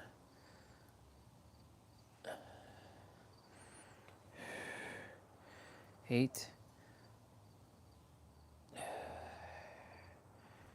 9,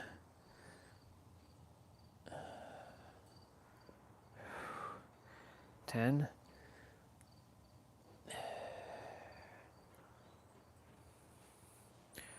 I might do a silent meditation. Well, I want to do silence. 11, because the sound is also distracting. 12, 13, oh God.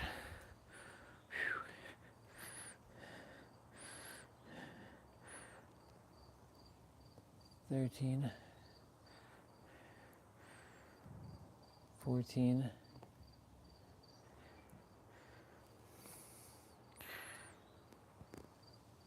15, 16. I have hips to do and then side kicks. 17,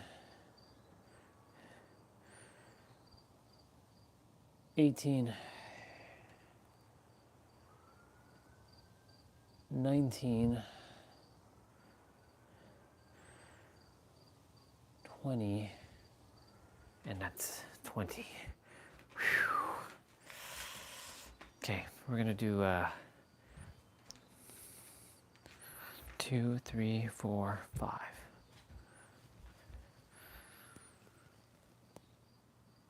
Hold on.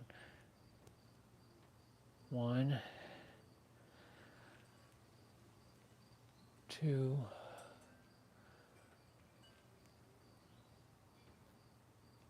3. Shit. 3, 4, 5,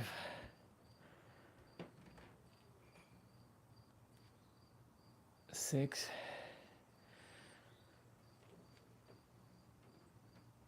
7,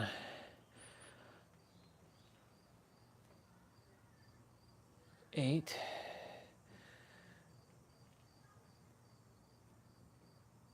9,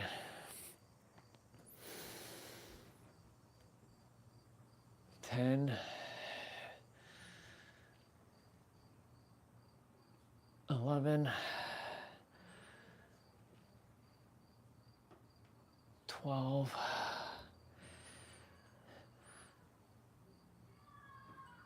13,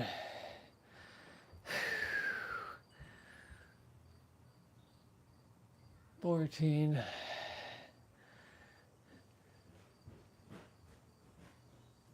15,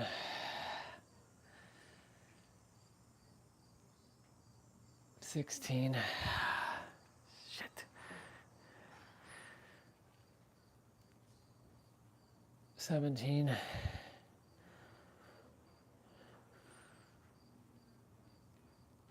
18,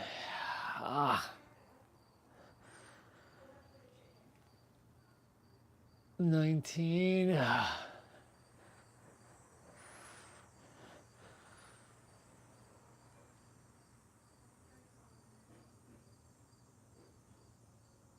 20. Oh my God. Whew.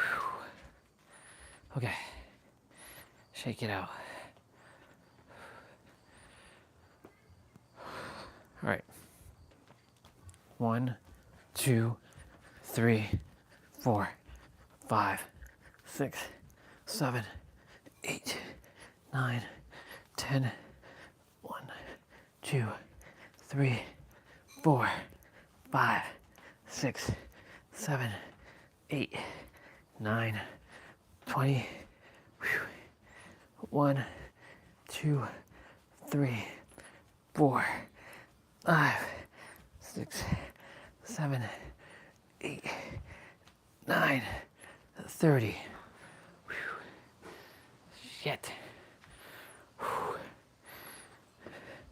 And then we're gonna sit, and then we're gonna meditate. 1, 2, 3, 4, 5, 6, 7, 8, 9, 10, 11, 12, 13, 14, 15, 16, 17, 18, 19, 20, 21, 2, 3, 4, 5, 6, 7, 8, 9, 30. Oh my God. Okay, let me write silent meditation on the live stream. Ugh, shit.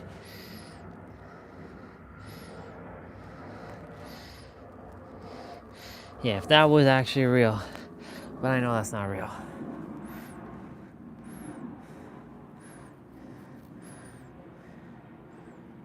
They taught you fake awakening. Okay.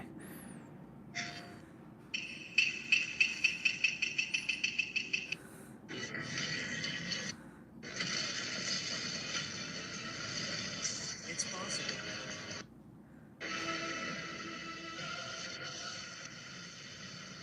These guys have the power to crush Shimmer Show. This looks like fun. This is the power that changes everything for a ninja. Okay. Let's go to the live stream. Go to the live stream. And type in silent. Type in silent. Type in silent. Type in silent. Type in silent. Type in silent.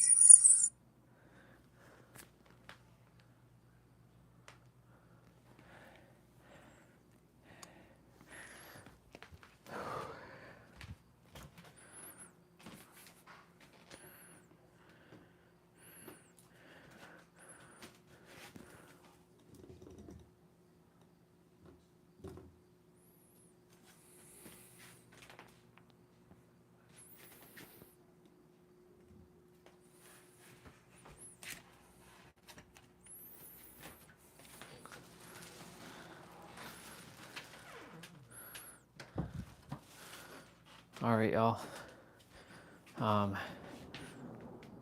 Oh wow. Oh wow.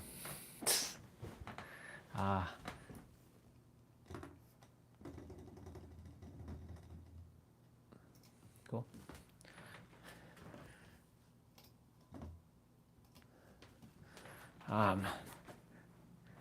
Thunderstorm. I was about to go sit outside and do this, but nope. Universe desires me to do it in here. All right. So my intention for this one is to just be still. If images come up in my head, cool. I might practice visualization. But my intention is to just sit and just be. Spend more time with it.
It's raining again.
Head keeps dropping.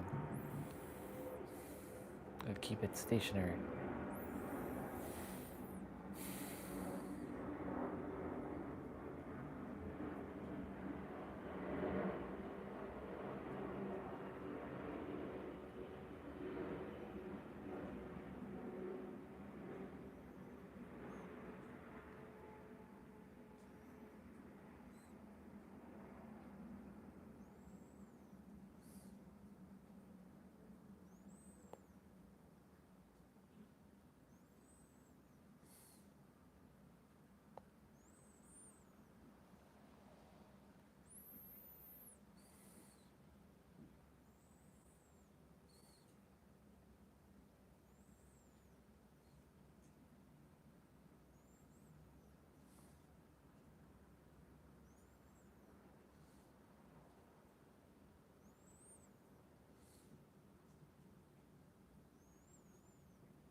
microphone is dying.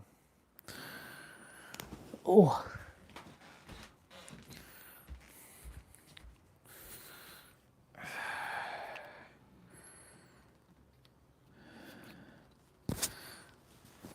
Switch. I'll get back to meditating in a moment.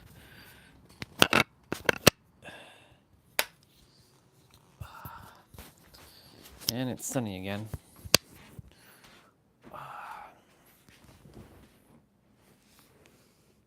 I don't know what's going on with my foot here. I got bit by something, and it's not gone away. It's been just there.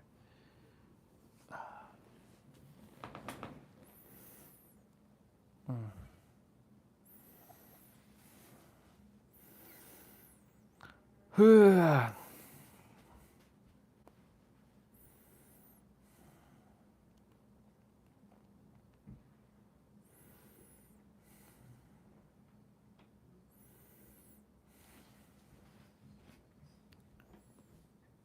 know it's kind of eerie with no music, but it's good for. It's good.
gonna have to use healing.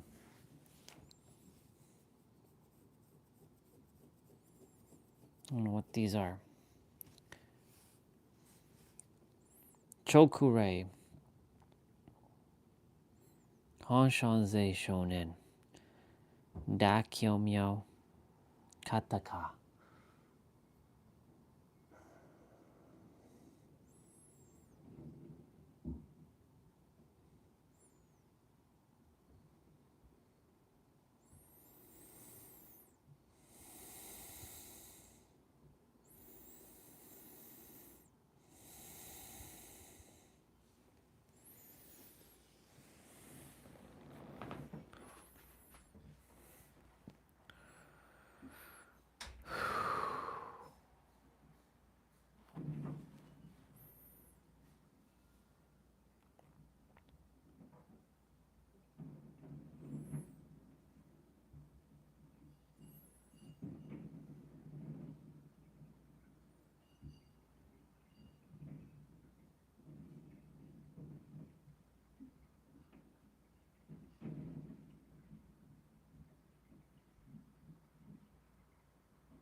I'm gonna finish at 4:30, so that's like 10 minutes from now.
4:17.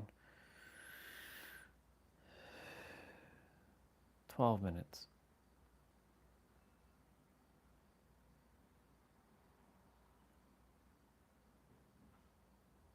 I'm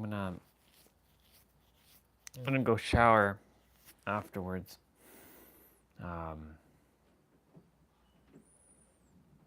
And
Oh.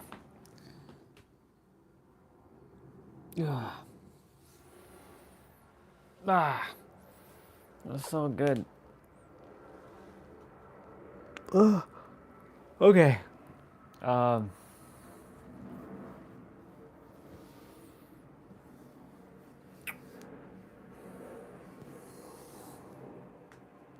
my foot is like itchy. I don't know what up with this. Chokure. Hanshanze Shonen. Dakyomyo. I declare that these 2 bumps on my feet heal. Alright. Oh. I'm gonna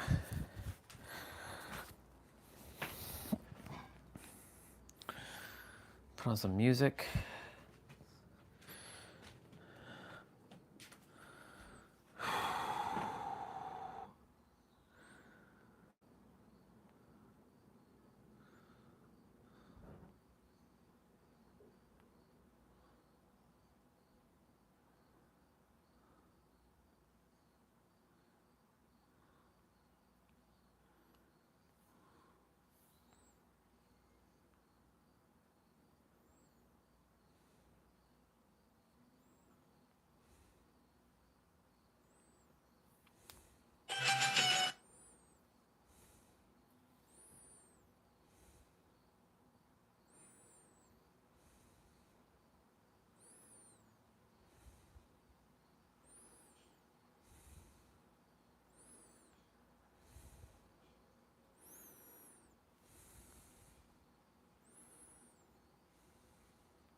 I just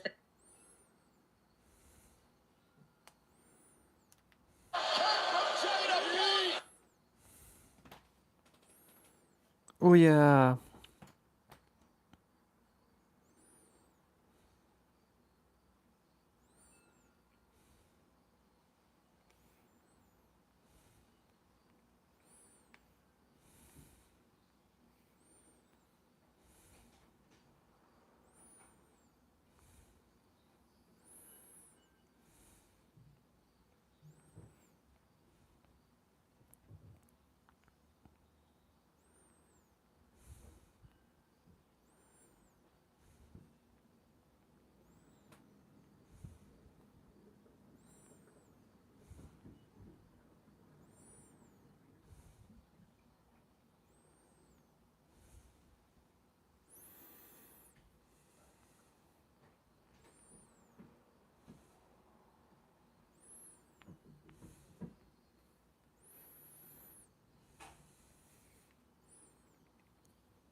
Okay.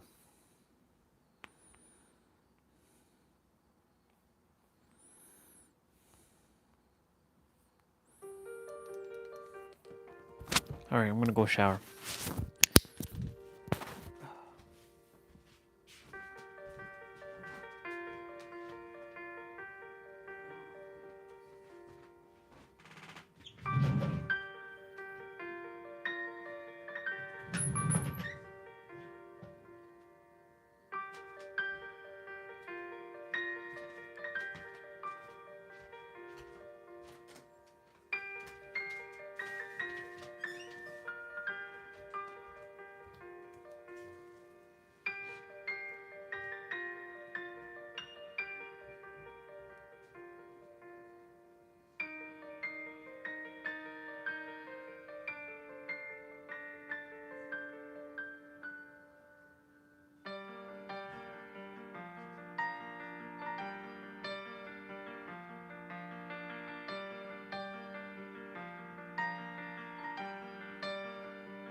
I finished showering.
Okay, we're back. I just got a snack. I'm gonna be eating dinner shortly, but we'll play some Dead by Daylight. I felt good.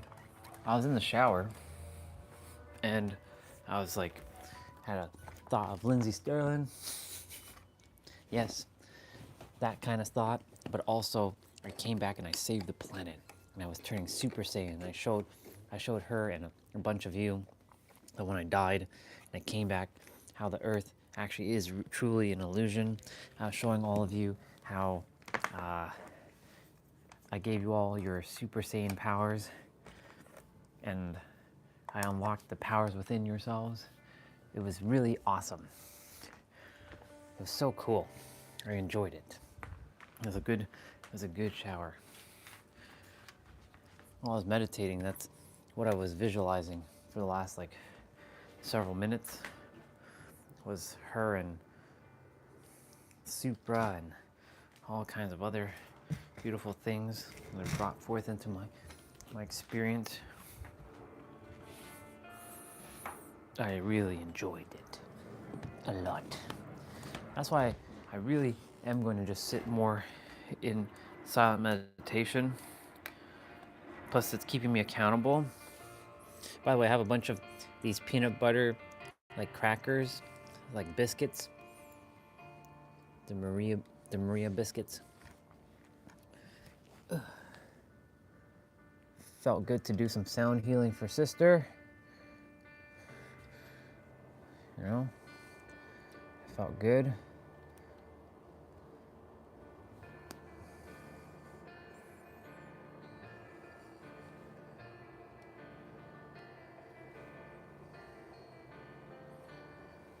Cool. Well, it would be awesome if I just did that. It's actually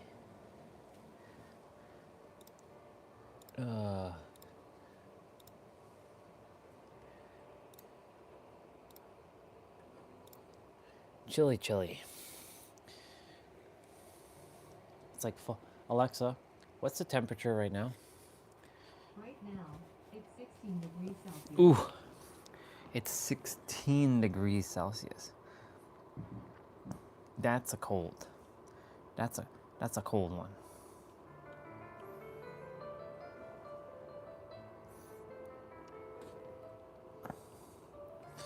That's a cold one.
Hogwarts Legacy?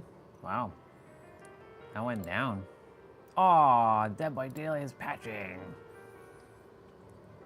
How long is this gonna take? 11 minutes. Wait, Stellar Blade has another update? What the fuck? Okay.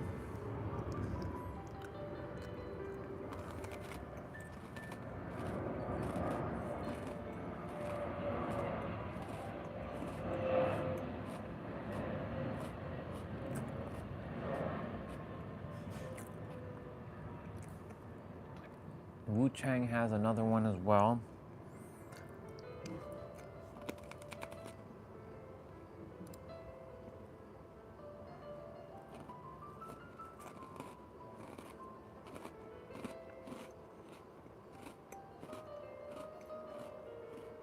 What's the patch notes for this one?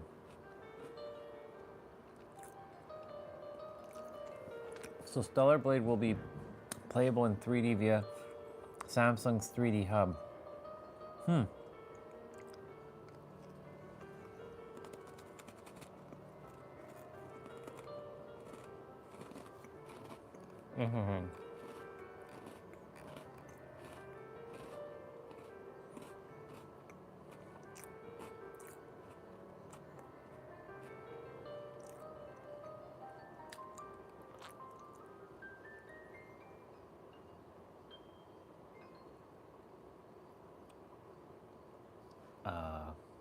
What?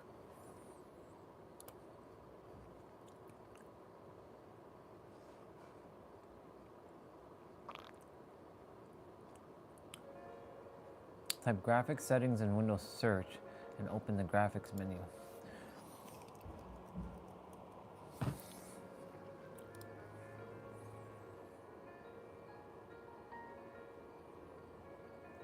Hardware. Reduce latency and improve performance. You'll need to restart your PC to have the change effects. Interesting.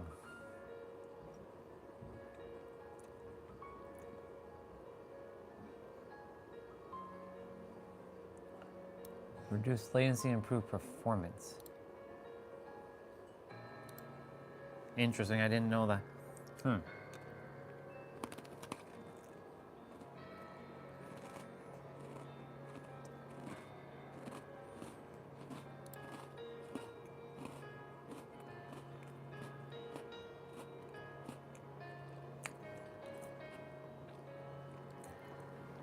I hope that doesn't screw with my Dead by Daylight.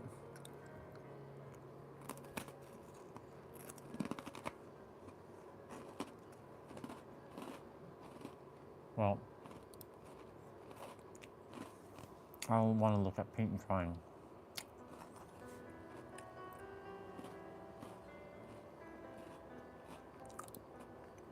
I don't care about Trump.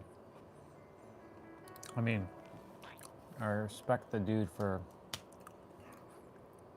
whatever, but, you know.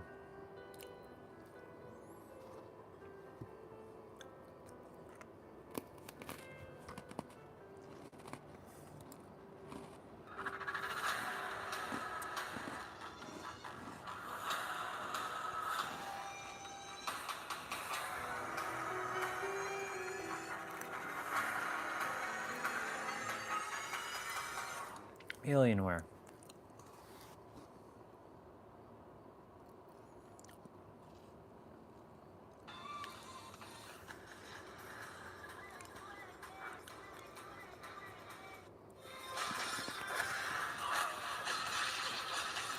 2025 is turning out to be a stellar year for fans of 2D Ninja platformers.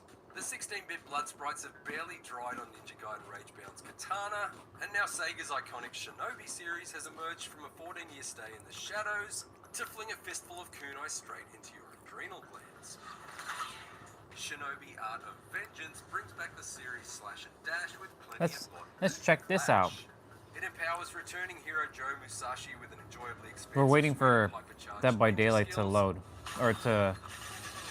I have to restart my laptop anyways. A gorgeous hand-drawn art style, making for an adventure that's occasionally hard on the reflexes, but always easy on the eye. While the Shinobi series may have been in exile for an agonizing amount of time, its triumphant return has been well worth the wait.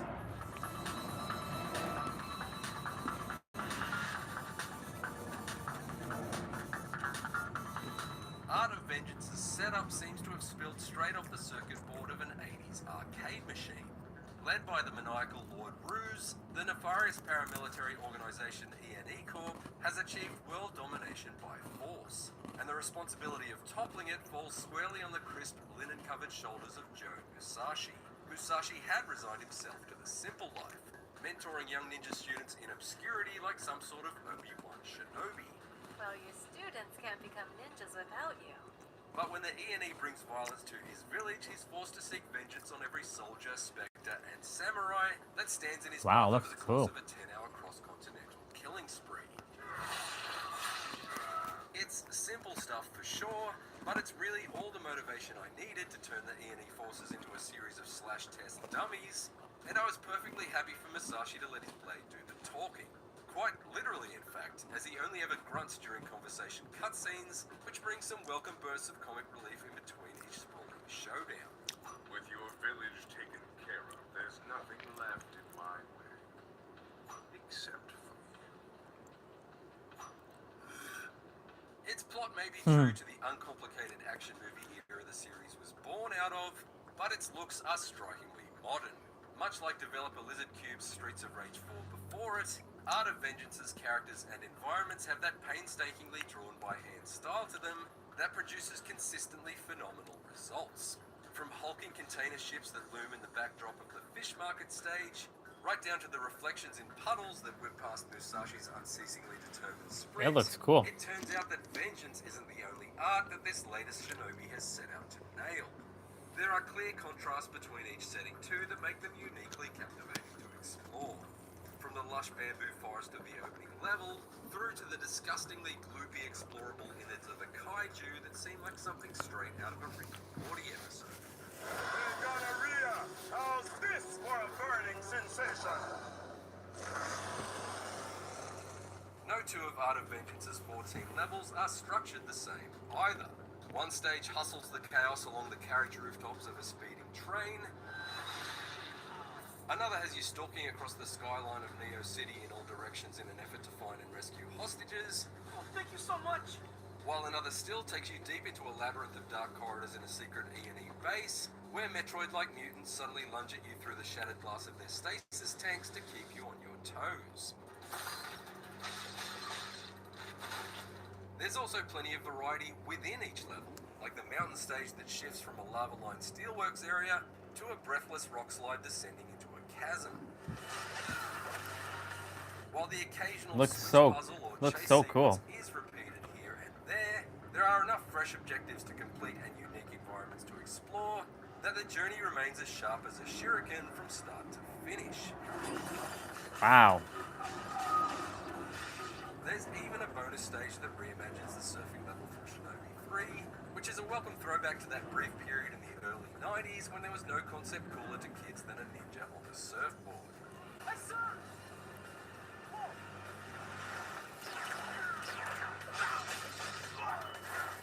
Of course, all of this would be for nothing if the combat didn't pull its weight, but fortunately Art of Vengeance's fighting is frenetic, fluid, and consistently fantastic. Unlike Amazing. Ninja Gaiden Ragebound's enemies, which can mostly be dispatched with single hits, the bulk of the bad guys in Art of Vengeance have health bars that need to be whittled away with snappy combo attacks, making it feel more like a platform-based brawler in comparison to Ragebound's more demanding precision-based striking. Musashi can pull off a growing number of combos over the course of the campaign, built upon light and heavy sword attacks and kunai dagger throws. Wow. But as I unlocked new attack chains from the in-game merchant, I was soon juggling enemy ninjas in the air with sword slashes, dive bombing them with flaming jump kicks, and Nice. shredding their defenses with spin attacks like a Cathra wheel of katana blades, as my combo tally ticked towards triple figures. It all feels incredibly intuitive, and there's reward for sequencing your attacks just right. Time and execution move when an enemy is on their last legs and they disappear in a spectacular spray of blood, but also valuable coins and health boosts that are funneled straight into your back pocket. Nice. Each successful attack you land also fills up your Ninpo gauge, which allows you to trigger a powerful special move from 4 customizable slots. These are my kinds of I tended games. to favor the Yoga Flame style Dragon Breath to quickly wipe out the additional green health bar found on more heavily armored foes, as well as the bomb that can be lobbed mid-air to stagger an enemy before you start your combo. Combined with the 2 amulet slots that can be equipped with a healthy variety of active and passive buffs, And Art of Vengeance provides a satisfying amount of flexibility in terms of being able to slay your own way. Deepening your combat options even further is the ninjutsu gauge, which fills as Musashi takes damage or collects rage orbs from fallen foes. This turbocharged update on the original games' ninja magic is pretty slow to replenish, and as a result I tended to keep it up my sleeve until I reached each end of level boss, since it can greatly turn the tide of battle. Either offensively, like dealing health bar halving damage with flaming dragon blasts, or defensively, such as bringing a flatlining Musashi back from the brink with a revitalizing wave of water. That's, wow. Perhaps as a result of my strategic deployment of these super special moves, I didn't really face too much resistance from any of Art of Vengeance's bosses on the hardest Shinobi difficulty setting. But that's not to say they weren't still plenty of fun to encounter. Nice. Although the returning Mandara from the original arcade game is a bit clunky and probably should have remained trapped inside a dusty Master System cartridge, elsewhere there are some hugely entertaining battles with big bats to be found. My favourites are the twin mutants in the E&E lab that combine into one towering freak like a pair of kids trying to sneak into an adult movie, and the monster conjuring Beastmaster in the desert level that surprises you with minotaurs and griffins to force you to deftly maneuver from the land into the air and back again. The majority of these boss battles bring each stage to a climactic close, and typically reward you with another ability-enhancing trinket to further tweak Musashi's skill set with.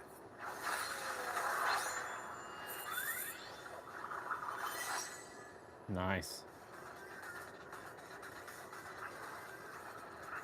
To be clear, Art of Vengeance's 14 main levels are not interconnected, so it's not structured like a classic Metroidvania. However, while there isn't any compulsory backtracking required to complete the story, there are still plenty of compelling reasons to return to earlier levels as you unlock new abilities for Musashi over the course of the journey, which in turn open up sizable new areas to explore that were otherwise blocked off the first time. It looks really good.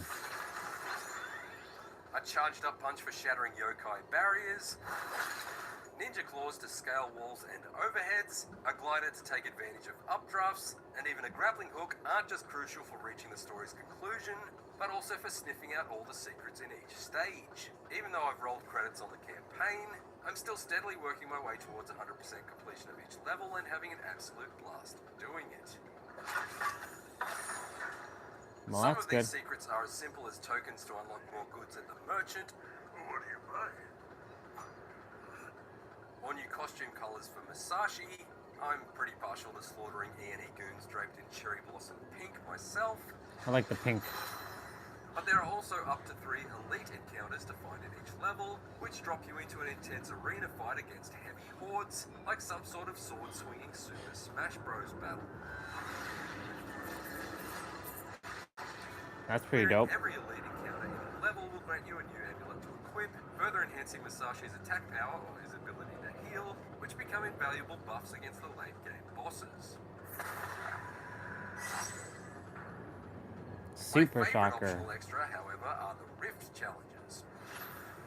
These typically punishing platforming tasks demand pinpoint chaining of Musashi's double jump, air dash, and wall running abilities in order to clear formidable Super Meat Boy style obstacle courses of spinning saw blades and swirling jets of fire suspended over bottomless pits. They're death trap line levels that are often fiendish but yet to become too frustrating, thanks to the instant restarts and level design that's fierce but ultimately fair. Retracing my steps through Art of Vengeance's stages to search for secrets has also highlighted some of its minor shortcomings, however. I don't love the way that enemies seem to respawn instantly once their patrol points have disappeared off camera, drawing me into unnecessary additional fights as I double back in search for a specific spot. Ugh, not you two again. But what's really annoying is the way the pause menu map doesn't seem to indicate whether falling down a gap between platforms will mean you land safely on the ground below or instantly lose a chunk of health and respawn back on the platform above. It brings an unwanted element of trial and error to the otherwise obsessive hunt for secrets. That said, I ultimately really admire how Lizard Cube has structured Art of Vengeance, in the sense that it's made its most challenging combat and platforming sections entirely optional for the most part. If you just want to focus on the story, you'll find a 2D ninja platforming experience that's challenging enough but a touch more approachable on its default difficulty setting than the comparatively trickier Ninja Gaiden Ragebound. But if you do want to put your skills to the test, there are those optional elite battles and rift challenges to dive into, along with boss rush and timer-based arcade modes to unlock for the more serious speedrunners. Conversely, there are a number of accessibility settings to make life even easier, should you find yourself struggling. Off the back of 2017's Wonder Boy The Dragon's Trap and 2020 Streets of Rage 4, developer Lizard Cube had already proven itself a safe pair of hands when it comes to resurrecting dormant Sega classics. And Shinobi Art of Vengeance has only further cemented its reputation as a studio capable of making everything old feel new again. This is a genuinely engaging 2D action platformer, beautiful to behold and even better to play. It's blessed with a combat system that expands in an invigorating way, as well as a healthy amount of secret side objectives that offer some serious optional challenges outside of the main story path. Like a ninja strapped onto a surfboard, Shinobi Art of Vengeance is eye-catching, deadly, and totally rad as hell. Not bad. Cool. For more IGN reviews, check out our verdicts on Ninja Gaiden Ragebound and Wu Chang Fallen Feathers, and for everything else, stick with IGN. I mean, Wu Chang didn't do so well with the...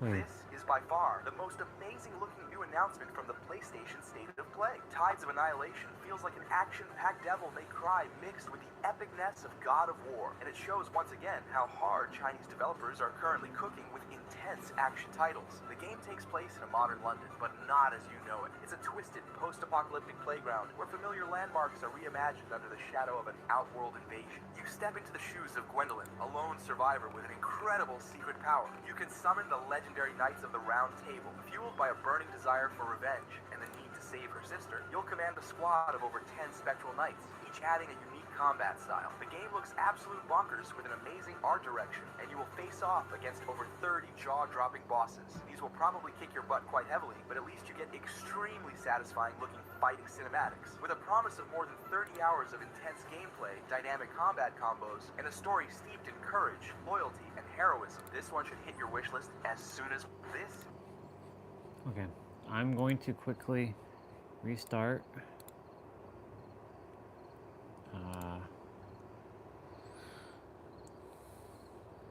I'm going to restart my computer because I turned on a setting.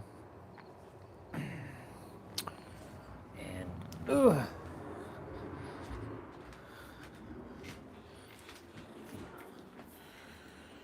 Why is he so cold?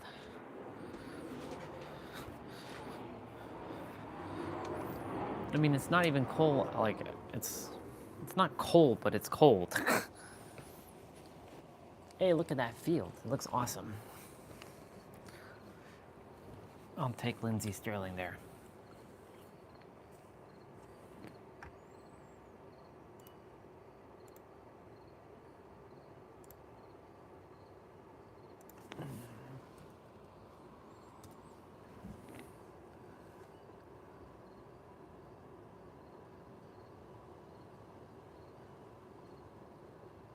Huh. Restart your PC to apply changes. Okay, well, I mean, I thought I did.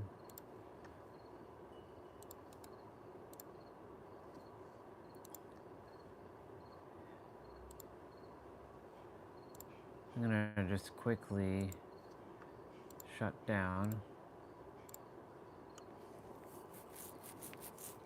because I thought that's what I did. Seems to me it didn't kick in. I really hope I didn't screw anything up. Oh. Oh. One ripple after the next. One thing hit the next thing.